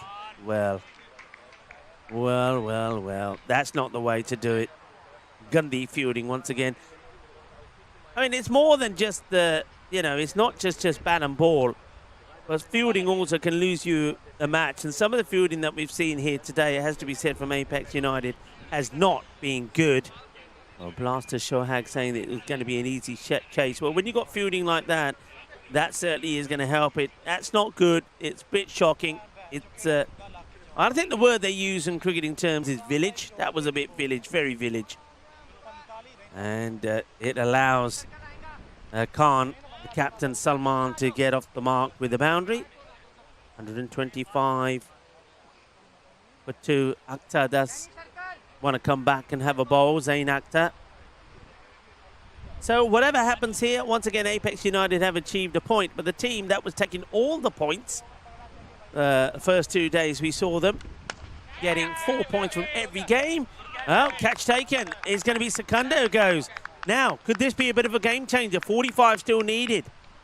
Just about to say that the team, Apex United, that took all the points at every match they played 4 points, 4 points, 4 points, 4 points, 16 points before the start of the day. Well, I was just about to say, are they going to just have to settle for 1 point on both of the matches here today, i.e. 2 points in the day? But that wicket there of Secunda might just change things slightly. He goes for 27. Another good sharp catch taken down the ground. Now this time, it's the man who just finished with the ball, Faizan, who holds on to it.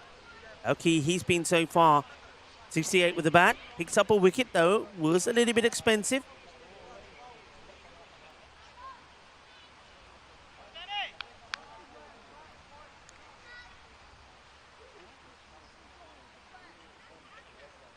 So, catch taken. Now, that's a good-looking shot. It's too spicy and too quick for the fielder. So, Umar Shafi comes out and starts with a boundary. And remember, you have now, people, don't get too confused. Usman Shafi and Umar Shafi. That's the difference. This is Umar Shafi. Usman Shafi is the man. A great bit of footballing skills there, actually. It's a football. Gets accidentally kicked out there into the middle, and the fielders kick it back. Good heavy ball this time from Akhtar. I'm just hearing here that man I'm talking about, Mohammad Faizan, who scored that 68 and took a wicket and then took that catch. So his bowling figures there, he's taken 1 for 31, and that's punched out towards the fielder. That'll do the fielding. And then just took that catch. He has played PSL, so you could look him up maybe if you want. Nicely stroked, but this time they get that field right. Some of the spectators and some of the players watching, you can see the players there who are going to be involved in the next match. Camilla Warriors are there, and some of the fearless Lions of West Ham. Gets a bit of pad on this. The wicketkeeper does well. Keeps it to just the one leg by.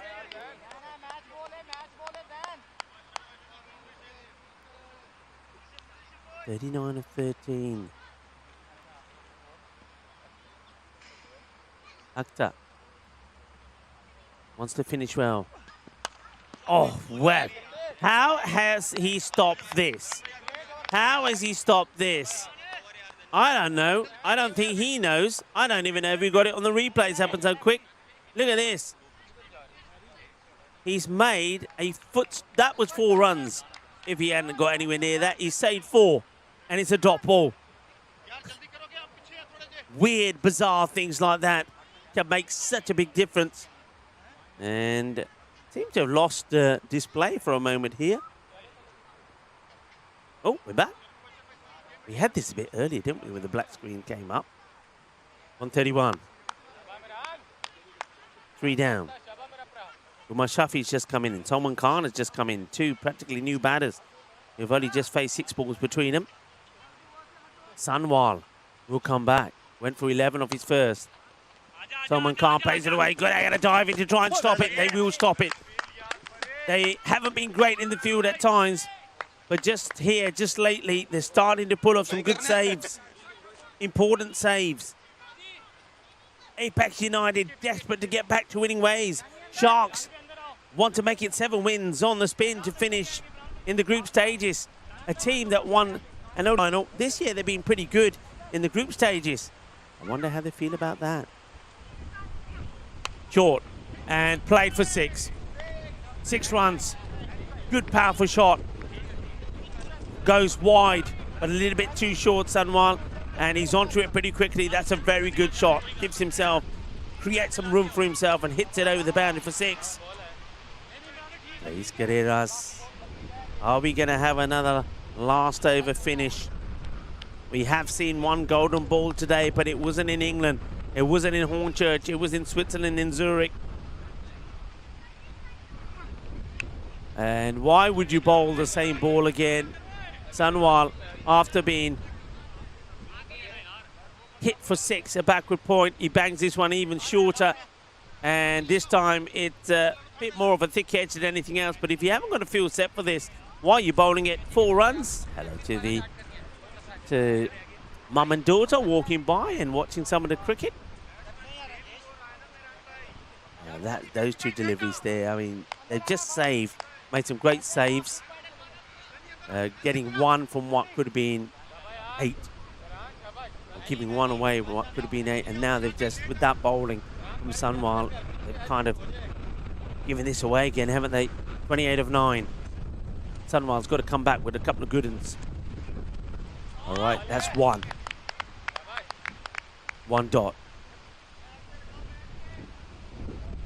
8 balls to go. 8 balls to go. Who bowls that last over? Would you go to Kiani? He went for 27. If you're going to go with bowlers who have bowled, you have to go to Kiani. Now, he has been their best bowler. So, Sanwal. Right, it gets played away, but they have got a fielder back there now. It'll only be a single. Interesting choice of shot there. You would think that Shafi would have given it everything, but he takes a single now. Salman Khan, left-hander. This is where the bowler also has to be careful. He's got to make sure that he gets it right to the left-hander.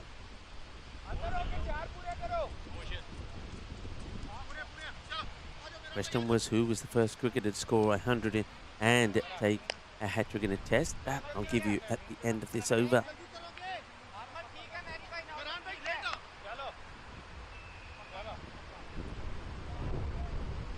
Here comes Sanwal.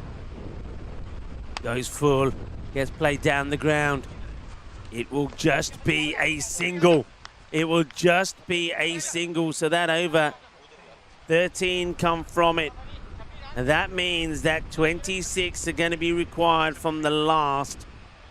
And the over by over, this is very, very important. So how have they got to this position? Well, I can tell you how. Because there was that over from Zain Akhtar, which only went for 13. That was over number 5, over number 6. then was the big one. But then don't forget, Zain Akhtar's his 8th over only went for 6. Now that one goes for 13. So from being in a winning position, they come to this short ball to start off with. Gets stumped away. Fielder is going to go and not be able to stop it. There's going to be 4. Kiani once again very short. So that's 4 of them. 2 short. Salman Khan, the captain, looking to do the damage.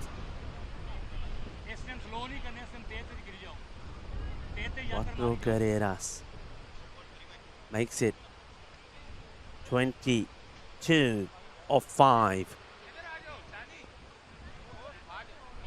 So going back to the question, 100 and a hat-trick. 1991 birth of Bangladesh off-spinner Shohag Ghazi, who started his test career with a 9-wicket haul against the West Indies in Dhaka in 2012. A year later in Chittagong, Ghazi became the first cricketer to score 100 and take a hat-trick in a test.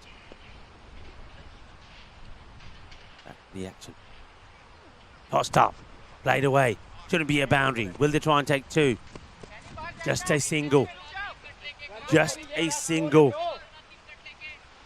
21 of 4.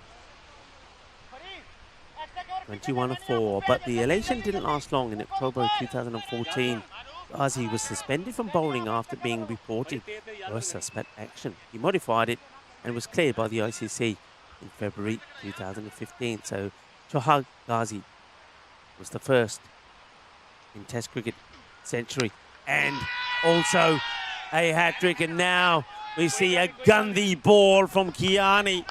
Delivers a full toss and Umar Shafi bangs it for 6. Horrible delivery. It really is. And that's been bowled by the better bowler, 15 of 3. Now that's up in the air, but it won't go to the boundary. 1 bounce, just a single. So, 14 of 2. Now, unless they mess things up here, look at this field that's been set here to Salman Khan, by the way. 1, 2, 3 in a line on the off. Gets played away. It will not be a boundary. So Apex United are going to pull off a victory here, which never looked on the cards. And they're going to have to thank the bowling of Zain Akhtar. 1 for 18 off 2 overs. And when you compare that to what the other bowlers have gone, it's quite sensational. So the last ball, it's only going to be a single, and it's going to be a victory to Apex. That will be given as run out. Yes, it will. So there's no sportsmanship there towards the end from Apex United towards the Sharks. So the Sharks will finish. The Sharks will finish with a loss. Apex United have pulled out a victory from nowhere. This, for me, was the Sharks to lose, and they've lost it. Right at the end, the Sharks, they lose their bite, and they allow Apex United to get a victory. So well done to Apex United. That's certainly going to help their cause. Apex United, now remember we're talking about where they were in the standings. Well, Sharks, we know that they will pick up a point here. They'll stay top after playing all their matches and being 22. But Apex United, with the 3 points there, will go now second on 20. So the East Londoners will drop to third. Remember, they got no matches left. Raynham, they got 2 matches still to play. So interesting things happening. And Camilla Warriors, remember, they are again in action. They'll be playing the last match here today against the Fearless Lions of West Ham. So still plenty of things can happen here today. As the players, they congratulate each other. And sometimes that's the way it goes. It's the funny old game, isn't it? When you're watching a game, you think it's just dawdling towards one way. You think it's going to be, the outcome is known. You think you know who's going to win. Sharks look like they were well in control there, but it was losing those quick wickets. They lost Jamie Dar and then they lost Sikandar in a matter of balls, and then the captain who was in there just wasn't able to get going, and well, he can't get going. The partner that he had with him as well couldn't also, and then just like that they came in the game. I think Akhtar bowled 2 very good overs though, but it has to be said, it looks like the Sharks had that in the balance. Umar Shafi came out, he scored 23 of 11, but Salman Khan 12 of 7 wasn't quite the rate that it needed to go. So there you have it. The Apex United, who would have been very disappointed not getting a win when they put 181 on the board against the Camilla Warriors. This time round, 169 was enough. It never looked like it was going to be that way, but they do get that victory. So well done to Apex United. So the tables are really starting to move up and down. I'm going to have a good look at those in the break and come back with some of those possibilities. But what I do know is that the Camilla Warriors, they really do need to get a victory here, I feel, against the fearless Lions of West Ham. That's the last match coming up today. Of course, a lot of people watching here and also watching what's happening there in Switzerland. I'm certainly going to quickly go over to Switzerland as well, because the final is taking place there. And from what I was seeing earlier, still a long way to go it was at that time, I think that could be a close one there as well. So I'm signing off here. We'll be back, of course, in about 15 minutes' time. But in the meantime, go over and see what's happening there in Zurich in Switzerland, and join Fuji for what could be a very close and very exciting end to the final there. But then, do come back and join us back here at Hornchurch for the final match of the day.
This European cricket event is proudly brought to you by our official timing partner, Rado, and our official charity partner, Share the Meal by the United Nations World Food Programme. Hello, cricket lovers, and welcome back on an exciting afternoon on the European Cricket Network. First of all, I think it's time probably to say congratulations over there in Switzerland, because we know that the final was being played out there. And in that final, looks like the Zurich Mavericks are going to hold on to get the victory, 189 to 152. So congratulations to them. And well done to everybody involved there, to Phil G, to Mars, and also to Alistair. You've done a wonderful job there. But of course, well done to the Mavericks. They are the champions there in Zurich. Here in Hornchurch, well, we're not quite there. But what is interesting is how the tables now look. Sharks played all their games, 22 points. Apex United got still 2 to play on 20 points after getting that victory there. Sharks, I thought, had it in the bag. East Londoners are third at the moment, but they have played all their games on 18 points. Raynham have got 2 matches to play. They're on 16, so you would imagine that they will go ahead of East Londoners. But what about Camilla Warriors? They have still got this match to play and 2 more. They're on 11. They're looking for a big win here. If they get that big win, they could also be level with Markhor London. Markhor London on 15. They got matches to play tomorrow. So tomorrow could be a big day. Markhor London will play the Warriors and Apex United. And then we got Raynham coming back playing Apex United and Camilla Warriors. We'll talk more about that in a short while. But for now, let's turn our attention to the start of this one. Sajib is going to be doing the bowling. The Fearless Lions of West Ham winning the toss and decided they will have a bat first. And that's a nice start there from Vibs. Gadvi gets it away. Standing well outside the off stump there is Gadvi. The only batter really made any contribution in their earlier loss. And he made 33, but no other batter, including the captain, was able to get going. That's what they need here. They need 2 batters to click and score some big runs. Remember that flow, as we know them, the Fearless Lions of West Ham, they can't qualify, but they'd like to finish their last match at least with a victory. That victory is not going to get them off the foot of the table either, unless you feel that they go really big in the air. Just will bounce a couple of times before it goes to the mid-wicket. They've got square leg and mid-wicket back to Gadvi. Whether it stays the same to Arif Rahman, the captain, we'll have to wait and see. He would really love to finish with a good score, Rahman. He's a lovely guy, the captain. Doesn't get any runs here. Misses out on this one from Sajib. I suppose Fearless Lions of West Ham, if a point won't help them. A point gets them to 7. But if they get a win, they will go ahead of the likes of Hornchurch and Upminster. They'll take that. And gone. Plays right around it. It's going to be Timber. Dog, they're putty. And we're going to get, I think we're going to get our first duck of the day. And it's going to be the captain. It's wiki time. Arif Zaman is going to go for a duck. Quack, quack, quack, quack. You have been exterminated. That's a Robo-Duck wiki. And some people were asking me earlier today, how come we haven't seen James Pond today? James Pond wanted to go into London and do a bit of sightseeing. And I'm sure that James Pond will be with me again before we say our goodbyes. Robo Wiki is here though. And disappointment and a shame really. Arif Rahman plays right across his stumps. Timber, chuck the pate. And Mozo Horal Sajib will get the wicket. New batter comes out. Is going to be Chaudhary. Gets the bat down onto this pretty quickly. Fielder comes across, little fumble, but it'll only be a single.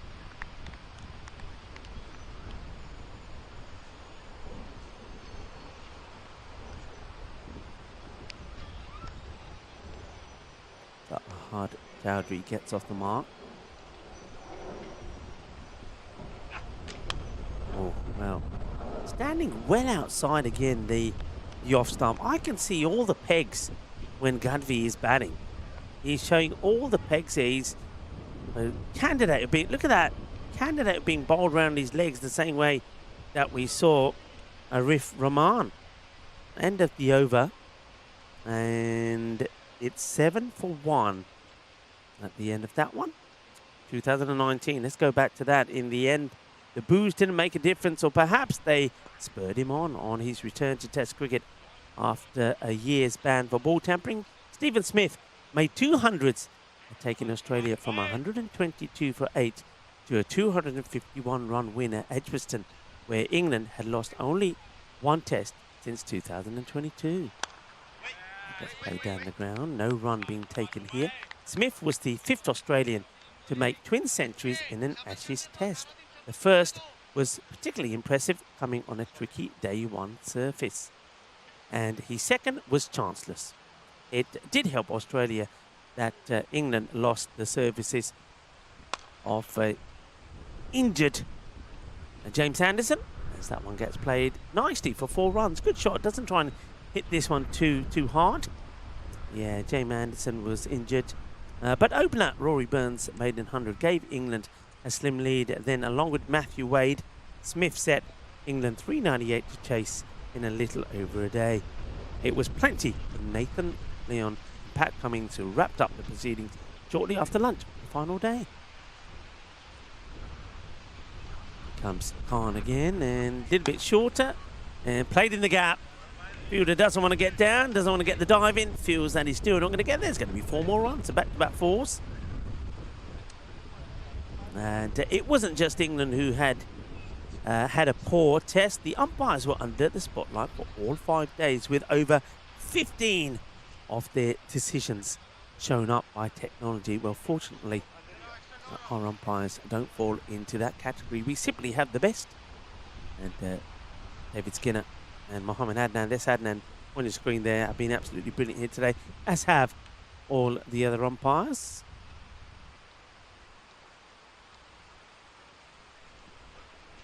Down the ground this time, and there's going to be another boundary. So, well, vibes Gadvi.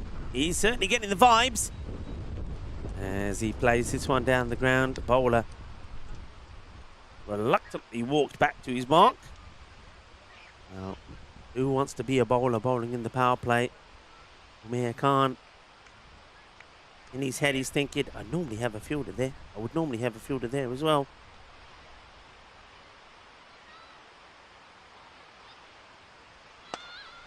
And it's going to be another one. Thing about this is, from Umair Khan, he's just bowling the same length. It's almost the same ball. And the batter's saying, well, all right, well, with the field that you got here, I mean, let's think about the field. Go on, he's got a mid-wicket back and long on, but he's bowling pitched up half volleys outside the off without anybody on that boundary. So he's not doing himself any favours. Hasn't tried to change it up at all, Umair. And Gadvi is saying, thank you very much. I'll keep these vibes coming if that's where you're going to keep bowling it. Hello to Sky Quest, who now joins us for this final match. That's up and away. Bolle, bolle, bolle. Ginna sona. Shakka lagya. Please, lady.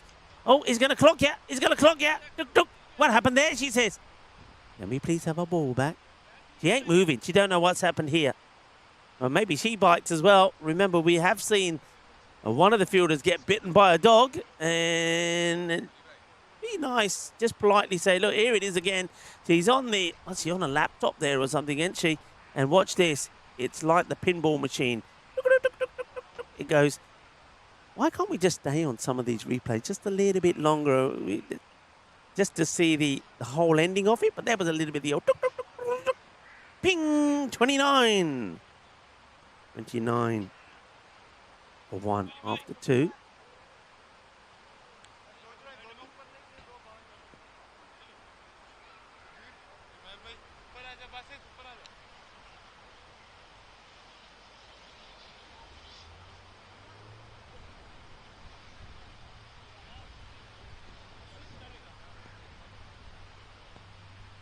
Imran Zaidi. I mean, he's got a bat in his hand. He's probably done more bowling than he has batting as this one.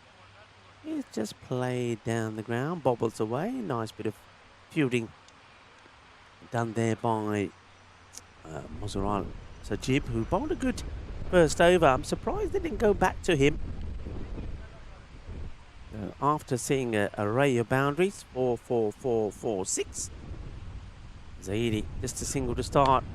And now we go back to the boundaries. It's not too much power in this shot. He just kind of knew he had to clear the infield, and that's what he's done. Gadby gets another boundary to his name.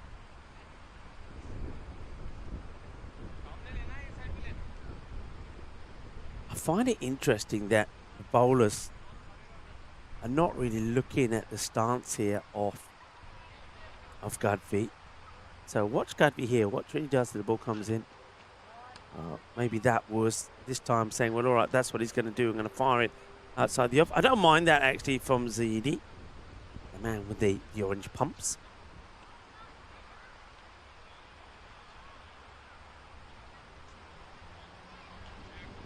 But yeah, watch his movement. I think you've got to really try and get the ball in really full there, just like that.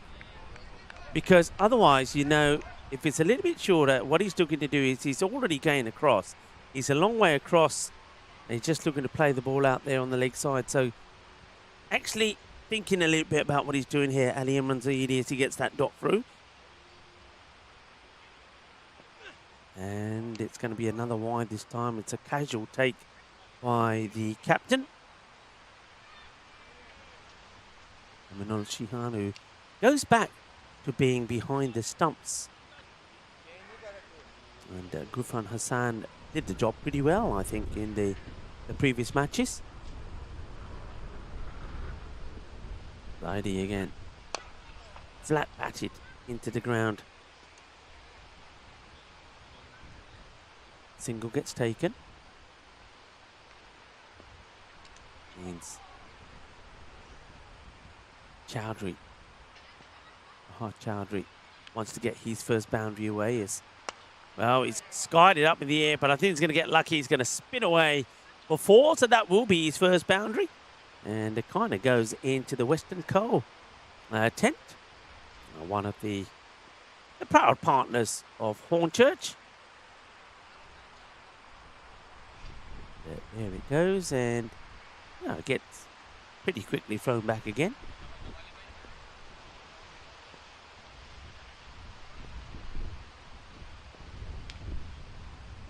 Short ball, goes for it. And that's a good delivery. One for the over, changes it up, holds it and keeps it for the last 12 coming off that one. And it's 41 for 1. The wicket that's gone is that of the captain. He was convincingly bowled around his pads by Sajib. And there's that one again. And number of people now might be coming over from Switzerland. Welcome to you. And what a good day it's been there. I know Sky Quest, I saw you were in there. Dave, I know you were there as well. And why not? But what a good series that's been there. Once again, a bit like this one, high scoring. A lot of drama, a lot of entertainment. We've certainly had some drama and entertainment today. It's been a weird day. Well, we're calling it Houdini Day. Why not? Because today was the day where back in time we did see Harry Houdini do a remarkable endurance record by spending 91 minutes sealed inside a airtight coffin. And we've certainly seen some weird things. Nothing weird about that. That's more what we've seen all the way through from day one. Boundaries. Full delivery. Don't mind that. It's not a bad delivery at all, but it's a pretty decent shot. Played there. Gets the boundary. The fielder not able to stop it. Kasim hides the ball behind his back. And normally likes to dart in the Yorker.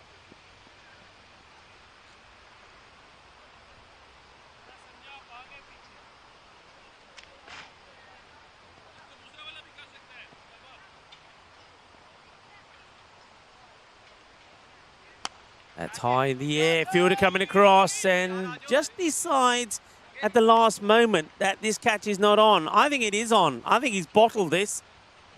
I think this is the catch that should be taken and the fielder decides, I'm not going for it.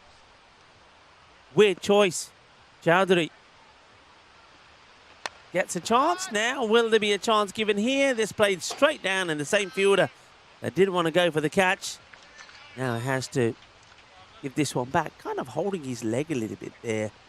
Not sure who the fielder is, because being watched by his partner.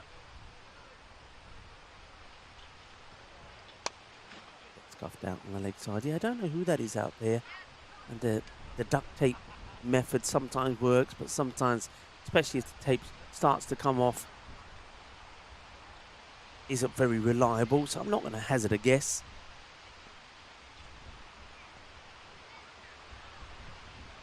Slower ball up in the air. This time, maybe another opportunity, and it will be taken this time. Made hard work of it, rather than be quick to get under it.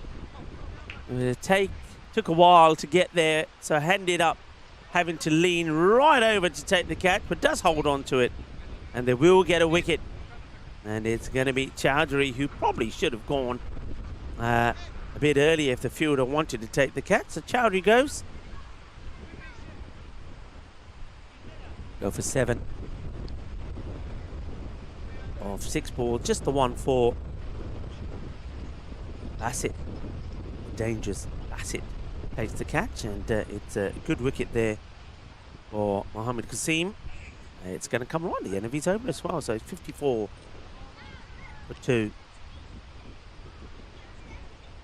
New bat is Sayaf, who's joined the lovely tones of the man we're calling the Vibe. We're not sure if it's Vibis or Vibes Gadvi. Probably is Vibis.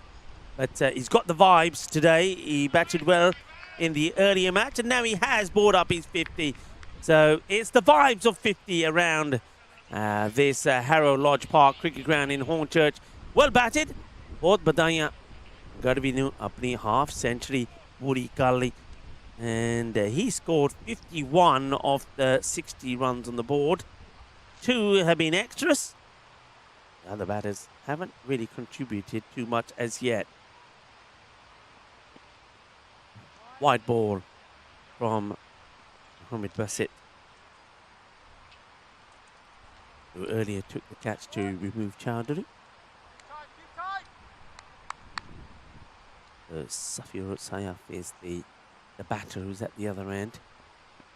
It's a nice looking shot, punched away, thinks he's going to get it past the fielder, and he will get it past the fielder. You can see that the sun, depending where you're fielding, can be a bit of an issue right now, especially if you're out there on that leg side boundary, square leg and mid wicket. Would have to be careful. Or run signal there by umpire Skinner. And now he's going to have to put him up in the air like he just don't care. That's going to be 6 carreras. Hinna Sona Shaka Lagya. Big hit.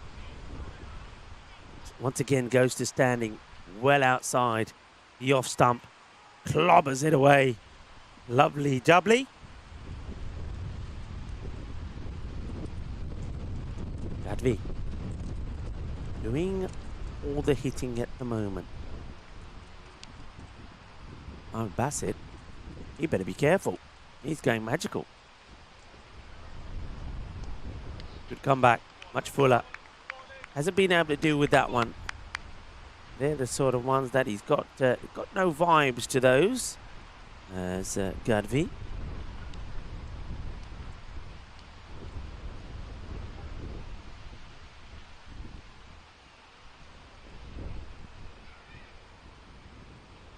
Short ball.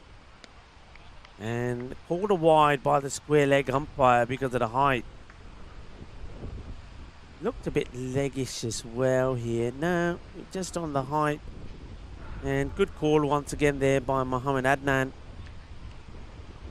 He's got the eyes of a hawk, hasn't he, Adnan?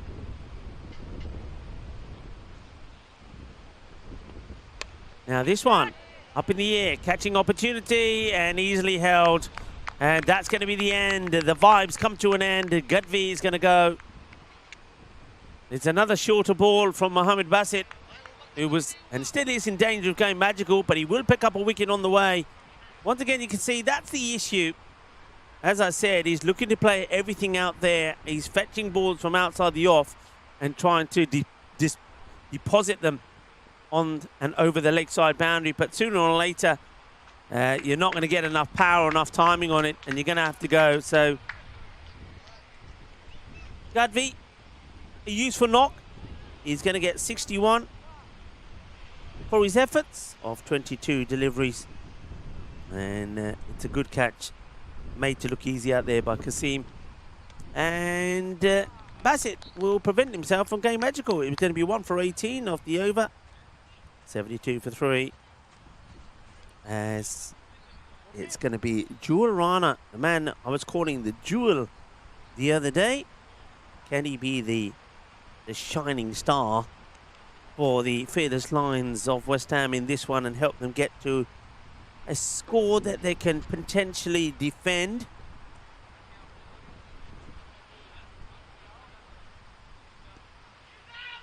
We're going to go back to Zaidi. And this tells you about what the shadow is. That's Tony, by the way, behind the camera. It's a bit of a wild hoik from Safifur Sayaf here. Zaidi. Aliman Zaidi comes back in again here.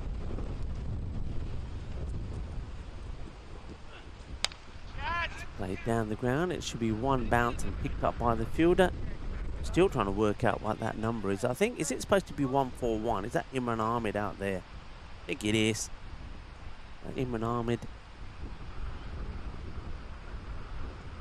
I think he's got the numbers. I think it should be 141, but they put it 114. I'm just saying. All right, worked away, gets through. A little bit too slippery for the fielder, Umayya Khan. He gets down, but the ball gets through him, skids through his fingers. 4 runs. And Rana will get a boundary to his name. Last match of the day, everybody. Good to have you with us.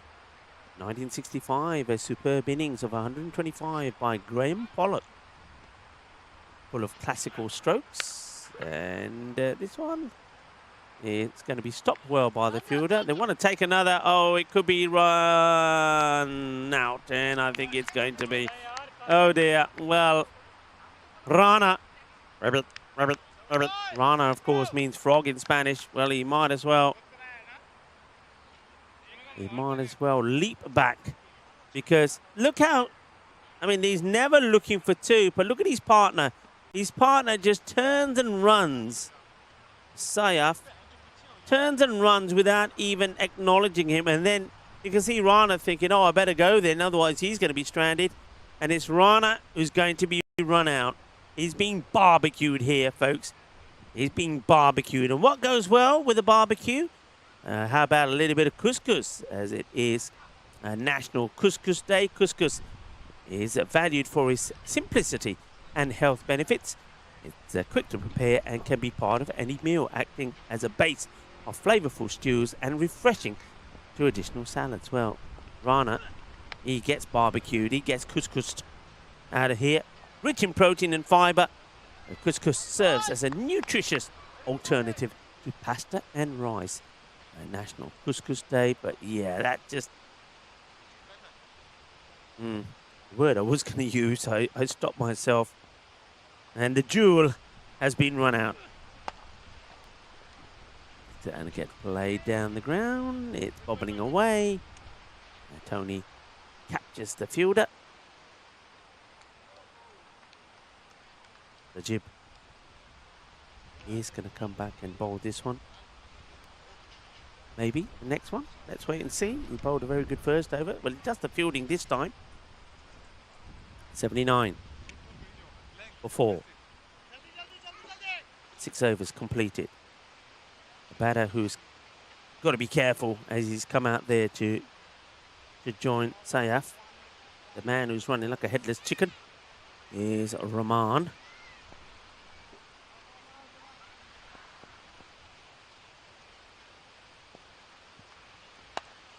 It's played out nicely.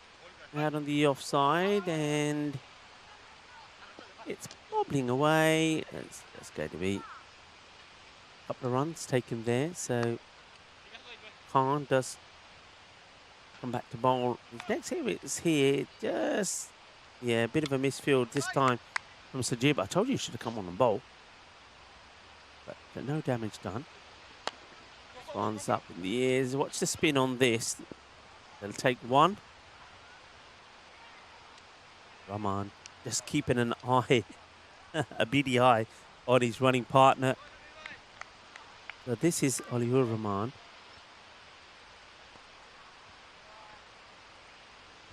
Got a couple of Rahmans to the side. That's a pretty full delivery. It ends up being a good take. And because that would have been 5 wides if you hadn't done. Good work there from the captain. Actually, weren't the captain, Chowdhury.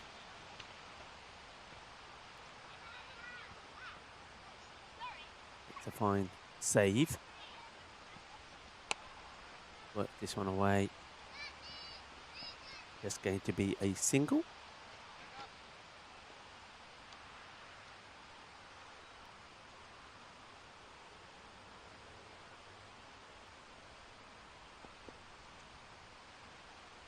A little bit of work being done there. In comes Khan again. Slow delivery and gets his man. Well bowled.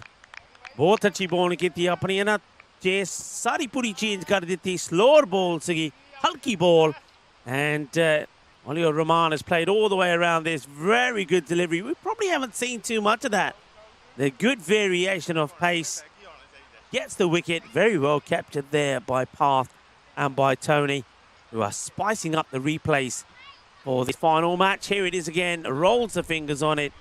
And Oliver Rahman gets his stumps knocked backwards. Time for him to go as well.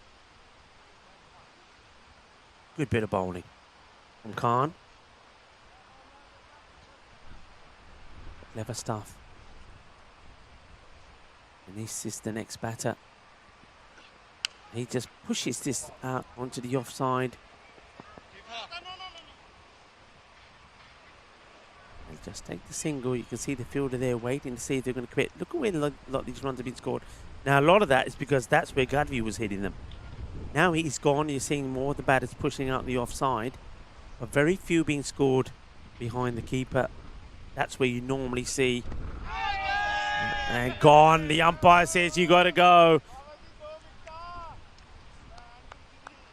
Umair Khan gets it full and straight. And it's Saif who tries to go across the line. Of course, he was still running even though he hit him on the pad. Look, right across. That is as plumb as you get. The batter's least favourite fruit is plum. And the problem is, Saif now has to go back and face Rana, who's going to be an angry frog. Jewel Rana. Got to say, well, what was that running me out like that? What was that all about? Well, Saif, double trouble for you as he goes back. Gets leg before there from the bowling of Umar Khan. 2 for 28 from him. That all happened at the end of the over. 85 for 6. Heavy ball bowled first up by Kasim. Bowling the start of the 8th.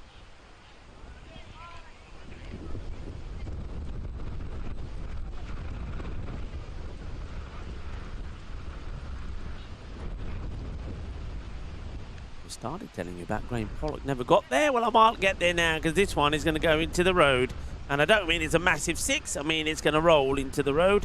That's the way to do it. Enjoy your afternoon. Enjoy the afternoon sunshine in England. Coming up to 25 past the hour time. It was. We missed tea time. 4 o'clock. We had to be one of the 300 million that have a cup of tea in the day. Yeah, so 1965 superb innings of 125 for Graham Pollock. Full of classical strokes. Still shown on television today. Set South Africa on their way to winning the Trent Bridge Test and eventually the series. Their last in England for 29 years. His brother Peter shone with the ball, taking 10 in one match, including dismissing Jeff Boycott, Ken Barrington for 0-1, which meant England ended day 1 for 16 for 2. A nice shot of some of the spectators. Those are the ones brave enough to be in the sunshine. Some of them trying to get some shade under their marquees. And where you see the scoreboard up there, well, I'm going to try and reach out. You might just see a hand out there if you can. Reach out and touch somebody's hand. I'm in the attic. That's where myself and Parth are. In the attic. I'll try again. And yeah, there I am. Save me, save me. And I'll throw down my hair. You can climb up and save me. And, well, I'm not the one who needs saving. It's Flo that need saving, because at the moment it's a flow of wickets as Kasim knocks the stumps over. Anis will go for 5. Batters come, batters go. Wickets go tumbling down. Another one bites the dust. Dun, dun, dun. Another one bites the dust.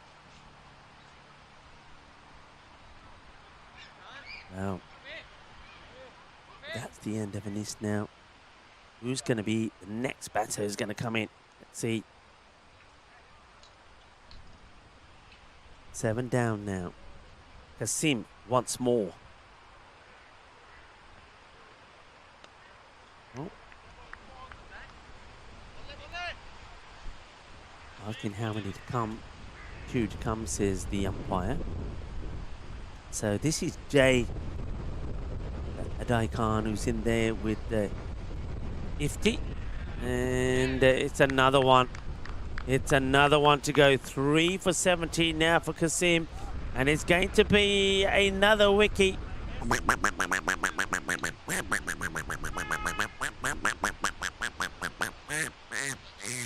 Another one goes. That's the end of Jay. He's going to be another duck today. Well, the ducks are coming late today. That's the second one. The Jay departs. Kasim gets another. And Ifti now gets joined by Zarif. 8 down. Are they going to bat out the innings? And of course, the big news here for the Camilla Warriors is they have an opportunity to make it 2 wins in the day for them as that gets played down. That's going to be 4, you know. Nicely played by Zarif Rahman. Gets banged in outside the off and he just dabs at it, gets it in the gap. Nice shot. 4 carreras. 93 for 8. Yeah, so going back to what I was saying, Camilla Warriors. 4 points here, which is definitely going to be on. Is exactly what they want. Look at those standings. If they get 4 here, they then also move to 15, the same as Marco London. Both teams would have played 6 matches. And remember, they are still going to be outside of the top 4 because Rainham are on a point above them if things go to plan here. And then Apex. So it's going to basically be, the way you're looking at it, it's going to be between Rainham, Marco London, and the Camilla Warriors to see which one of those 3 will get into the top 4. And I'm just looking at to see if there's any way there that those 3 could make it and the likes of the East Londoners don't. Plenty that could happen. Plenty could happen yet. Plenty could happen in this match yet as the first one gets whipped away and Ifti goes lofty over the leg side. Going to be 4 runs. Yeah, I'm just having a look at the East Londoners. So they played all the matches. Just trying to work things out.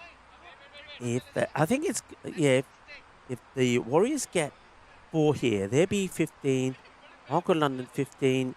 Rainham 15. They all have matches to play. If they all get if they win 1, lose 1, win 1, lose 1, then there is every possibility that those 3, well, 2 of those 3 would go through and 1 of them would miss out along with maybe the East Londoners. So there's still a lot of possibilities. Remember, the top 4 go through. You can always have a look at that if you go onto our website, europeancricket.com. All the information about the teams, the standings.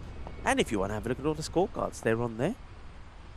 Ahmed is going to get whipped away again. Inna sona shakka lag gaya. Shaba. And Ifti Well, Ifty looking nifty. Not only 4, now he goes 6. Ifty looking slick. Gets out of the way. So they get past 100. Imran Ahmed bowling the 9th over. All happens in the 9th, everybody. All happens. Look, these are all very valuable runs. Not valuable for the fearless lines of West Ham particularly, because they feel that another 20 here could get them a win. I think the loss is still on the cards, but valuable for the other teams watching, because it might mean that they don't get the 4 points in the victory, which means that they would still be a couple of points behind the likes of Marco and Rainham. So they are the ones that are looking at this with interest. But of course, the win, that spicy win against Apex United, that was the one that set things up here for Camino Warriors. They needed that after going down in their matches yesterday. Question is, for me, is when it comes to the big matches, when it comes to if they make it, I mean, they might need that help tomorrow. So tomorrow could be the big matches. I'll talk about tomorrow in a moment. Gets played up in the air. I don't think it's going to get there. Just bounces. And now it's going to get past. They're going to take 2. I think they might even think about 3. They think about it and decide maybe not. They'll take 2. Those matches tomorrow. So looking at the Camilla Warriors, they play Marco and they play Rainham. Both tough matches. Both against teams who are also fighting for the 4th spot. So going back to what I'm saying, they really would want to get Joshi back in their side for tomorrow, and then if they make it through to Friday, one man doesn't make a team, but if you add Joshi to the firepower they've got in there already, like Mohamed Bassett, to the captain, Aman Al-Shihan, get them in, and it makes all the difference. And don't forget, they had Bilal Kamal come in today, and didn't he make a great impact when he scored that wonderful 84-28. So one other player, and Joshi, we're not just talking about a batter, we're talking about a great all-round player. Great bowler, excellent fielder. And that is another nice shot for 4 runs. So liking this little fight here at the end, especially from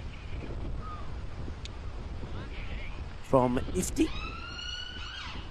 See some of the busy traffic now starting to build up there in the background.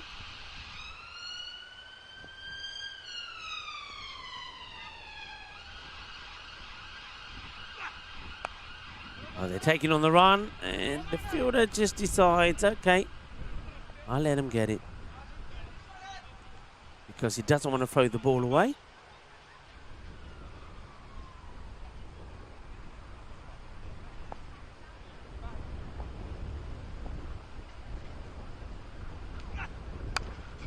Nice heavy ball delivered there by Sajib. Bobbles down the ground. They'll take just the one. So Sajib, they hold him till the last again. After he took a wicket in his first, only went for 7. So Sajib, he kind of it's just going to be out of reach. He's going to get his boundary here. 4 runs. The fielder trying to reach it, couldn't. Come on, somebody. Oh, yeah, no. Yeah, just take your time. Don't worry about it. Eventually, well, you know, yeah, sun is shining. Got a nice cold drink. Don't really want to move here, you know.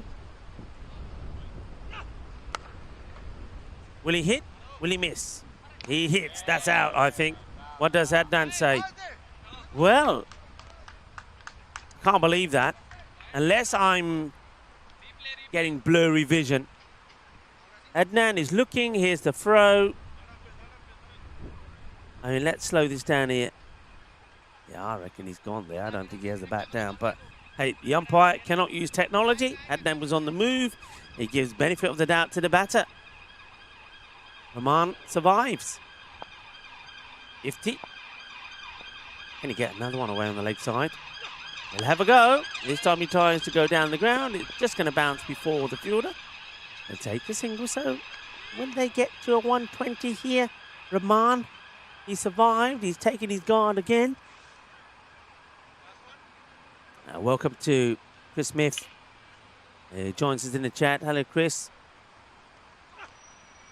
And, oh, well, here we go. Surely not going to mess this up. Well, somebody's going to have to give it out. Who are they going to go for? But does he leave his crease? That's the question. We're going to maybe have a look at this replay one more time and see where the batters are. Because, let's see, he's gone for the reverse, gets it wrong. He goes in his crease, he stays in his crease, he stays in his crease. And it's going to be the non-striker who's going to be run out here. It's the end of the innings. And 117 it will be. So 118 is going to be the chase. And it's nice to see that a lot of people are joining us now, coming into the last innings of the day. And it's an opportunity for me to say hello to you. Well, first of all, if you have been watching both, I know you've been very excited with finals day there in Switzerland. And a great finish there. Great job, of course, done there by Fuel G.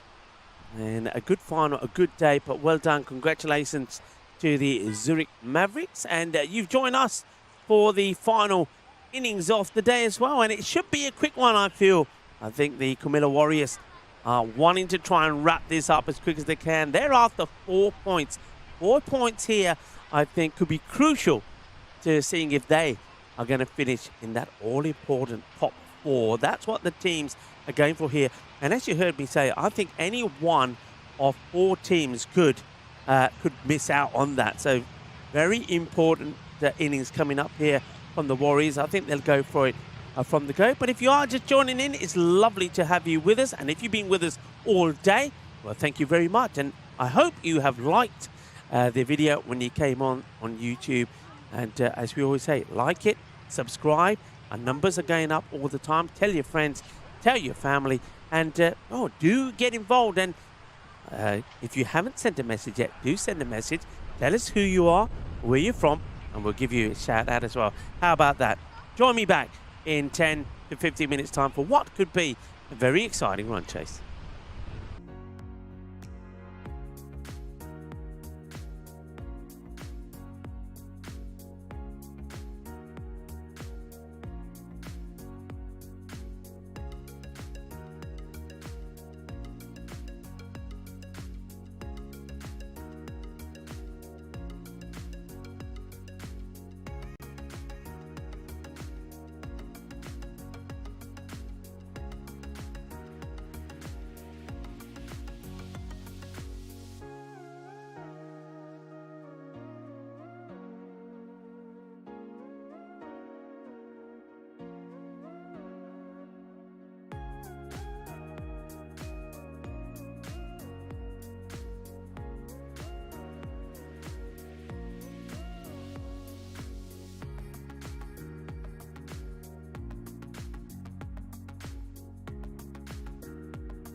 This European cricket event is proudly brought to you by our official timing partner, Rado, and our official charity partner, Share the Meal by the United Nations World Food Programme.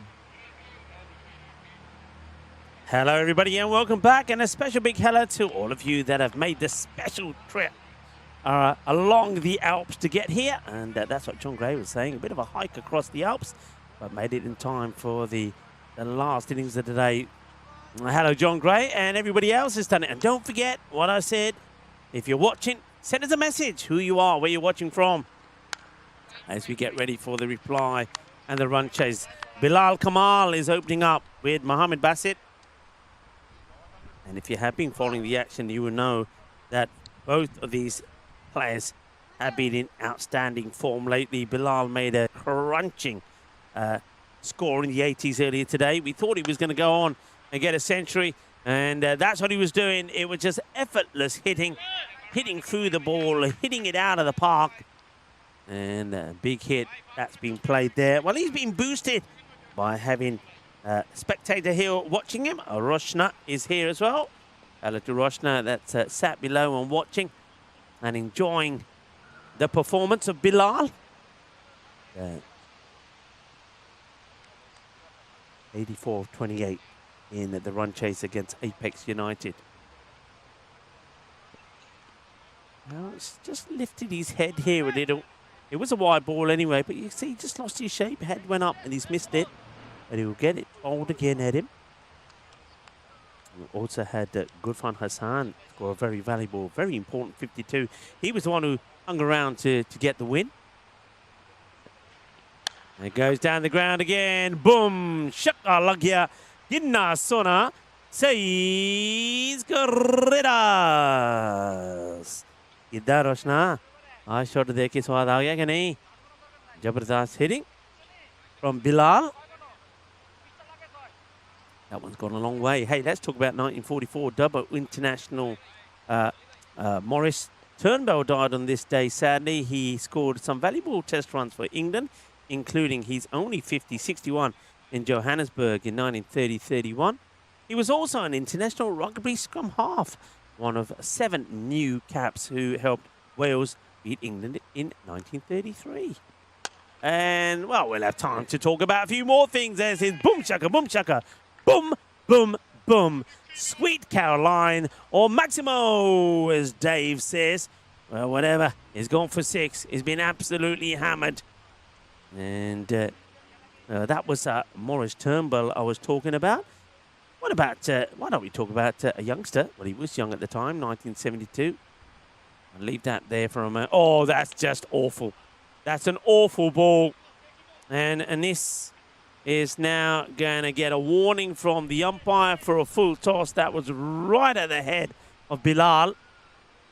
And that's going to be now no ball and horrible law, by the way. That's going to be also be 4 byes that the keeper is going to have to absorb. I mean, he does really well to get hands to that. So that's 5 more. I mean, those 5 should all be going to the bowler, not just one. Terrible law. Has to be changed. And, yeah, well, the pace bowler I was going to talk about was Aqib Javid. He certainly wouldn't have bowled a ball like that. 3 hit, gets mullered. This is going to be a very, very expensive over because that's just 3 balls in and it's 26 off the over. We're going to have a big over. 37 is the most expensive that we've had, as that's another one that gets murdered out of here. That's the only way to put it. Well, that's the treatment for bowling a full toss at me, says Bilal Kamal. Kamal kar ditta कि ना तुम मेनू है ना इधर full toss मारना.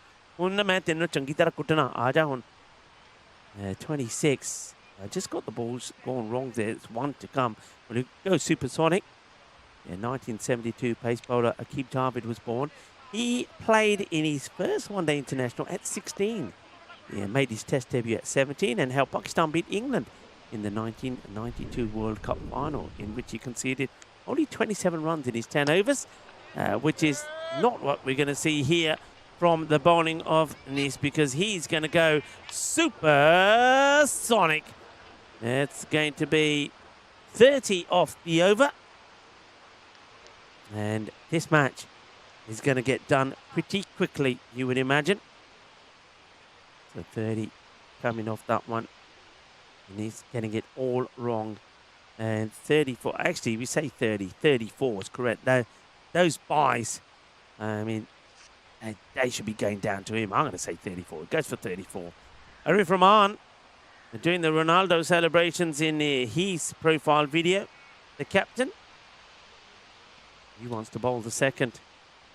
What else can we tell you about? Yeah, so he 27 runs in his 10 overs, and he took the wicket of Alex Stewart and Neil Fairbrother. More runs here, and more time for me to talk as the ball... well, there's a lot of people around here. At least the ball comes back a little bit quicker. Yeah, he's 7 for 37 against India in Sharjah in 91-92 was an ODI record at the time. Akib took up coaching after retirement and had assistant roles with Pakistan side in 2009 and 12, after which he signed a 3-year deal to coach the UAE national team. Short, punished. 6, I think. The umpires will have to decide. There's the signal from Adnan as Mohammed Basit plays this away, and it's a long old chase as the fielder, as he takes a little jog there to get to the ball. It's saying, so why did I decide I was going to play here today?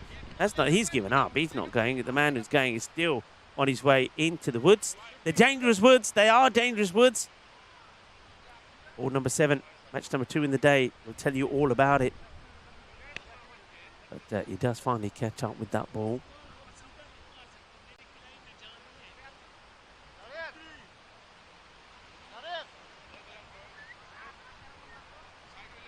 .44 already on the board, just 8 balls in, 74-52 now.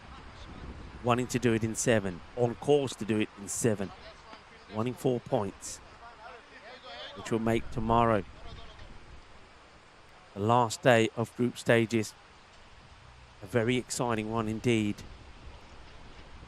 Rahman, there he goes full this time, and goes to the fielder, does the fielding, no run, dot ball. Yes, that's the fielding.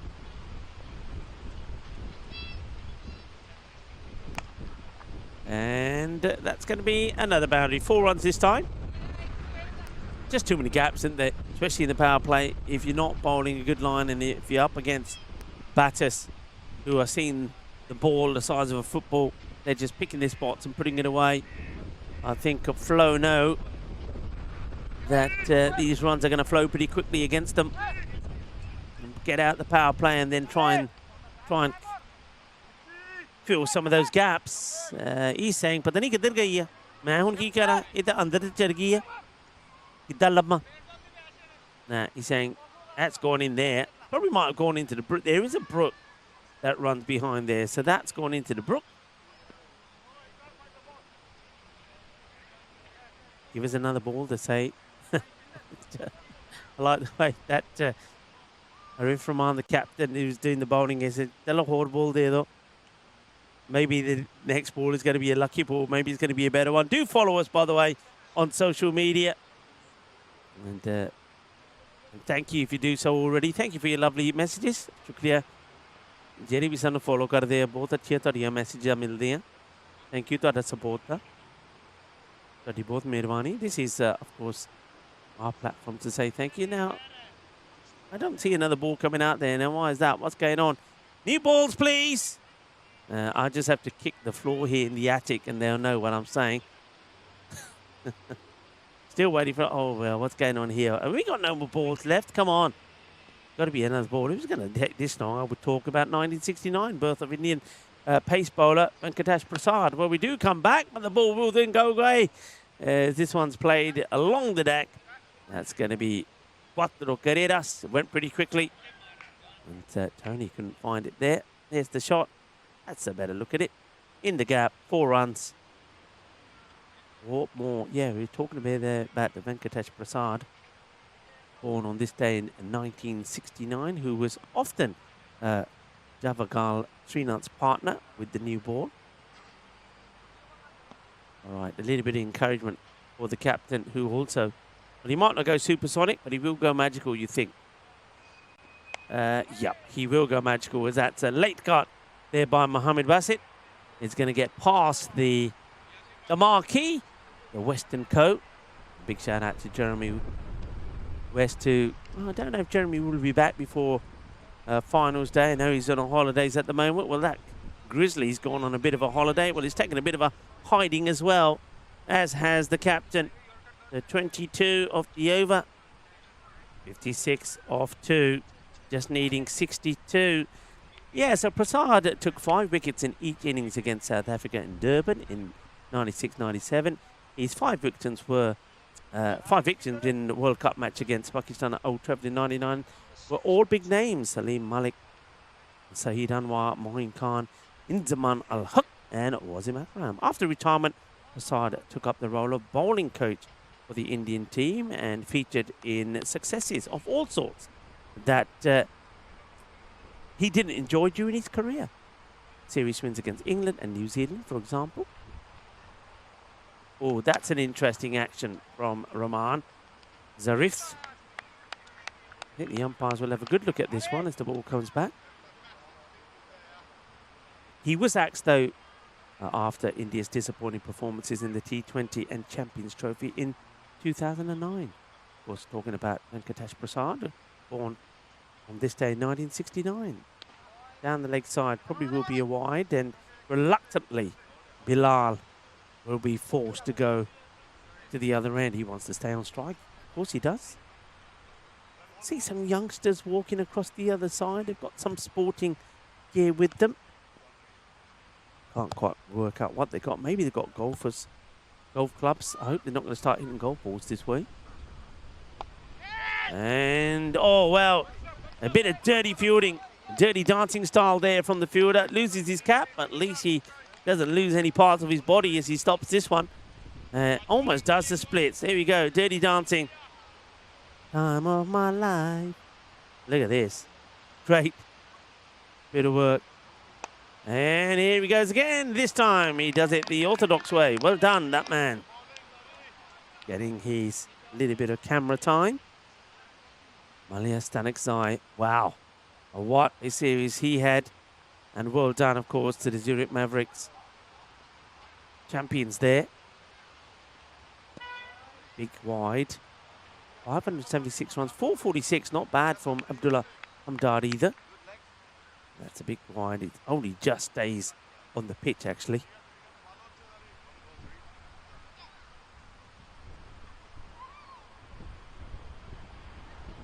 Plays that up in the air. Going. One bounce, 4 runs. And let's see if one of the kids who's over there, we might get a chance to see what they were holding as well. Big shout out to Rado, official time partner. And well, if you are running late for something and you're looking at the time, well, don't worry, this one might be finished early. It looks like it's going to be finished very early.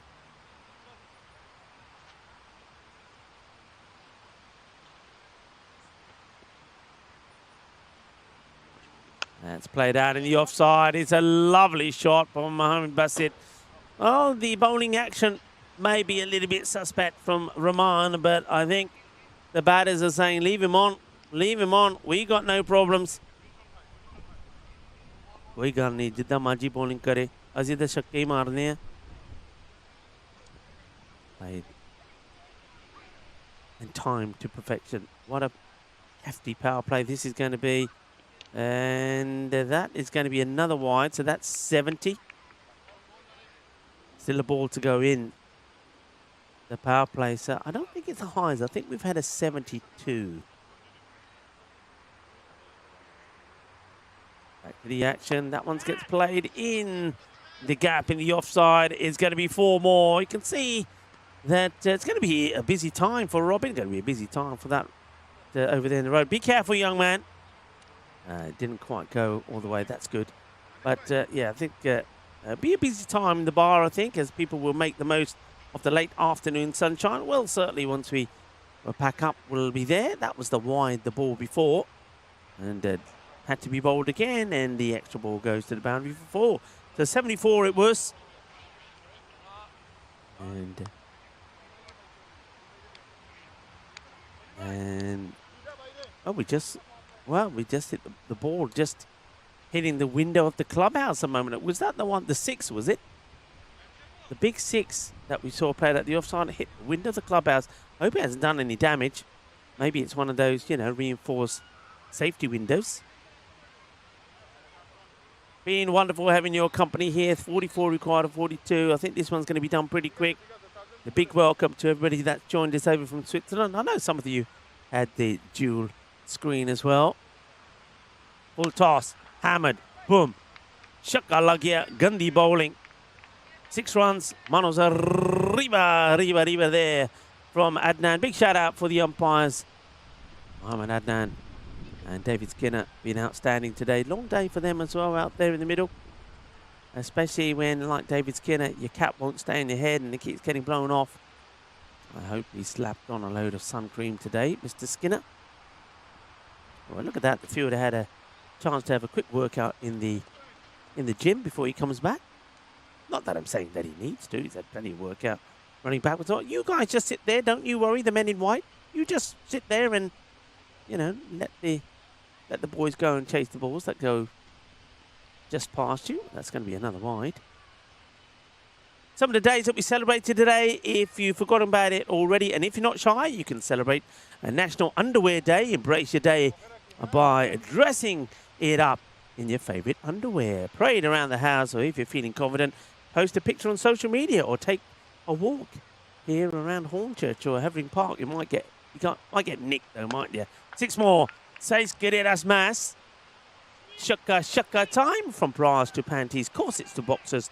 One can always find some sort of garment to go between their skin and the outer clothing layer. It's all about celebrating those articles of clothing and the body image we all attempt to cultivate with them. Revel in your undergarments. Show them off and smile.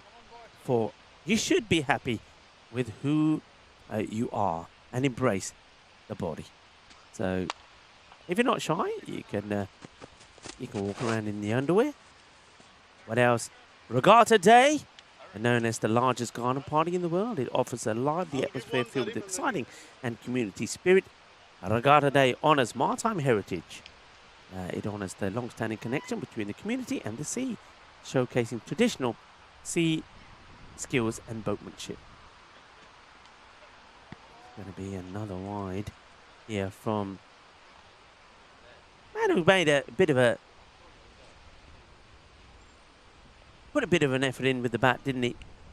Yeah, he's Ifti. National Traffic Light Day. Well, we need a few extra traffic lights around here, don't we? Comes down the track this time, plays it to the fielder, no run. Yeah, we need traffic lights at the back where the buses all go, so the fielders can go and get the ball. We need traffic lights behind the clubhouse, and we need traffic lights over there in the woods. Traffic lights which go red when there's dogs in and under the trees in the woods. Oh dear, that's come out all wrong. Now why is that being given a dead ball? That's gone forward. That's a no ball. It's gone forward, and the batter is entitled to hit it as long as he keeps 1 foot on the pitch. I think that's not the. I know he slipped out. It's unfortunate, but he went forward. That should be a no ball.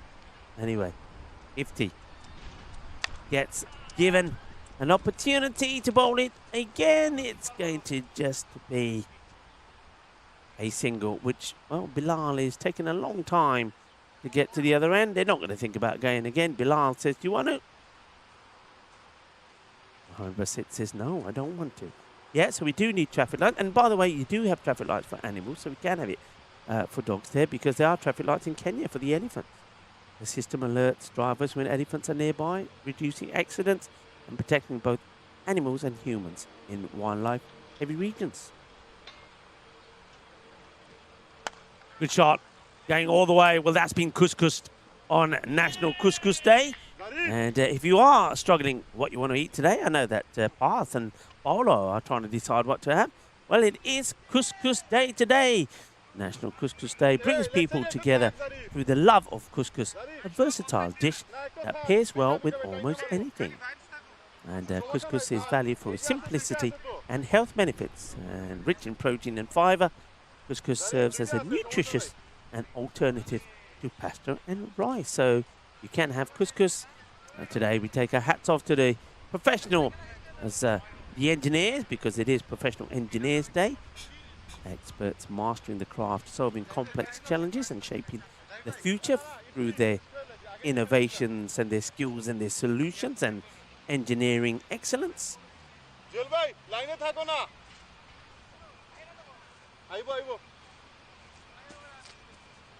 22 required. It could happen in this over. Zaman coming back. And they're asking the question. Umpire's having to think. Decides not out. Maybe impact just outside the line of off. It does actually start to come in, but once again, what our angle is, maybe he gets a bit of bad actually. There's some deviation. You can see some kids there in the far side are getting ready to play a little bit of footy. Maybe that young generation of, oh dear, that's going to be a wide, that's going to be a minimum. It's going to go into the road. This is where we need the traffic lights on National Traffic Light Day. Also back in time, and back on this day, sadly, in 1962, we lost Marilyn Monroe, who achieved stardom as a sex symbol in such films as Gentlemen Prefer Blondes, where there's the, well, maybe those youngsters will be the ones that will bring it home. The football not coming home just yet. And everybody was sure that it would this time. It came home to Spain, though. I was very happy about that. Second time that I've been a resident in Spain, and Spain have won the World Cup. 1981, US President Ronald Reagan said enough is enough when he fired 11,000 air traffic controllers who were on strike. And on this day, back in 1930, US astronaut Neil Armstrong, the first man to set foot on the moon, was born. Oh dear, that's going to be played away in the gap between the kind of fly slip and third. It's going to be 4 more runs, so we're getting closer to the end of the day. The 100 has come up. That's it. Looking to bring up perhaps another half century before he finishes things off.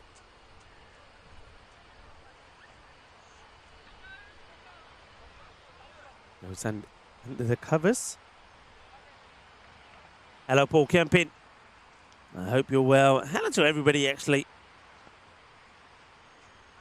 Great to have so many of you here today. It's been a really good day. Been a lot of good cricket on the European Cricket Network, of course. I know people have been going to and from Switzerland to Hornchurch. It's good when you can do that.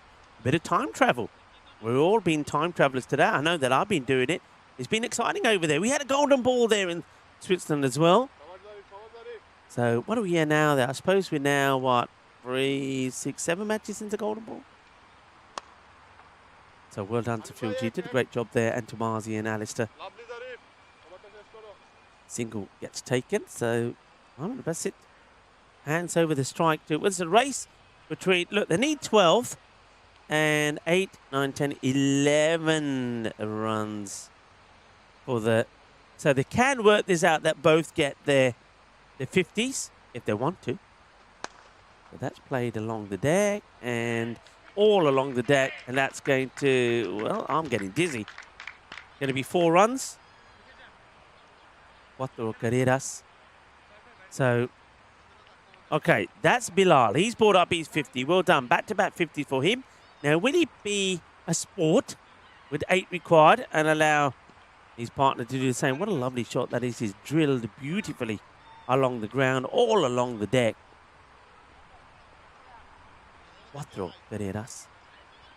Oh, the crows are trying to come in here now. Oh, what are the crows doing there? Oh, somebody's put some food down for the crows. And no, he doesn't want to play ball. He doesn't want to allow Mohamed Basit to get his 50 as well as he blasts that one away. Well, it kind of could be done. They need 2 to win. So, how does he do this now? The only way he can do it, I suppose yeah, I don't think he can he? Well, Bilal. team game है यार मेरा भी सोच कर there's some more doggy action there in the background in well, we don't call it car corner anymore, we call it doggy corner. And this one was going this towards doggy corner. I thought that was a dog at the moment, but that was a crow. But there is a dog out there, I promise you. So we are almost there as Vivis Gadvi, who probably is the only player for Flow that has had a good day today with the bat, is going to bowl this one, and it's going to be muscled away for 6 runs. Done and dusted. Well, boys, all yours now. Let's see what your cricketing skills are like. We've seen your football skills. Whacked away for a 6. The end of the match, the end of the day. They've done it with, well, just 1 ball into the 6th over. It's a crunching victory as we expected it to be. And the Camilla Warriors, remember what they've achieved here today. Came back after 2 losses yesterday. They may have lost yesterday, but they're still playing some good cricket. And that was important coming in today. And then when they had to chase 181 in match number 30, the second of the day against Apex United, they did just that. And they got a fantastic victory off the very last ball to do it. Remember, good fun. Hassan was their hero in that one, scoring 52 not out after Bilal Kamal had got them on the road with a fine 84. And then they get a comprehensive victory here to take all 4 points, which of course means that the tables now are looking very interesting indeed. And those 4 points, as I say, Camilla Warriors now will also be on 15.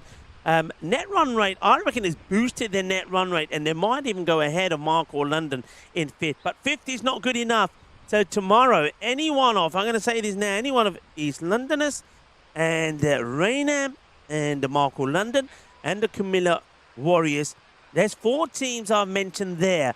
Only one of those will go through. So plenty of cricket to come here tomorrow, and we'll talk a little bit about the matches that have come up tomorrow, but all of them are going to be big matches. Well done to the umpires. There's umpire Adnan and David. They've done a great work today. Big shout out also to our scorers down below. Thank you very much to Graham and Ollie. Father and son team have been absolutely superb. And you can join me now for one final time as well. This Union Jack seems to like to go the wrong way all the time. I reckon it's the Derek above that keeps pecking at it. Well, we've had a marvellous day, haven't we? Not just here. I think it's been a great day on the European Cricket Network. We've seen the conclusion of a really super series there in Zurich. Excellent work from the mini crew there. Well done to Ali Mars and, of course, my good friend and fellow commentator, Phil G. And we've had a really good day here as well. We've seen high scores. We've seen another century. And that century came earlier from Burhan Mahmood, scoring that 107. And that's the 8th one that we've had here in that win against Flow. Flow were blown away by 103 runs in the first match. Apex United then thought that they were going to get a valuable win against the Warriors. It wasn't to be. The Warriors would pull off a run chase, a high run chase, 182 required. They did it with the ball to go. I just mentioned that one. Apex United did get some joy when they got a win against Sharks. That was a weird one. Putting 169 on the board. We didn't think it was quite going to be enough against the Sharks, but the Sharks, they looked like they were going to comfortably win. And then we saw some good bowling there from Zain Akhtar. 1 for 18 off his 2 overs. Sharks stumbled and Apex got the win. So well done to them. And then in this last match, it was all one-way traffic, wasn't it? As we saw the Camilla Warriors finish the day with 2 wins. So they've had a funny spell. 1-2 in a day, lost 2 in a day, but they've come back strong here on 1-2 in the day. Will they be able to do that tomorrow? Let's take a quick look at what is coming up tomorrow. Raynham are in action. Big matches, all of these tomorrow. The first one up against Apex United. Raynham and Apex United, that really could be an explosive one. I'm expecting all of these to be high scoring. Mark or London, they're starting to get their batting together. And I think they, against the Camilla Warriors, that also could be an explosive one. Apex United then take on Marco London as well. So Marco playing back-to-back. And then the Camilla Warriors taking on Raynham. That match there could be the one to see which one of those two teams is going to make it, which is not. It really is going to be a tremendous day of action. The last day of group matches tomorrow before we go into finals day on Peacock Friday, of course. Well done to the umpires. I said that as they were walking off. I think they've done a wonderful job to Adnan and David, to our scorers, Graham and Ollie. Superb. I mean, really, it's solid work. The communication between the umpires and the scorers has been superb all the way through. And how can I not say a big thank you to the guys that I rely a lot on, to Paolo and Parth. They've been amazing. Well done to Tony, who came back on the roaming camera today with Teddy on a bit of a day off, and he's got other things happening. And a big thank you to everybody around the ground. I want to say a massive thank you to all the spectators that we've had here today. Spectators here at Hornchurch, they come and go. They come, they have a drink. Maybe they come in and have their lunch, they go. Then others come.